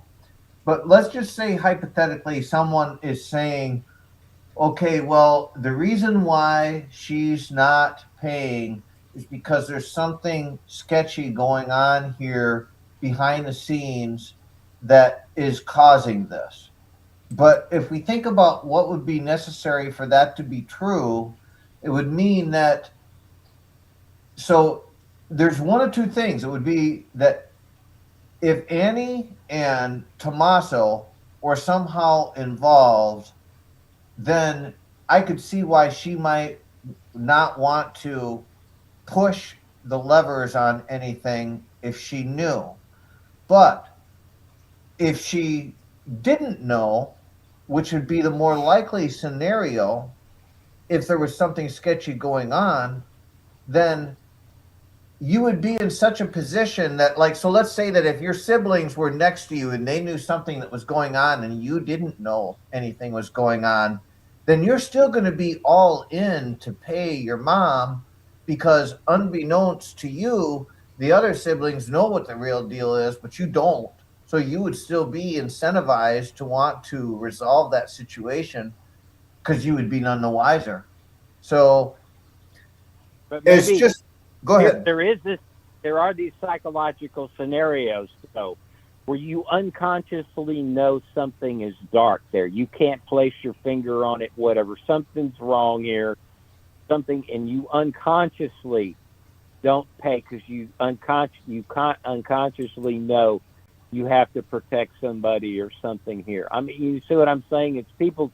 There are these complicated psychological aspects of people's situation that there's something intuitive or something it's unconscious. You can't express it consciously, but something comes into it's an unexplainable thing. It seems like it's crazy, just like we're saying. It's crazy. She didn't pay, but maybe there's something underneath all this that caused her to not pay because she may even not even be able to express it and verbalize it or whatever, but there is this shadow thing that's out there. And of course I know this is gonna send off the conspiracy people. I mean, this goes sky high with like Tommaso's going to be the number one target here, obviously, just from what I listened to the streamers and the people that call in. So you set yourself up now also this way. I mean, maybe she didn't consciously realize it, or she didn't know she's protecting, whatever, that kind of thing right away. But you got to know the back, what's it called, the blowback now will be this conspiratorial thing will be confirmed with the conspiratorial class of people that have always been convinced that Tommaso is behind this on some level, you know, because that's the main target. I mean, they could come up with maybe other people, but it's going to be Tommaso, because that's what it's been all along, you know. And I say that this is something that really disappointed me. I want to say this about JLR. This pissed me off about his personality and all. I've researched him well now, and he started this aspect targeting Tommaso because he knows perfectly well. Oh my God! When you look at his background and his criminology and this guy, the knowledge base this guy has, and the manipulative aspect of his it's unbelievable. This is a creature, man. It's unbelievable. Anyway, he's a science and a study in itself. But about the thing that he knowingly was doing wrong at the beginning with Tommaso is when it was coming out that, you know, the car was being towed and that the FBI was going over to the thing and all that stuff. There is a certain structural, and he knows crimes. You have to eliminate the family that you go from the inner circle and work your way out. So there's absolutely no proof that Tommaso had any involvement whatsoever, but the FBI and everybody else, in fact, they're going to investigate him thoroughly, including everybody else in that inner circle to begin with, and they're going to work their way out. And what JLR started to do, and I'm sure all the other I'm sure this all happened with a whole bunch of others. I'm not just saying him. He just got the most media attention and notoriety, the most streamers. But what he was putting up on his screen was suspect. And he did a few times person of interest, I think, too. But he was already classifying him as a suspect and a person of interest at various times. But he was mainly using suspect. And you can't do that at the beginning of the investigation. And this is what the sheriff was upset about and trying to tell everybody that, no, we have to clear this is standard procedure. This doesn't implicate anybody. Nobody's a suspect. He made that plain. We have no people. He said this repeatedly, the sheriff in the beginning. We have no persons of interest and no suspects. So all they were doing was just doing the standard innocent procedure of eliminating the family first and the inner circles of their friends, all this, okay? And then what JLR did, which was totally improper, was to jump it right up to person of interest, suspect, you know, drill on that. So that's how that idea all got out there in YouTube world, you know. And you can just go back and watch his initial, streams. They're all there and see that's exactly what he's doing. Anyway, that's unethical, immoral, and he knows he's doing it. This is no dummy. So he's manipulating people on a very high level, and this is why 80 to 90% of the people calling into his show think Tommaso has something to do with this. But but you can see now how this is going to fuel this conspiracy now with what the outcome, which may not have been thought through, but just what you're implying there, and what we're seeing is she's maybe protecting somebody. And maybe so one of the things that's coming out in the chat, just keeping sensitive to the chat as well, because it's important other people's opinions in this, and I think it's good to hear what other people's thoughts are about this. But one of the things that I see coming back in the chat is they seem to be skeptical about the fact that, so the ransom letter itself is a viable mode of a crime, but where they're having a problem with it is that it came through a media source like TMZ and KOLD. And so in some people's minds, just the fact alone that it didn't follow the traditional model of a ransom, that, hey, we're going to leave a physical note behind that's handwritten at the address, and it says, if you dare contact the police, that this is going to happen. And since that it doesn't follow that exact protocol of a traditional ransom, and then instead that it comes through a third party and, you know, sensational TMZ and things like that, that there's skepticism in the chat about whether those letters are real.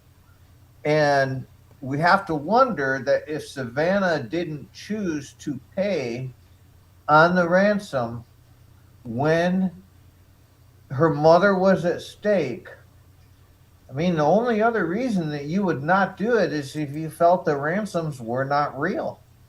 Now, I know that we talked about the fact that the FBI went to him and had to say, hey, you know, go out and make an announcement and do this and do that. But ultimately, she still didn't pay. And so it would be like saying that she really did not regard those letters as being real. What do you think about that?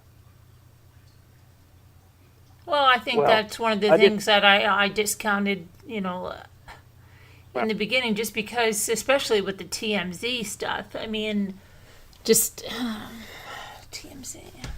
I don't know. Yeah, I can see that. I have struggled with that. Yeah, but we live in a world where this traced back right to the Lindbergh baby. My understanding of the history of that is that immediately got caught up in the newspapers and was published worldwide. That there are other historical events of kidnappings getting massive coverage in worldwide. Go tracing back at least to the 1800s. You know, this is a historical fact. So that's not uncommon to me that it ends up going to the media or whatever. This is, again, somebody who's showboating. That is part of the whole premeditated thing. There's nothing fake about that crime. That's and what Savannah, who easily has the money, could pay the $4 million to catch these people, because you cannot prove, absolutely cannot prove, that these are not the people committing the ransom. They don't have 100%, certainty. Nobody on that, you can't, in my opinion. So even if there's a 1% chance, and it's 99% chance that it's fake, you pay the $4 million and you let the FBI go catch them. I mean, you know, this is a scenario that everybody is, you know, the FBI is going to get these people if they collect the crypto. So you pay it. I mean, you know, it's a fan. You know, the money they're going to, I mean, you know, I don't mean to be superficial and just money oriented, but you know the fantastic amounts of money you're going to make off this, even personally, by paying the $4 million. You're going to make a fortune one way, any ways to Sunday, whatever it is. You know, any direction you go, you're going to make a money way more than $4 million by paying that, and just have it be the criminals that didn't ransom the mother. You know what I mean?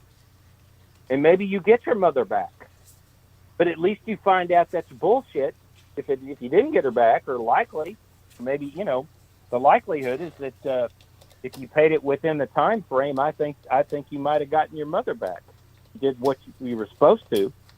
And certainly if they collected the crypto, you're going to catch them.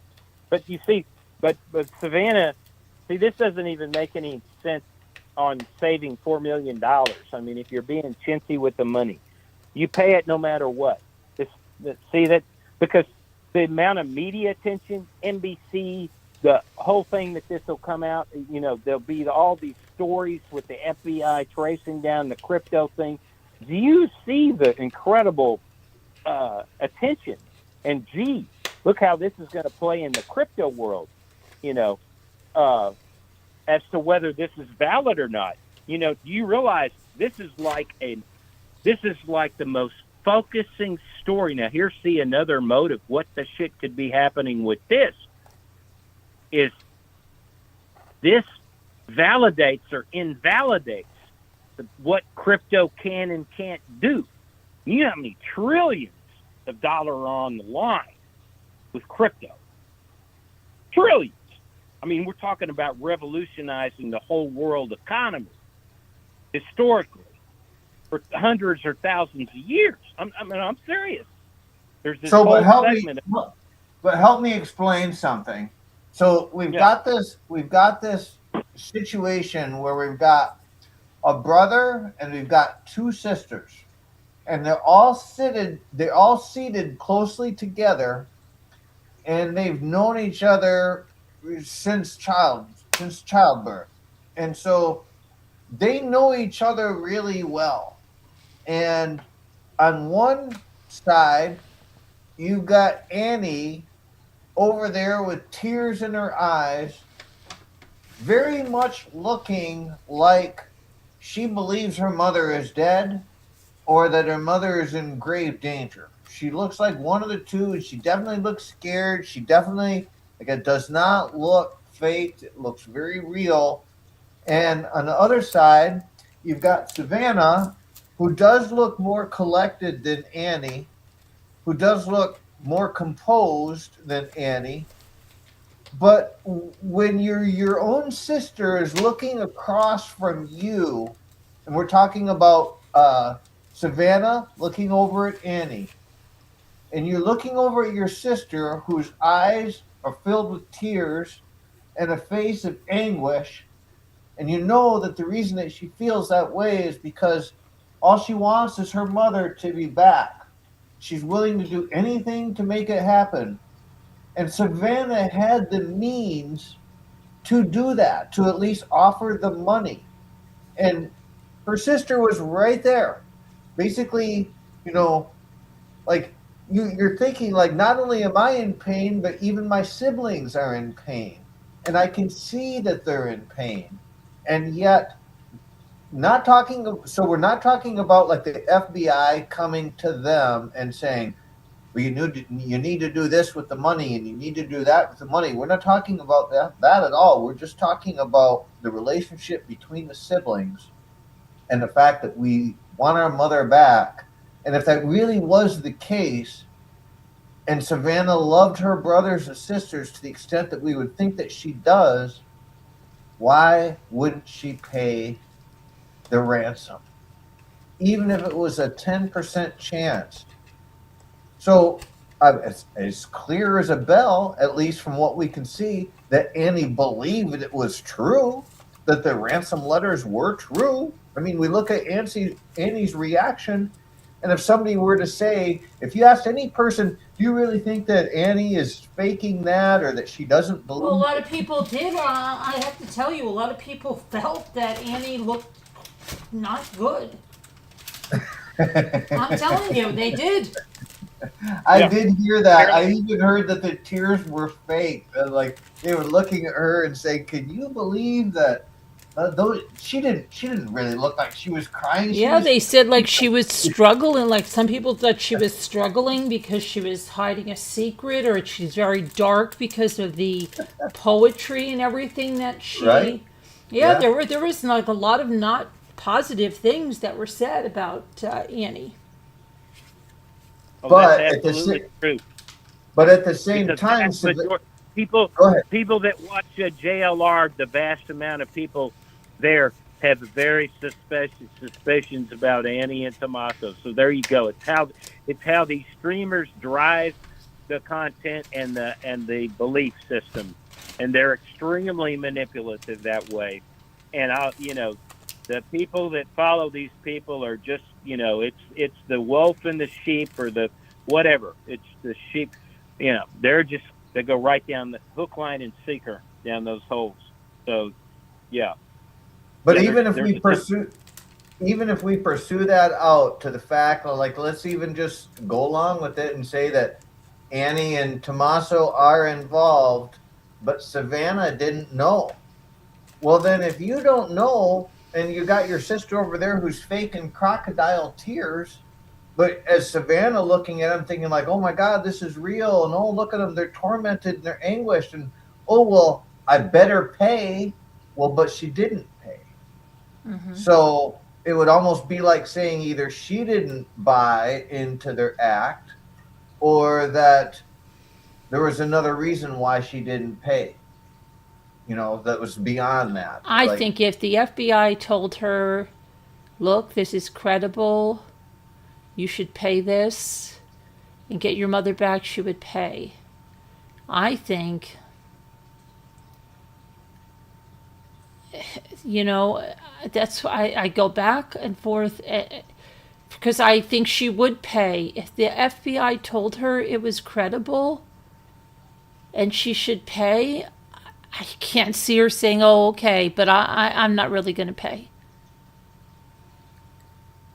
I can't dispute that logic because this is what we've talked about, is that the FBI went to her with these ransom letters and they said, hey, we vetted these letters and we believe that they're real. And therefore, if she really did believe what the FBI told her, and they said, hey, we're coaching you to reply to this ransomer and get you to pay because we think that it's viable and credible, then Savannah would have paid. Right. But she didn't. She didn't pay. Right. Right. And then after those 2 deadlines, and then they came out and said, do you remember? Then they made another video and they said, we will pay after the 2 deadlines were missed. Yeah, it just, the only thing that I can think, and I'm only putting this out there as a potential answer, not that I'm right or wrong, but that only thing that it could be would be that if the police really, like, if there's something going on that we don't know, and I'm sure there is. I mean, I'm sure there's a lot we don't know, yeah. But I mean to the extent to where they told Savannah, listen, whatever happens, don't pay it because of X, Y, and Z. Yeah, I mean, they could have told Savannah, I mean, like, we had a case with, another case we followed was Gannon Stalk. The stepmother reported him missing. She said he went to a friend's house, but the police found blood in the house that was incompatible with life. So they knew Gannon was dead. Even though they didn't know where Gannon was, they knew Gannon was dead. Now, we didn't find that out until they arrested the stepmother. So for, I don't know how long it was, they were going through the motions with everything before the public knew that the amount of blood found in the house was incompatible with life. Now, could they have found something with Nancy? Whether it was something in the pacemaker app or something where they're saying, look, we're sorry to tell you this, but we don't think your mother is alive. Based on the blood, based on this spike, based on maybe something else that's found here. So, yes, they want her body back to put her to rest. But could there have been something else? You know what I mean? It almost sounds disingenuous, kind of like a ruse, kind of, in order for Savannah for me to invent some reason in my mind why Savannah would not pay, it would almost be like we're trying to invent some ruse to pull in these criminals to try to find out who they are. So maybe if we can concoct a different method of payment, or make them think that it needs to happen a different way so that they maybe try to set up a different style of transaction or communication with the household, that now we can somehow catch them, that might explain why Savannah was trying to redirect how they wanted to pay so that they might, catch them out. But that's the only thing I could think of that would make her not want to pay, because in any other situation, even if there was a remote chance, go ahead. That's a good point that Carolyn makes, is if that's true, that they came out with the thing saying after the 2 deadlines were met, we need to verify that. But if that's true, after the 2 deadlines, and then they make another Instagram saying we will pay. And I'm not talking about when they're dressed in black. Did they say they're going to pay the ransom again after the deadline? That was the one, yeah. They were saying, remember the celebration of life? Well, like everybody said, we want to celebrate with her. Well, okay. But see, so there you go. So it keeps saying, we'll pay. We will pay. All right. But you already had the instructions to pay. So right. Why didn't you pay before? Right. Okay. So then there was a reason they didn't pay before, obviously.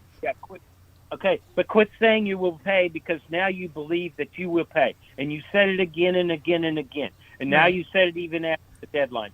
So this is bullshit. There's bull. This is, this stinks to high heaven. If what you're on that timeline you're saying is accurate, that makes it even worse. You pay the thing right away up front or whatever. You get this thing over with. Quit trying to ensnare them in some other way. All right, whatever. That's ridiculous. Just pay the thing and let the thing unwind. And you're not losing $4 million. Believe me. He pays that $4 million, and this thing unwinds. He's going to make tens of millions off this ultimately, with the copyrights, the stories, everything. All right, this is a major play in the whole history of kidnapping. All right, this is going to be in the history books. So $4 million is nothing as a whatever. I'm just saying, pay it, let it unwind, and then whether they had your mother or not is totally irrelevant to everything. You're going to catch the ransom people, hopefully, that did the crypto crime, and that'll be fantastic. That teaches the world a lesson. The FBI gets their man, and this is what I don't understand with the FBI. This is their opportunity to prove to the world they can fuck crypto. Sorry, they can beat crypto. I mean, this is a major, I'm telling you, the impact of this, all this stuff, that the fact that crypto's involved in Bitcoin, this makes this whole thing huge. Power plays within that field and everything, I mean, this is a major part of our political system and revolutionary changes in our whole monetary system, the way it works and everything. So, I just what a lost opportunity is all, none of it makes any sense. The only thing that could make sense out of it, to me, I mean, from a conspiratorial point of view, is you're either unconsciously protecting someone, you can't explain it, put it into words as far as Savannah, if you're trying to excuse her psychologically, there's just something there that prevents her, she can't explain it, and then the other one is that they are protecting somebody. I mean, she's consciously protecting somebody. She knows that something underlining there is not adding up, and it's going to hurt somebody close to them. Which, of course, because of the whole story and scenarios, Tommaso's going to be targeted for that like a bullseye, So the only scenario that I can come up with in my mind that would make it so that Savannah could justify in her mind that it wasn't worth putting the money out there is that she would have to have been 100% confident that the ransom letters were not real, because she had the money, she had the love for her mother, and I think we could say that she is not for sure involved with the crime. In other words, that she didn't. I guess we can't say for sure that she isn't involved with the crime, but we have a high degree of confidence that she's not involved with wanting her mother to die. And so if that is true, that she really did not want her mother to die and she wasn't involved with any nefarious plans, then the only other reason why she would not pay is because she did not believe the ransom letters were real. I mean, because even if you believed it was a 10% chance that they could be real, so let's just translate it. If that meant that the police came to her and they said, well, okay, it says this detail, it says this detail, and we think that it might be true, but we don't know for sure, that even if they said, well, okay, put it to me in numbers. And so the FBI told her, well, like, okay, we'll give you a 90% chance that it's probably false, but there's a 10% chance that it could be true. That if that was painted to her in such a way that you still are going to say, like, I want my freaking mom, and if I got to put this money out there, and then so be it. If it's it could be 10% that it's true, and I'm gonna do it, right? And so she could have put the money out there, but she didn't. And so the fact that she didn't, it just leads me down this road of saying that there's something going on behind the scenes that we don't know about that told her that the ransom letters were a hoax.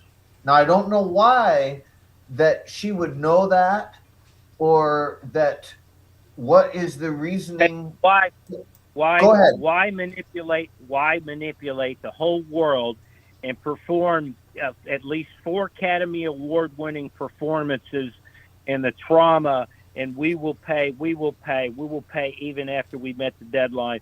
Come on. You cannot be that cognitive dissonance.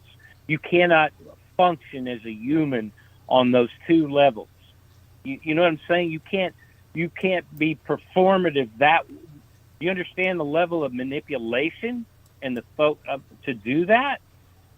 Give me another reason why she wouldn't. I mean, so like I could say to you, like, well, the reason that she didn't pay is because she didn't believe that they were real. Can you paint me another reason why she wouldn't pay? Well, just making a logic flaw. They're under stress, extreme stress, trauma.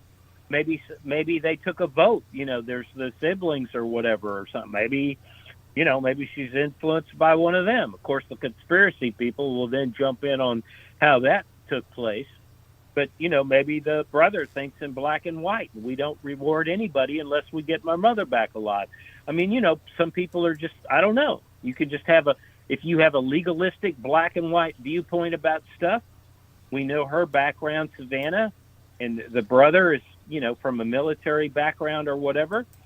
Maybe they just can't swallow the fact that they're going to pay somebody that the mother's not going to come back alive or something. I don't know, but none of it adds up to me. But it certainly doesn't add up to me to not pay because you think the thing is completely fake. And then you're going to go out and do 4 Instagrams to the world and perform the perfect Academy Award-winning performances that it's all real and cry and all that.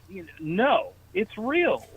That can't be faked, in my opinion. I'm just, that's where you can't put those together. Who could function on that level? You got to be a socio. Oh, I mean, okay, but let's look at this. So if it is real, right, and we're saying like it's not an act, she really meant this, well then she would pay. That would be the conclusion. She would pay, right? If she really believed it was real, then she would pay the money. That's the takeaway. So I'm just saying it looks like so let's just consider this for a second. So if you said to me, well, this had to be 4 Academy Award winning acts for her to go out there and put on this big charade when she really never believed it in the first place. Well, if this was really true that she never believed it and it really was a charade, well, then what kind of scenario could we construct that would make the FBI go to her and say, listen, we know that you've been this famous journalist your whole career and blah, blah, blah, and you have to get out in front of the camera and put on the good face even when you're feeling bad on the crappy days, but we really need you to put on a number this time around. We need you to get out there in front of the camera and we need you to say this and do that, because what we really need to happen is we need to steer this ransomer or this would-be ransomer into a way of, where we can corral them to catch them, but we need you to put on this act and blah, blah, blah. Or I don't know. I'm just trying to. The only thing I can think about that, and I'll go back to the same thing. If they said to her, look, I don't think these ransom notes are real. Okay, I brought them to you. You want my expert opinion on them. I don't think they're real. And I know you want to catch we want to catch whoever did this. Maybe, and that's what I'm saying, maybe act like they're real to flush out the other suspects by making them think we're not on to them. That's the only thing I can think of, that it was some tactic to flush out maybe someone who would then think, oh, great, they're not on to me, and might be sloppy. And sometimes they go back to the crime. Maybe they think, oh, maybe they'll go back to the crime scene. Maybe they'll go do this. Maybe they'll try to go into the searches, because there's a lot of people that join searches when they're the perpetrator, because like little Joan D'Alessandro, the high school teacher that killed her, the neighbor, joined the search party to look for her, and he was her killer. So, and then didn't they think Madeleine McCann, at one time they thought someone that had something to do with her was joining the search party? But that's been known, and the FBI would know this, that maybe they're thinking, okay, let this person feel safe, that we're believing these ransom notes. They'll think we're in a different direction, and maybe this other person will slip up. I don't know. That's all I have on that. Right. And I follow what you're saying. So if they're saying, like, well, let's let them think that they believe the ransom notes are real. Mm-hmm. But if we let them believe that to the point that they think it's real, eventually they're going to be saying to themselves, the ransomers are going to be like, okay, they're buying into this. It's great. We're going to get paid. Woohoo, great, because that's what they're wanting to hear. So they're thinking, oh, okay, it sounds like it's going in our direction, that it's going our way, and we're looking at the family, and they look like they're going along with it as well. But if the ransom notes were fake and hoaxes, there wouldn't be any ransomers sitting back. No, but it's not this. They're not the ransomers. They're not trying to get the ransomers. They're trying to get whoever really took Nancy. Oh. Do you understand? Let's just say, for argument's sake, it was somebody. Let's say it was Luke Daly. Okay, we're just this hypothetical situation. I'm following you now. Wait, hold on. I get to talk for a minute. I get to talk for a minute. Let's just say hypothetically it was Luke Daly, right? Let's just say. Okay, we're just doing a hypothetical thing. Yep. And the FBI said, okay, look, we got to get, whoever this may be, we think it's probably someone local. Let's let them feel safe. We're going to act like these ransom notes are real. And then maybe the person that did this is going to feel comfortable. And let's just say he did. And let's say he's like, yes, they're not suspecting me at all. Right? So then maybe he's going to be brazen, let's say, and he would join a search party and this and that, and he'd slip up. The FBI could very well be trying to do a kind of a sting operation to catch the real person. Now, I'm not saying Luke Daly is the real person. I just used him in the example, but that's what I'm saying. I like it because it provides us a reason why that they could be coaching the family to put on this act, and that it have nothing to do with the ransom letters, but it have everything to do with catching someone who, like, flushing out someone, basically.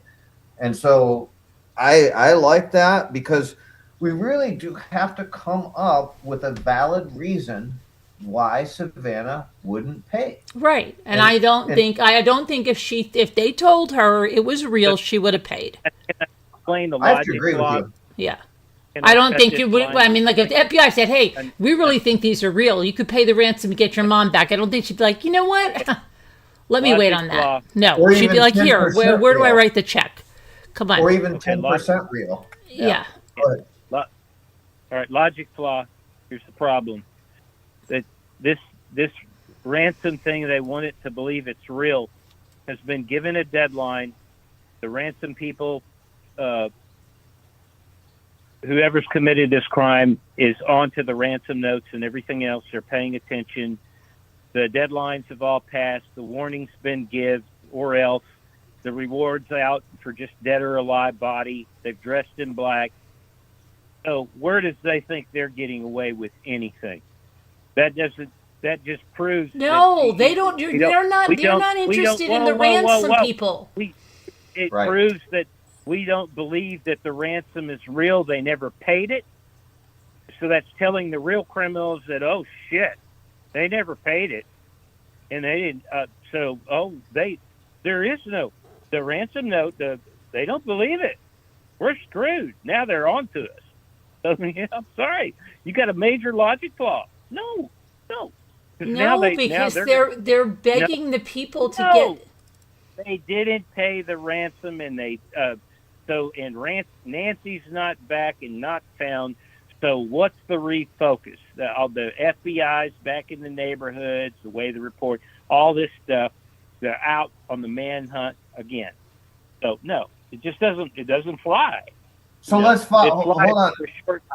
But Yeah. I want to interpret what Carolyn is saying in a way that might make a little bit more sense. What she's saying is that if the ransom letters originally were believed by the FBI to be completely fake, but they went to the family and said, we're going to put on this charade like the ransom letters are real, not because we think that there's ransomers out there waiting to follow through on some demands that were in some fake letters about deadlines and that's not the purpose. The purpose is to make the people who are the abductors, but not the ransomers, but the abductors who went in, we want them to feel comfortable that, oh, haha, they're thinking that we're chasing after some ransomers that created these fake letters, and we know that wasn't us because we're the abductors. We went in there for a different reason to get Nancy, which may have been exposed in the crime scene itself. And so that might have been why the sheriff said the abduction thing from the day one, but not the kidnap thing, but that they went in there for that. And so that when they went in for the abduction thing, they're thinking they got away with it now because everybody is saying ransom, and oh, please pay the ransom. And the whole idea is to make these people, to flush them out and to make them feel comfortable enough to say, hey, we got away with this, and maybe there's gonna go ahead. Yeah, but that's all over. They didn't pay, and Nancy's so they're out looking for the criminals still. So I don't understand what you're thinking. That how do these criminals that committed the real ransom? And by the way, it is a kidnapping according to the sheriff. He's reiterated that just on his radio show. And from the beginning, he's used those words intertwined. He's used both abduction and kidnapping. He's exchanged them as equal, just so you know. And this can be traced from the beginning to just his latest radio show. So he says this is a kidnapping, and to him it's almost the same thing as abduction. But anyway, he uses kidnapping. But all I'm trying to say is that timeline is completely run out. As far if the abductors were going to make a mistake or whatever, they were going to mistake it while the Guthries were thinking of paying the ransom up to the point of where they didn't meet the deadlines, they didn't pay the ransom. You don't think the real people that committed this crime don't realize that the Guthries think that's fake? They didn't pay. So, of course now the FBI is back onto us because the ransom stuff is fake and it's obvious. The family didn't pay. But maybe the reason why they made them go and said, we will pay, maybe because they said, okay, now you didn't pay, but let's go and take it a step further and make it sound like you had a second, That's a long time ago now, too. That's a long time. This has all moved on, the whole storyline. They've got a reward out for a dead body. Okay, this doesn't have anything to. They're not even dealing with the criminals anymore. They're not. They were trying. Yeah, they were just trying to maybe flush out the people by making them feel safe. I don't know. The thing is that we're trying. The thing is that we're trying. Didn't work very long. The thing is, though, that we're trying to convey is that we have this situation right now where we have a woman who is very wealthy. She knew her mother was abducted and gone. Supposedly ransom letters that were credible came in. She made the statement that she wanted to pay. The rest of the family said that they wanted to pay, but the ransom was never paid. So we're left with this situation of why didn't she pay when she said that she wanted to and she had the means? Now, it doesn't mean that when we go and create these wild theories, like Carol and I are talking about, that we necessarily are believing them or we think that we're credible. We're just trying to paint and come up with different scenarios that would explain why this multi-million-dollar woman would not pay. Now, that doesn't mean that we're right or we're wrong. We're just putting ideas out there. And I mean, there has to be, even you, I would encourage that to come up with some theory to explain why it is that Savannah wouldn't pay. Because there has to be a logical reason. And we can't say to ourselves, well, the reason why Savannah didn't pay is because she's not very bright. She doesn't connect dots very well. That would not be true. Savannah's very bright, very savvy, certainly has ability to make critical thinking decisions and skills and evaluate evidence in multiple layers. As an attorney, I mean, this would be a no-brainer. So there has to be a logical reason why Savannah didn't pay. And we have to entertain different theories that lead us down the roads that say that. And so even in the chat tonight, and I give credit to the people who are putting their opinions in there, that when they're saying, well, we don't believe this, it's a hoax because they didn't pay. There's no money. They didn't take it seriously. If they had taken it seriously, they would have paid. She had the money. That's a legitimate point. So we have to develop some type of working theory that explains why. Go ahead. So you have to explain then all the emotional things, the repeated Instagrams, the Academy Award performances. It just does. You can't explain that. Come on. You think if the family can perform that way, and that this all be a fake? Well, no. Well, hold on a minute. No, Okay, just show me a different theory. Savannah's in, television. I think she can do what, but they are distraught over their mother, even though this is not. Even if the ransom note is, they're told it's not real, their mother really is gone. So they have that emotion to draw on. It's real. Yeah, they don't need an Academy Award. They're really missing. Their mother's gone. No matter if the. I don't know.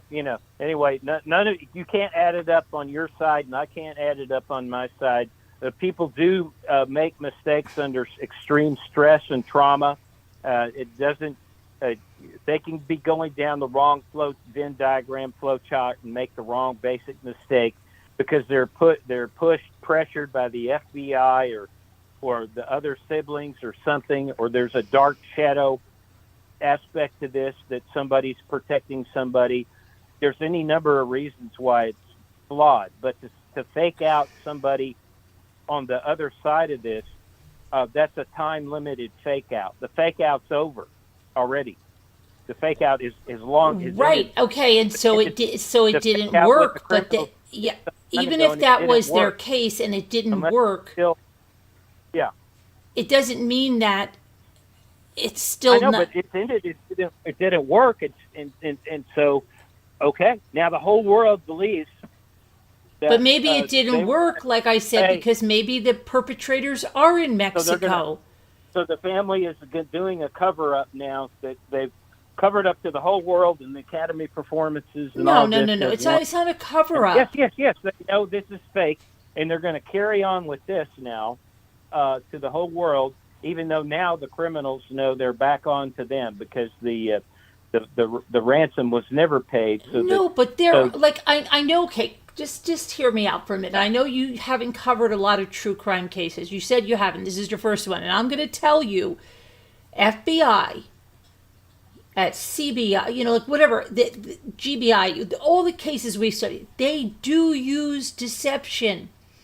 They have used deception. It's one of the things they do for a number of reasons.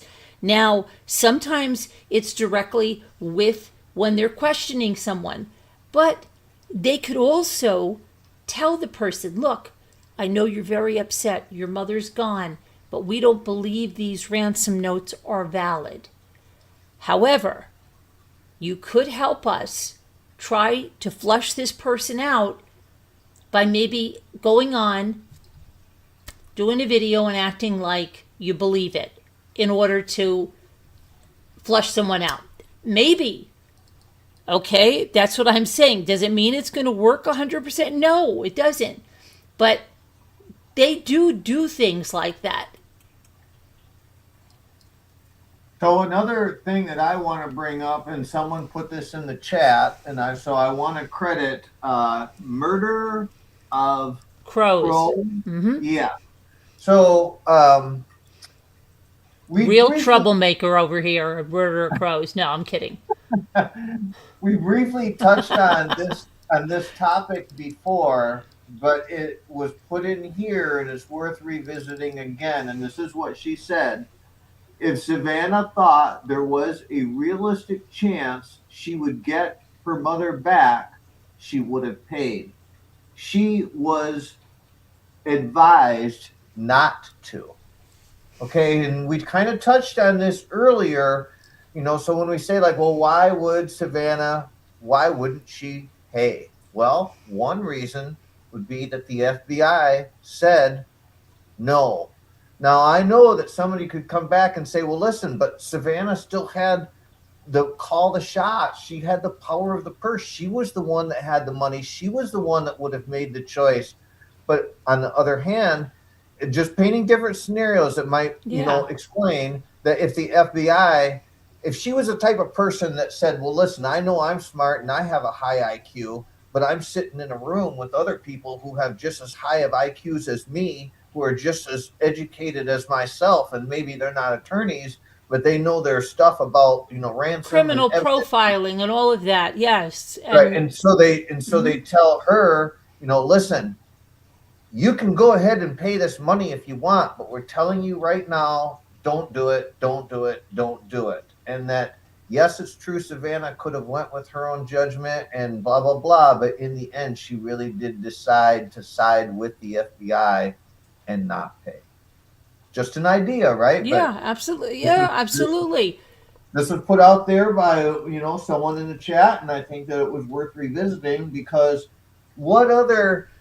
so if we go down the scenario where we basically were just picked apart on our logic, which I like that, I'm open. I'm not offended when someone wants to say, listen, it can't be true because you're asking for a 4 Academy Award. Okay, great. Well, then let's consider another option. And so it wouldn't be that they were putting on acts. Right, because they really lost their mother, okay? Mm-hmm. It's just like if somebody's, child is missing and they're telling them, look, do this, they still have the grief for the missing child. They don't know where their child is. They're distraught. So, of course, that's not going to be an act. That's just going to be what they are. They're distraught already.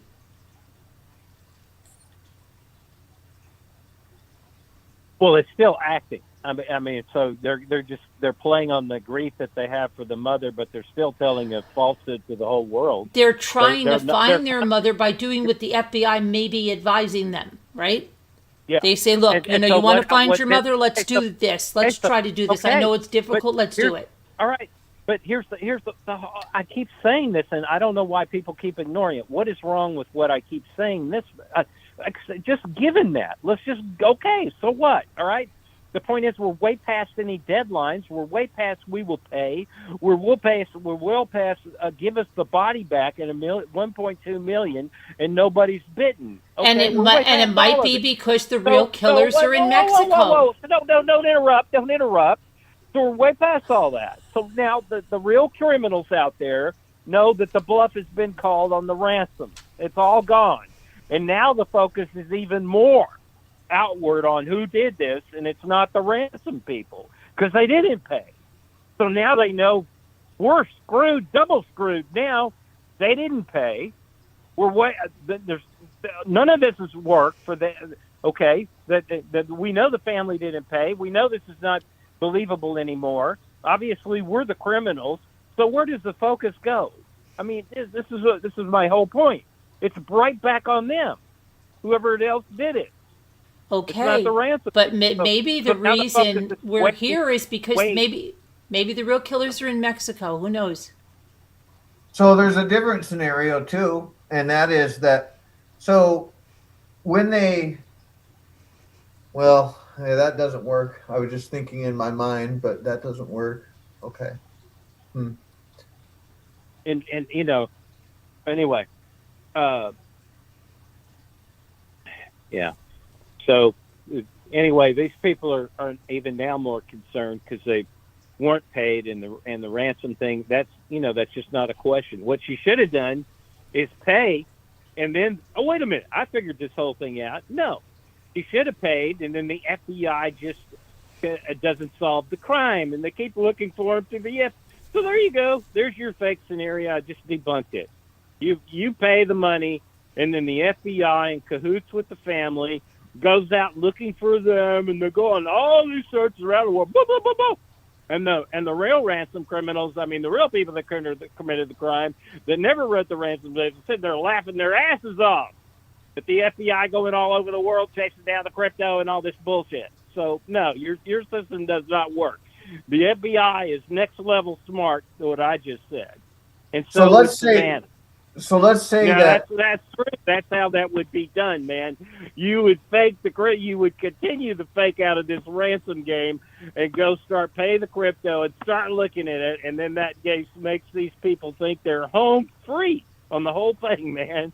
And they're just laughing.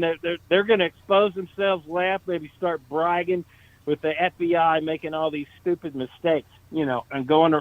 I mean, it would just, Anyway, that's where I just see this is preposterous at this level now. So let's go down a different road. Let's go down a different Okay. road. Let's just say hypothetically, let's say hypothetically that the FBI believed that the ransom letters were credible, and they told the family that the letters were credible, and the family believed that the letters were credible. But even though all that happened, the FBI still told the family, don't pay the ransom. Now, someone might say, well, why would they tell the family to not pay the ransom if they really did believe the letters were real? Well, there could be other things going on in that scenario that we don't know about that made them say to Savannah, don't do this. Like they still could always say that, yes, the ransom letters are real, everything, like the FBI was legit, they went to the family and all those things, but there's some other something going on here that made them say to her, don't do it. Now, and I'm just throwing it out there, but what about if they said, listen, it is true that they really could, and I'm not trying to debunk what may be what is known. I'm just putting something out there theoretical. But what about if they said to Savannah, listen, the real reason why we're not advising you to pay is, yes, we think that it's all true and everything, but we think these ransomers are so well planned and so well orchestrated that if you do put the money in there, we can't trace it. They're going to outfox us, and your money is going to be gone, and we can't do it. And so I know that you're thinking that if you put your money out there, that we might have this chance that we do detect who it was and that we do track it down. But as the FBI, we're telling you, Savannah, that if you do this, we can't make it happen. We don't think that we can make it happen. So it's just like throwing your money out there in the wind because, so let's just say they said to Savannah, for it to really work, for us to trace down this person, that this person would need to make a mistake here. They'd need to do X, and they'd need to do Z and Y. And if they did all these 4 things, then we could trace them. But if they don't do these particular 4 things, and they don't follow this blockchain technology, blah, blah, blah, however they got it set up, they don't go through multiple different ways, like you were talking earlier of laundering it, that if they don't make perfect moves, then we might catch them. But if they make absolutely flawless moves with this, Savannah, you're going to throw your money in the dark and we'll never catch them. And we think that the odds are so probable that we won't catch them that we're going to advise you don't put your money out there.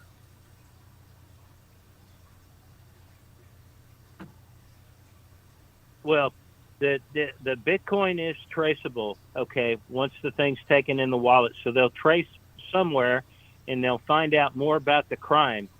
So even if you don't solve the crime and catch the people, you're going to be so much further down the road as to who's behind this. And, you know, you're going to be able to eliminate an enormous amount of suspects and resources and focus down so that eventually you would solve it, in my opinion. I mean, it's just, you know, you want to move the case along to where you can. And all I can say is you have to read about Bitcoin and how traceable it is. I mean, this is the whole technology built on this stuff. So it's going to trace back places, and it's going to give it, even if they can't catch it. That's what I was saying. You know, these crypto people, whoever did this thing, in my opinion, is already all that sophisticated and been planned out. They, with the whole thing, this whole thing's been plotted out in their crypto experts. So they knew they had so much time to keep Nancy alive. They knew they had so much timeline to get paid. That's the reason for the deadlines and the reason for the price increases. All of that makes perfect logic sense to me. And now they know once they pass that time, at least from my point of view, is we're way past the deadlines now, and they can't risk exposing themselves. And Nancy's dead, okay? And they're not doing any more exchanges. They're not accepting any more payment. Nothing. We're way past that because they know the knowledge base of the crypto that they could get away with it likely, okay, with their knowledge base, the way they set the scenario and scheduled it up. But they can't when the family didn't, you know, it's pass or fail. So they warned the family, they warned them again, and, you know, and just, they didn't follow through that way. So you know, so I think that that's why they're not communicating back or doing anything more with it. They're gone, and they really committed the crime. But the technology with this stuff with Bitcoin, I mean, you have to read about that technology. I mean, this is a huge. That's why I'm saying this is a massive worldwide story from that perspective alone, from crypto. I mean, this is going to be like a world famous case on the solving of a crypto, you know, ransom kid. It's the first major worldwide crypto kidnapping, you know, event supposedly, and it involves the most famous crypto coin, Bitcoin, and this is traceable. I mean, do you see the importance of that? I 100% see the importance, and this is why it leads me to this question.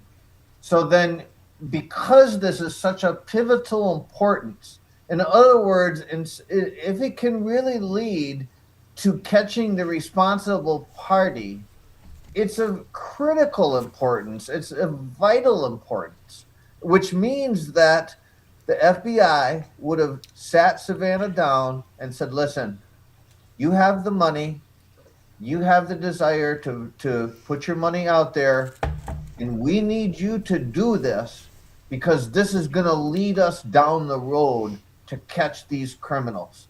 Like, we have to have you do this, Savannah, because, you know, it's the only way we're going to catch them. And so if that really was true, and this is incontrovertible, like we can catch you technology, like we're the FBI, then they would have had the conversation with Savannah and they would have said, it's a no-brainer. It's the only way you're going to catch your mom is try to pay the money. And so we're going to advise you to do it. But if that was the case and they said, we want you to do this, and then Savannah turned around and didn't follow their advice and said, no, I'm not going to do it, that doesn't make logical sense. Savannah would have followed their advice. So the only conclusion that we can come to is that the FBI told her not to do it. They told her not to do it, not to pay. And the only reason that they would tell her not to pay is because if they said to her, we don't have the ability to get these guys. You're going to throw your money out there in the wind, and we don't have the ability to get them. That's because then, because that would be so if I had, $40 million and somebody came to me and they said, listen, if you throw the money out there, we're not going to get a return on your investment. It's just going to be money that's gone, and you're going to look at yourself afterwards and you're going to say, why did I just throw my money out there and I got nothing for it? So someone like Savannah, who is money conscious and financial conscious, is not just going to go throw her money away unless she knows that there's at least a minuscule chance that it's going to get a return and that we can trace these guys.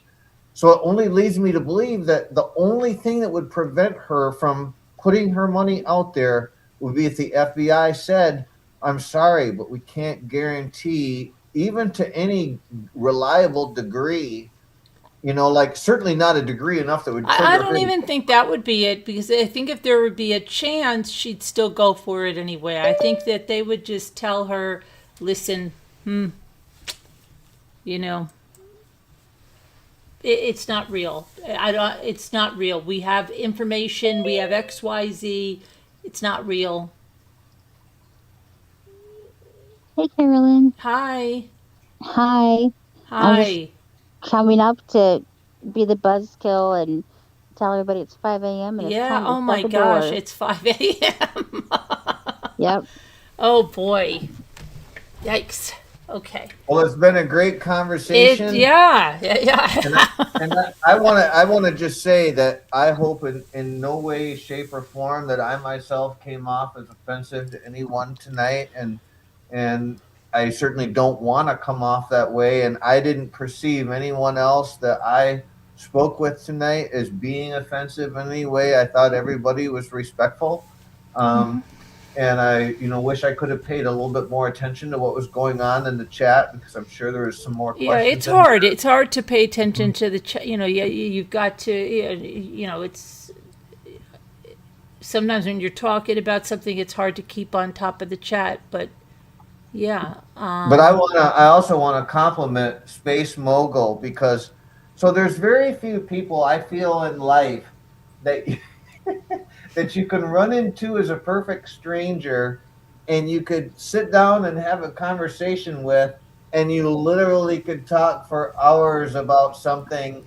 And even though you guys don't even know each other at all, that you have enough connection and communication that you could just go on and on and on. And then maybe even to the point to where other people be like, okay, we get this. We've heard this. Oh, stop murder. But to the point, I just want to compliment that you really press my mental thinking and make me, really have to question, like, okay, did I really think that through? And you have a lot of depth in your thought and the way that you're able to present yourself, and in generally very concise ways and persuasive ways that it's a pleasure having you on this panel. And I just wanted to put that out there. Right. Yeah. Okay, no. well, Yeah. Thanks. I'll just say I'm glad you perceive me differently than I perceive myself, because I know I come across as very harsh sometimes. The tone of my voice, it's very strong, spirited. It's overly so. I mean, I haven't noticed that, Space. Really? Yeah. When I no, listen to not at myself, all. when I listen to myself back talking to you, I'm sitting here saying to myself, "Dang, man, I'm really being mean-spirited here, or I'm being too harsh. I'm not being friendly about this, and I'm not. In fact, I think I'm losing my points because I have the wrong tone of voice and stuff like that. So I'm shocked, really, that you all are reacting that way, because I honestly judge myself much more harsher. I think I do come across as extremely opinionated and stubborn and a little bit off tone. My tone is too negative. So I'm surprised, but I'm sure people agree with what I'm saying now about myself. Because I agree with myself on that when I listen back to me. I know I would listen back to our conversations tonight, and I'm going to think I'm being too negative. But anyway, I just, there is a lot of irrationality to this crime, and there is just craziness, unexplainable aspects to crime situations that people make mistakes. And I just, for my understanding of Bitcoin, see, I'm just going, I mean, Jason he's listened to all these streams, and I know Carolyn listens to a lot of these.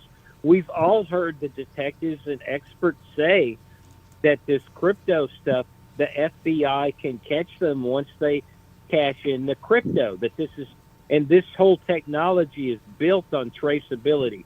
It just takes time. They're going to flip the money from wallet to wallet to wallet, and it takes a long time. It's like a big spider web, but eventually you trace it down. Now, is there a fraudulent front person in front and all that? But the point is as you drill down through all of that or whatever, it clears out a lot of other suspects or whatever if they're associated with really committing the crime. But anyway, my whole problem, if all that's fake and they got the family to participate and we got these Academy Award things, I think, man, that's like, that better never come out. I mean, if that comes out to the world, people are really going to be, there's going to be so many conspiratorial rabbit holes and people will be upset to be played. No, because I think like those of us that study this, you do know they use deception. They do. They'll go into an interrogation and they'll say, look, the other person, we already know all this info. Yeah, but this is like next level stuff. And the point is that in my opinion, this was a time limited advantage that in the long run is a disadvantage. You only got a short-term benefit from playing that game because you didn't pay and you're not even getting the dead body back for the $1 million. So you've passed all that, and now but I think that just shows the FBI didn't deem them credible for maybe something we don't know yet. But what it tells the criminals that we're in trouble. I know we got to close it down, but I did want to. There's always what is that song? There's always tomorrow. I want Start over again. Closing time. Because I'm fresh on the channel and fresh on the panel, I just wanted to ask: is there anything about my presentation or anything that I came off in any way? If you could wear some costumes next time. A little tap dancing in between, But seriously, do you have any concerns, anything that you want to bring up? And that goes for anyone. Does anybody in the chat have any concerns of anything that James could do better? No, Jason, I think you're actually, a very pleasant gentleman. Oh, yeah. Okay. Yeah, you're doing it. Yeah, I think you're fine. Honestly, okay. I need somebody. I need somebody like you to talk with too. I mean, we need at least a 3-way to get any benefit out of it. We would just if it was just Carolyn and I, we'd be running in circles, and we need at least 3 people. So, if anybody else, I would encourage other people that have questions or. Especially somebody that wants to challenge me on things, because I know I am more judgmental, I'm more harsher in my tone and all that. I'm fine just discussing with people if they think that I'm really off base or something on that too. I mean, that we can have other people come forward and ask questions that can pop in the conversation and ask and then leave. You don't have to stay the whole time. But yeah, I'm running into dead ends with the, there are logic flows to all of this, and none of it adds up right. I mean, I surely would have, if I was Savannah, I would have done this thing totally different. I could care less whether the ransom was real or not. This is what I don't understand any of this crap. I mean, I would just I don't give a damn what the FBI. I would pay the $4 million, knowing full well that my mother's dead and they didn't even commit the crime, because this is part of solving this whole case and eliminating that whole conjecture and everything out in the worldwide atmosphere of people interested in this case. I mean, we have an obligation to get to the truth, to the whole thing, to the whole, everybody's been involved. We're all invested in this. We were just passersby, and now we've been sucked in and addicted to this thing. And we need to catch the fake ransom people, if that's all fake. Pay the crypto, because there is this ability to trace it back, even though they didn't take Nancy. I mean, and you make more money off of all of this anyway. The media, the performance of it, the fakery, and hopefully you catch the crypto people. After all, the FBI caught the other guy, right? Already we got one crypto fakeo that got caught. So, by other easier means. But, let's go ahead. I want to be respectful to Carolyn, and so let's go ahead and reconvene on this. Let's get some rest. But I think these are great points that you've brought up, and what I really would like to say is let's soak it all in and think about how we want to continue the conversation. I think what do you want us to discuss next, guys? I think that they're like, look, can we move on from the ransom? So what would you like to discuss, unless something big hits tomorrow, okay, and that's decided for us? But if things stay status quo, what would you like to discuss? I think some people want to talk about the car scenario, or how they would have got out of there. That's a good one. I think some people want to talk a little more about that. And Cheryl said she lives there and she thinks they've gone the back road. She was giving a lot of information about that in the chat earlier. Was the car scenario something that was coming up that people were having questions on in the chat? Well, that they wanted to discuss. Yeah. Okay. Yeah. I wish I would have known. That would have been great. But I think we covered the ransom so well. Yeah, I think we're good on the ransom for a while. I think maybe, think about some of the routes and stuff of how they could have got out of there. She said there's like many, many miles of roads that that go in the back. And she lives there, around there. So is that correct, Cheryl? Is that something you'd like to talk about? The cars, or what? Anybody else? Murder of Crow. I see you in there. What would you like it to talk about? Egg? No, he's doing the word puzzle here, because I'm trying to kill two birds with a couple of stones. Boo. Well, Mary, you'll have to do it for me. But yeah, what is it that you guys you just went? Yep. Here comes Cheryl. All the ways to New Mexico. Is that what you're saying? Yeah, she wants to talk about the cars. Yeah, I understood. Okay. So we've got some things that we can consider and think about, and I want to just say I really appreciate all the input from everyone. Right, yeah. Yeah, because I think they said, oh, come on, guys. You got to do something else other than the ransom. Yeah, you can beat a dead horse. Yeah. You don't want to I think this poor dead horse has been beaten like crazy. What about you, Space Mogul? Do you think we beat the dead horse enough on the ransom letters? Don't forget Space Cat. I'm sorry, Space Cat. I'm sorry. Go ahead. Yeah, that's okay. I'm just kind of teasing you. I don't care whether you call me Space Mogul. No, I want to get it right. Yeah. People keep saying Space Mogul. That's all right. Anyway, I just like thinking about any of it. I mean, and I can go down to any. But see, I'm confused about the car. I really am, because it's a good subject. There's so many things how would they get her out of there? How it was done, how it was left, how it entered the neighborhood, how it left the neighborhood. you know, there's a lot of good things that we can talk about that car, and even if multiple cars were used, so there's a lot of different scenarios there that, and certainly we can guess that whoever did this thought out it very well about how those cars were going to be utilized. I would think anyway. Mm-hmm. You know? Yeah. I mean, I would hate to find out that it's only, you know, 7 houses away that the car had to travel to.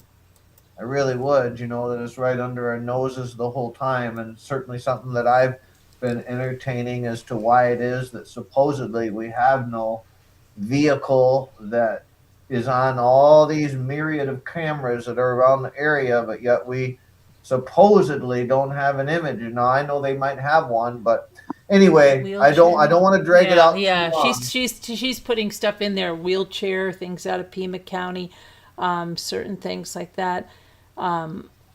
Yeah, so I mean that'll be something to discuss. Maybe think about the cars and stuff for tomorrow. Yep.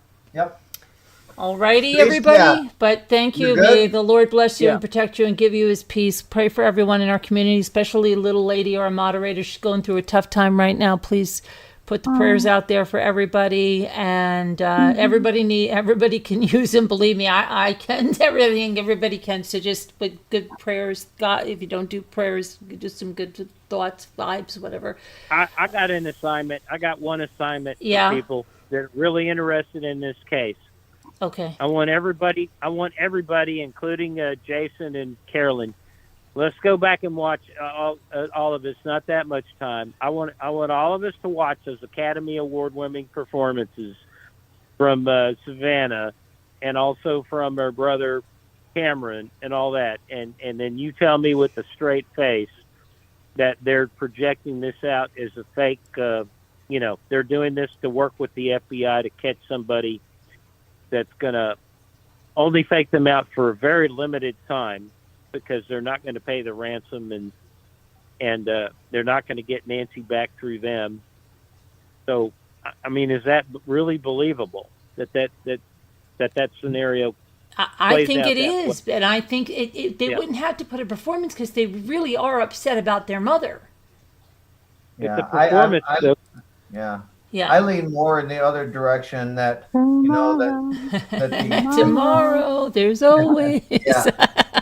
I lean in the other direction. Anyway, I love you tomorrow. guys. God bless. Prayers. Everybody be good. We'll see you tomorrow, and we'll start looking at cars and routes. 11, between 11 and 11:30 Eastern time, you start tomorrow. Yeah, I'll try. Yeah, I'm not. I don't think I'm going. I'm not going out. I'm not planning on going out tomorrow, so I should be here to start at that time. Yeah, 11. Sounds great. Yep. All right, everybody. Love you guys. God bless. Bye. Amen. Bye-bye. Bye-bye. God bless.